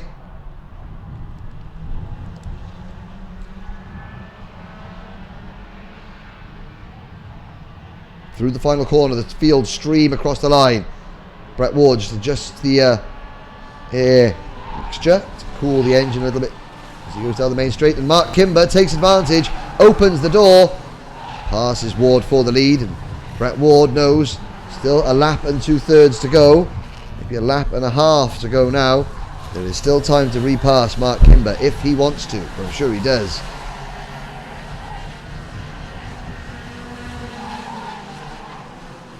The end of the back straight into the Button complex. There's Oliver Clark in that red, white and blue number 251 kart. Clark is now past Ollie Varney up into 5th position. What can Brett Ward do to respond to Mark Kimber, who has taken the lead and is now looking pretty comfortable, even with Verstappen on it? Now Ward begins the final lap. Goes to the inside at turn number 1. He's going to try and cut underneath Kimber coming out of this corner, but Kimber stands on the apex coming through turn number 2. That spoils Brett Ward's momentum. Now into turn number 5. Kimber has to defend. He swings out wide. Ward will try and cut underneath him. Can he get alongside? Yes, he can. Now Mark Kimber will try and squeeze him to the inside. Oh, Kimber with the momentum on the outside. Cuts across the front of Brett Ward. Petelet closes right in. Ward alongside again. But he's on the outside then for turn number 8 and he can't make the move stick. Around turn 8. Down the short chute towards turn number 9. Kimber defends. Ward had to fend off Kimber in just the same way last race. What has Brett Ward and Mark Kimber learned? Ward round the outside. Has he got the momentum? Can he stick it on the outside? Petelet is there to take second place away from Brett Ward. If he can't, checkered flag goes out. And it is a win for Mark Kimber, and right on the line, Milan Petelet grabs second place from Brett Ward. Nicholas Scholl finishes in 4th place, less than 0.1 of a second, less than 1/10 of a second separated the top 3. Great drive there from Mark Kimber.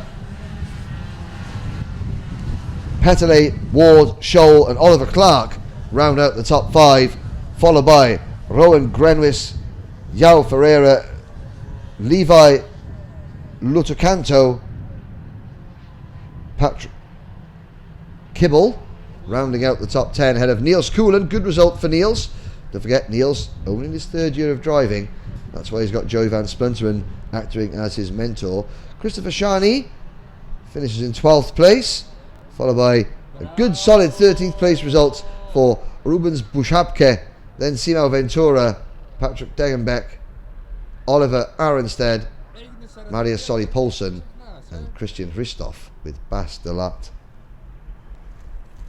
in 19th place, and Robin Vax failing to finish. So, ladies and gentlemen, one more race to go. It is for Super Shifter, and it is due to start in 6 minutes' time.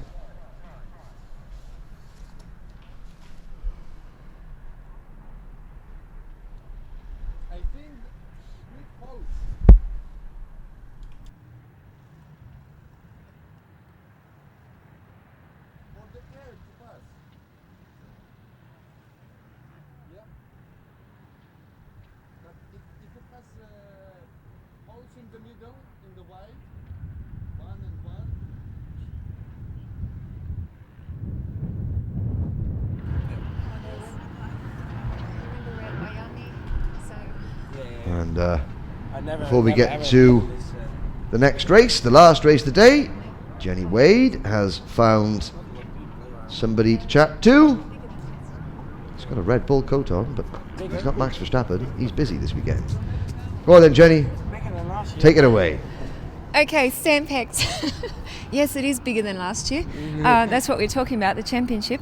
Now, I thought for a minute, you know, you're trying to be Max Verstappen here today because you're starting to look a little bit like, you know, a real race driver now. You've grown up since we first met. But of course, the last couple of times I've met you, you've won the race. And now you're playing with the big boys. Maybe you can tell us why we find you here at the X30. Is it just to have a look because you live up the road, or? No, it's just 25 minutes from my home. So I have some friends here as well. So I just came a look. How's going on here? It's going quite well this season. Start the WSK in Adria. The first one I won already. It's the first race in KZ1.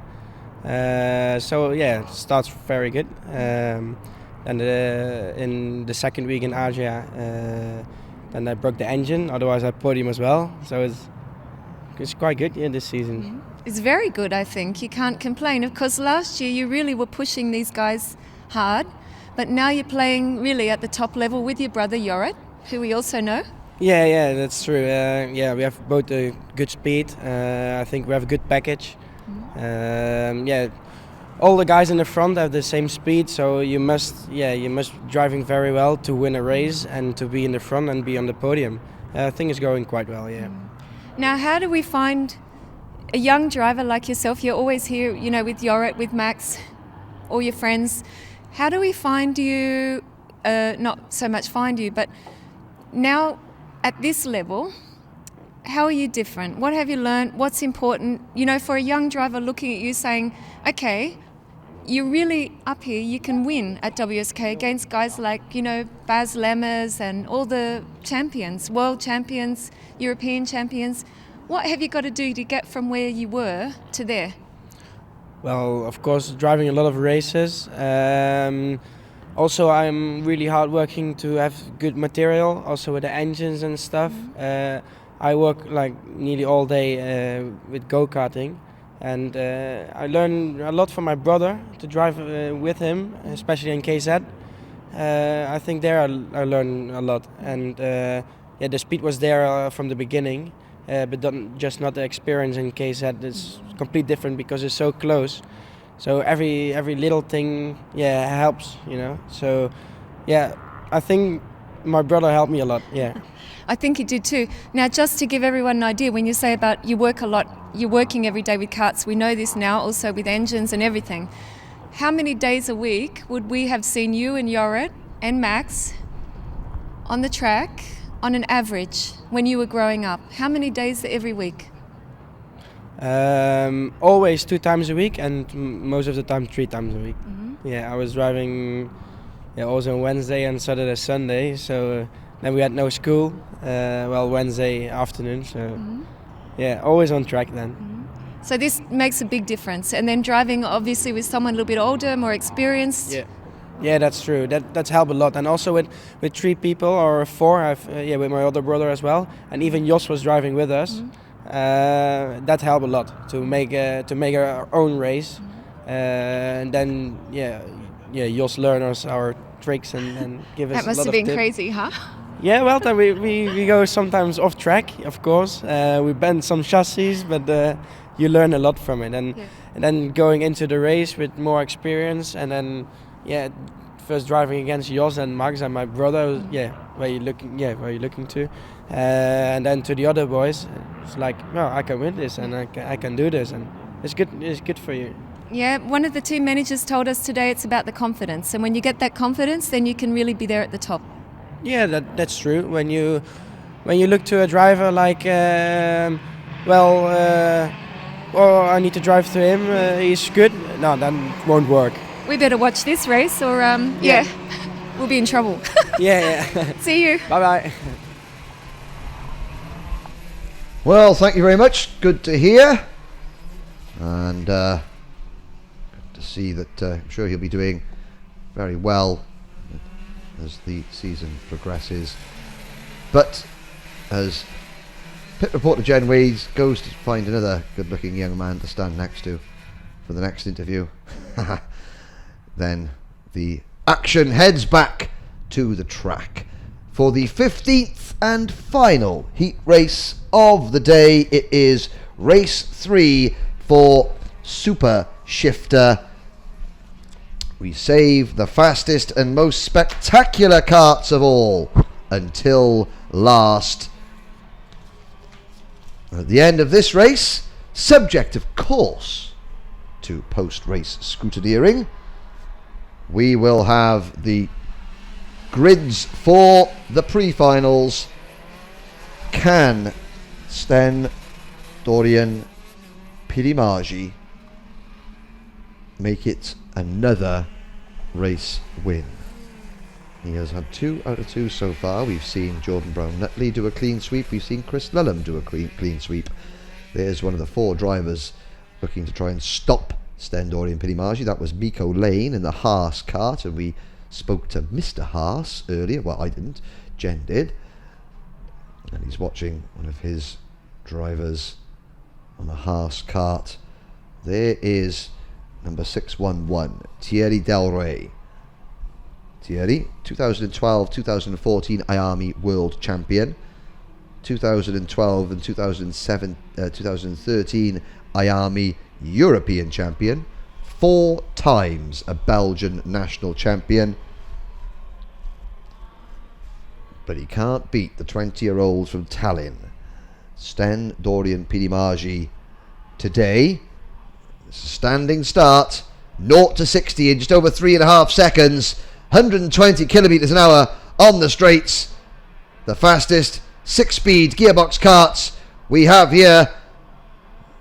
Flag Marshal stands well aside. Lights are out. It's a good start from the pole sitter. Stan Dory and Pinnacle. Thierry Del Rey slots into second position and cuts across the track to stop Constantine Scholl from picking up P2. Miko Lane in kart number 613 moves into fourth place. And the driver at the back there, the Greek driver who was very, very impressive in race number 2, that is John Antoniadis in kart number 616 for Jan Darms Racing. He is already trying to pick off Miko Lane coming through turn number 7, but it is Stan Dorian Pinimagi, CRG chassis for the AIX Racing team. Comes into turn number 9, while Thierry Del Rey is right with him. So is Constantine Scholl. They flash past our camera into turn number 11 to complete the first of 11 laps. Now, can Del Rey make a move on Pinimagi? Nobody's been able to get past him. He's having a little think about it. Oh, but he doesn't. Late under brakes. Oh, and he almost shaved the rear bumper of Pinimagi's kart there. And of course, in X30 Super Shifter, there's no such thing as a slow speed accident. John Antoniadis has passed Miko Lane for fourth place through turn number 7. Now, what can Thierry Del Rey, the Mach 1 Motorsport driver, do? Into turn number 9. Well, Pinimagi, he certainly doesn't look as confident in the early stages of this race as he has all day. And there's the move for the first time all day. Thierry Del Rey, hard on the brakes, down to the gears, gets the kart stopped at the apex, and he manages to pass Pinimagi, but Pinimagi's got a good run coming out of turn 12. Pinimagi to the inside. Will he duck out? Del Rey will jink to the inside to prevent Pinimagi from going through. Scholl and Antoniadis, two Jan Darms teammates behind these two. So Pinimagi, who has had all things his own way so far today, he now is the predator, not the prey. Can he hunt down Thierry Del Rey? The answer is not right now. We're on lap number 3 and all 5 super shifters are virtually nose to tail. Del Rey leads them into turn number 11, understeers a little bit. Pinimagi, a tighter exit to that corner onto the main straight, but cannot use that extra bit of momentum. And you think to yourselves, they're going down, they're braking for turn 1, going down through the gears with one hand on the steering wheel, using their fingers to operate the clutch, and they're still managing to get on the brakes, turn in, hit their racing lines, not bump into the driver in front of them. Supreme skill from these X30 Super Shifter warriors, and it is Del Rey from Pinimagi into turn number 8.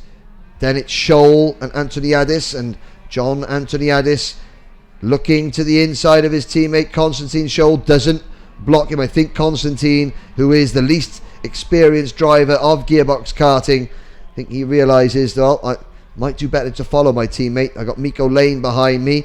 This is Miko's first race in an X30 Super Shifter, although Miko is a former world champion at DD2 Masters, which is a 2-speed kart, not a 6-speed kart they've got here.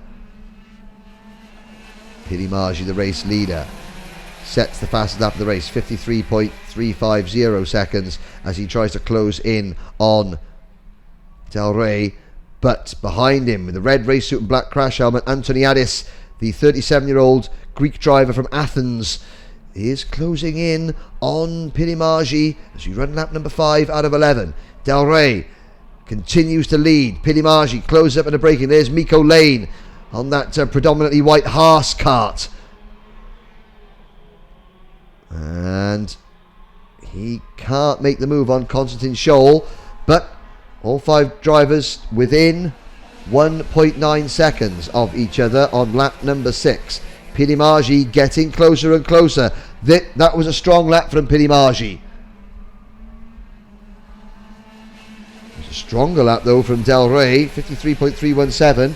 Pinnacle responds with a 53.382, so just 700 slower, and Pinnacle's right there into the button complex. He almost forces Del Rey to run a little bit wide as he breathes on the rear bumper of the race leader's Kart. And Del Rey, well, a savvy campaigner that he is, 30 years old from Heers in Belgium, he will know that Pinnacle will try and force him into a mistake, and if he leaves half a gap, Pinnacle will pass him. So he's got to drive a little bit defensively and maybe backstand Dorian Pinnacle up into the closely following number 616 Kart of John Antoniadis, because if he can get Pinnacle to a situation where Pinnacle's got one eye on trying to take the lead, but also one eye on the driver behind him, John Antoniadis, who is the fastest driver on the circuit right now, just setting the new fastest lap of the race, 53.050. Del Rey, Pinnacle, Antoniadis, and Konstantin Scholl and Mikko Lane. But these three karts coming through turn number 9, Pinnacle will sense the presence of Antoniadis behind him, and he'll know that he needs to make a move to try and break out of the sandwich. You never want to be the meat in the sandwich. In a 3-kart battle, the worst place you want to be is in the middle, because you can't concentrate on doing one job. You've got to try and concentrate on 2. And if you move offline to make a move, you're conscious of the fact that the person behind you can make a move on you. Whereas if you're leading, you've got clear track in front of you, and the only thing you've got to worry about is making sure you keep that clear track in front of you. There's the move! Pinnacle hard on the brakes going into turn number 6, but he outbrakes himself through the button complex, and Del Rey calmly slots back underneath Pinnacle. So Pinnacle knows that Antoniadis is there. Now he'll try and make the move, but Antoniadis goes up the inside. Oh, and the driver that won the first and second heat races finds himself down in third. Good there move from Antoniadis, and it has allowed Del Rey to pull away by about half a dozen kart lengths, maybe more, as we complete lap number 8 out of 11. Konstantin Scholl is there in 4th place in the yellow crash helmet, and Pinnacle fights back, but Antoniadis comes back at him. Oh, they almost touch, and even though that's a slow section, they're still doing 40-50 miles an hour through there. Antoniadis looks over his shoulder. He knows that he's not got any pressure from behind. Konstantin Scholl is less than a second back, but he's got Mikko Lane right behind him to contend with. Now, can Antoniadis make another move? Not into turn number 8, because Pinnacle is covering his lines. And now Del Rey has almost sensed that the two drivers are battling behind, and he's pressed the loud pedal and has gone as Antoniadis takes second place once again at turn number 9.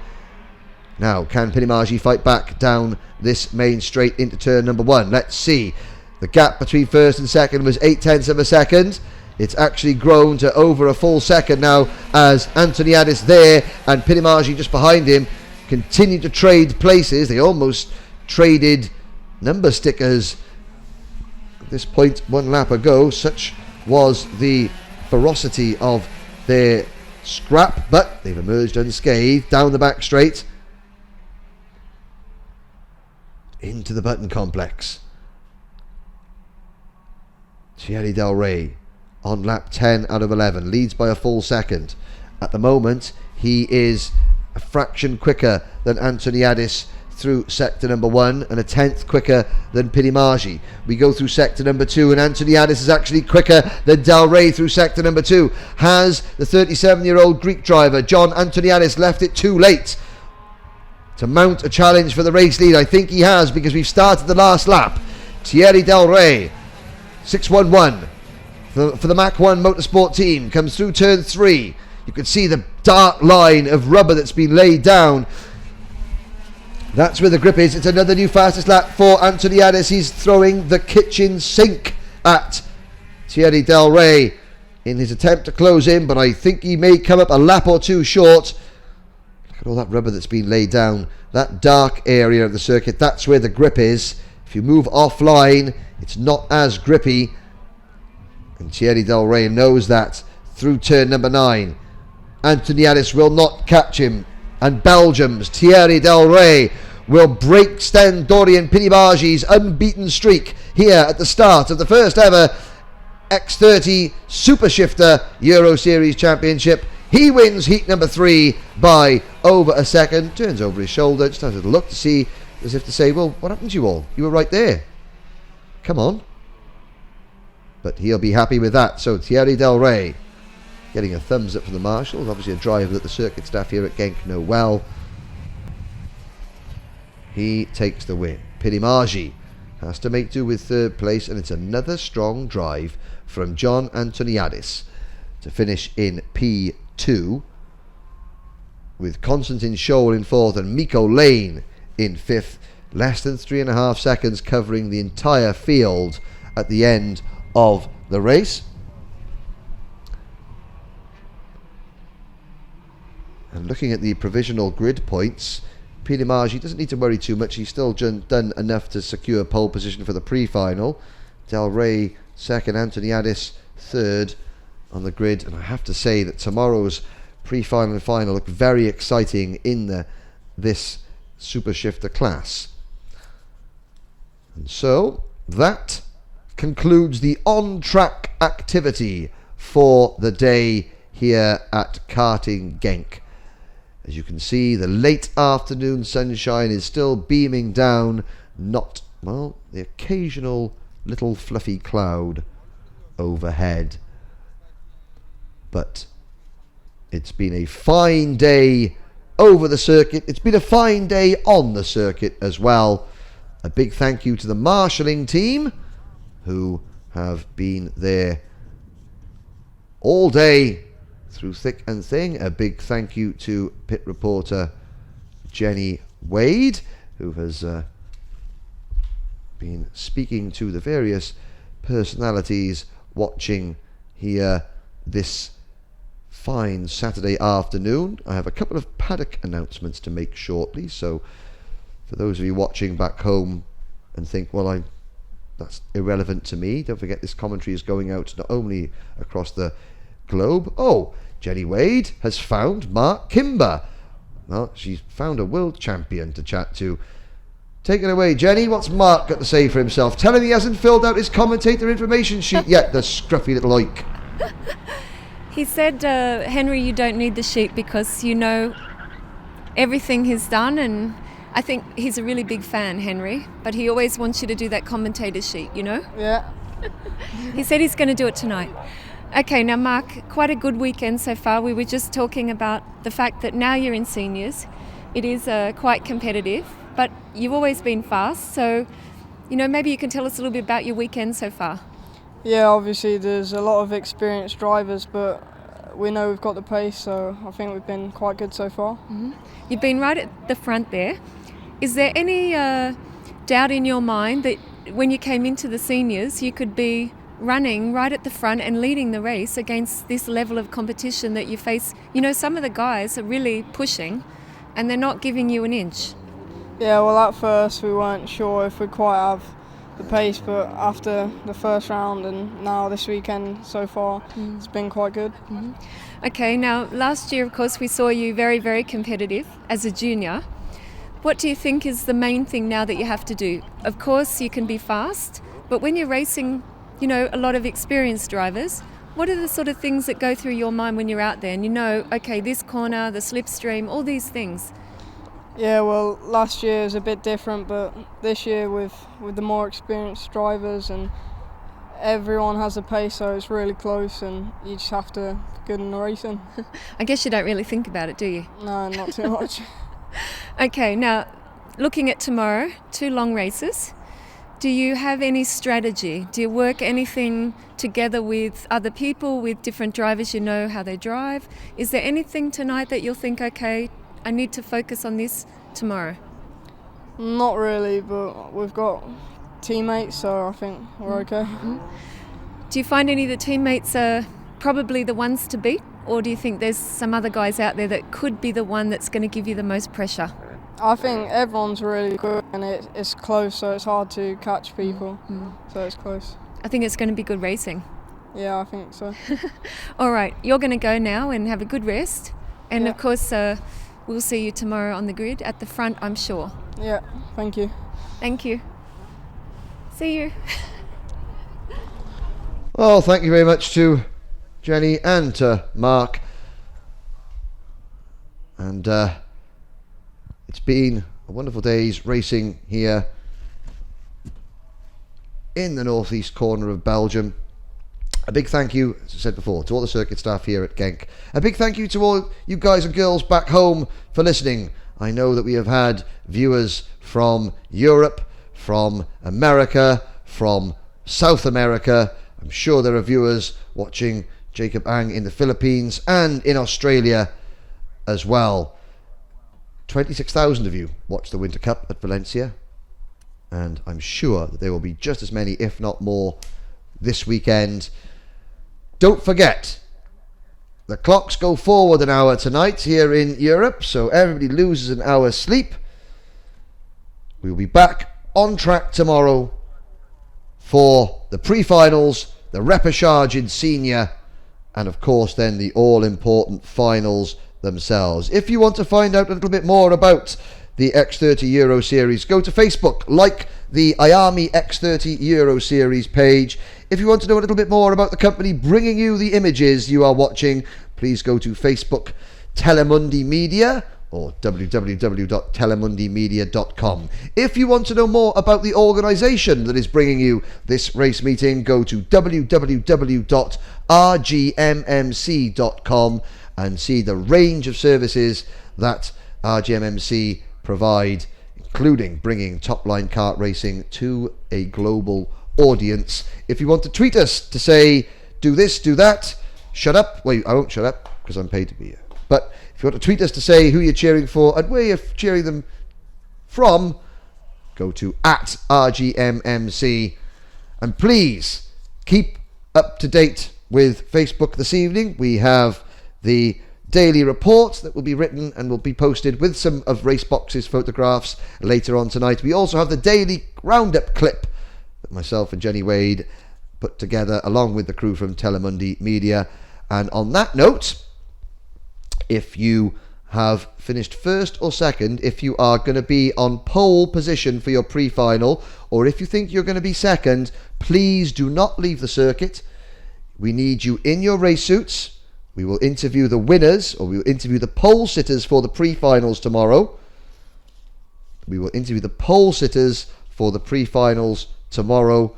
You will need to come and do your TV interview for the daily clip in your race suits. Do not leave the circuit until you are told to. Once your class results have been made official and you realise that you are not on pole position tomorrow, you're free to go. But if there is a bit of a dispute, or if you're not sure whether you're on pole or not, please keep your race suits handy and stay here until one of the members of the Telemundi Media crew tell you you can go home. So thank you very much for watching. Thank you very much for listening. We will see you bright and early tomorrow morning for finals day at round 1 of the 2017 IAMI X30 Euro Series from Genk in Belgium. Have a good evening.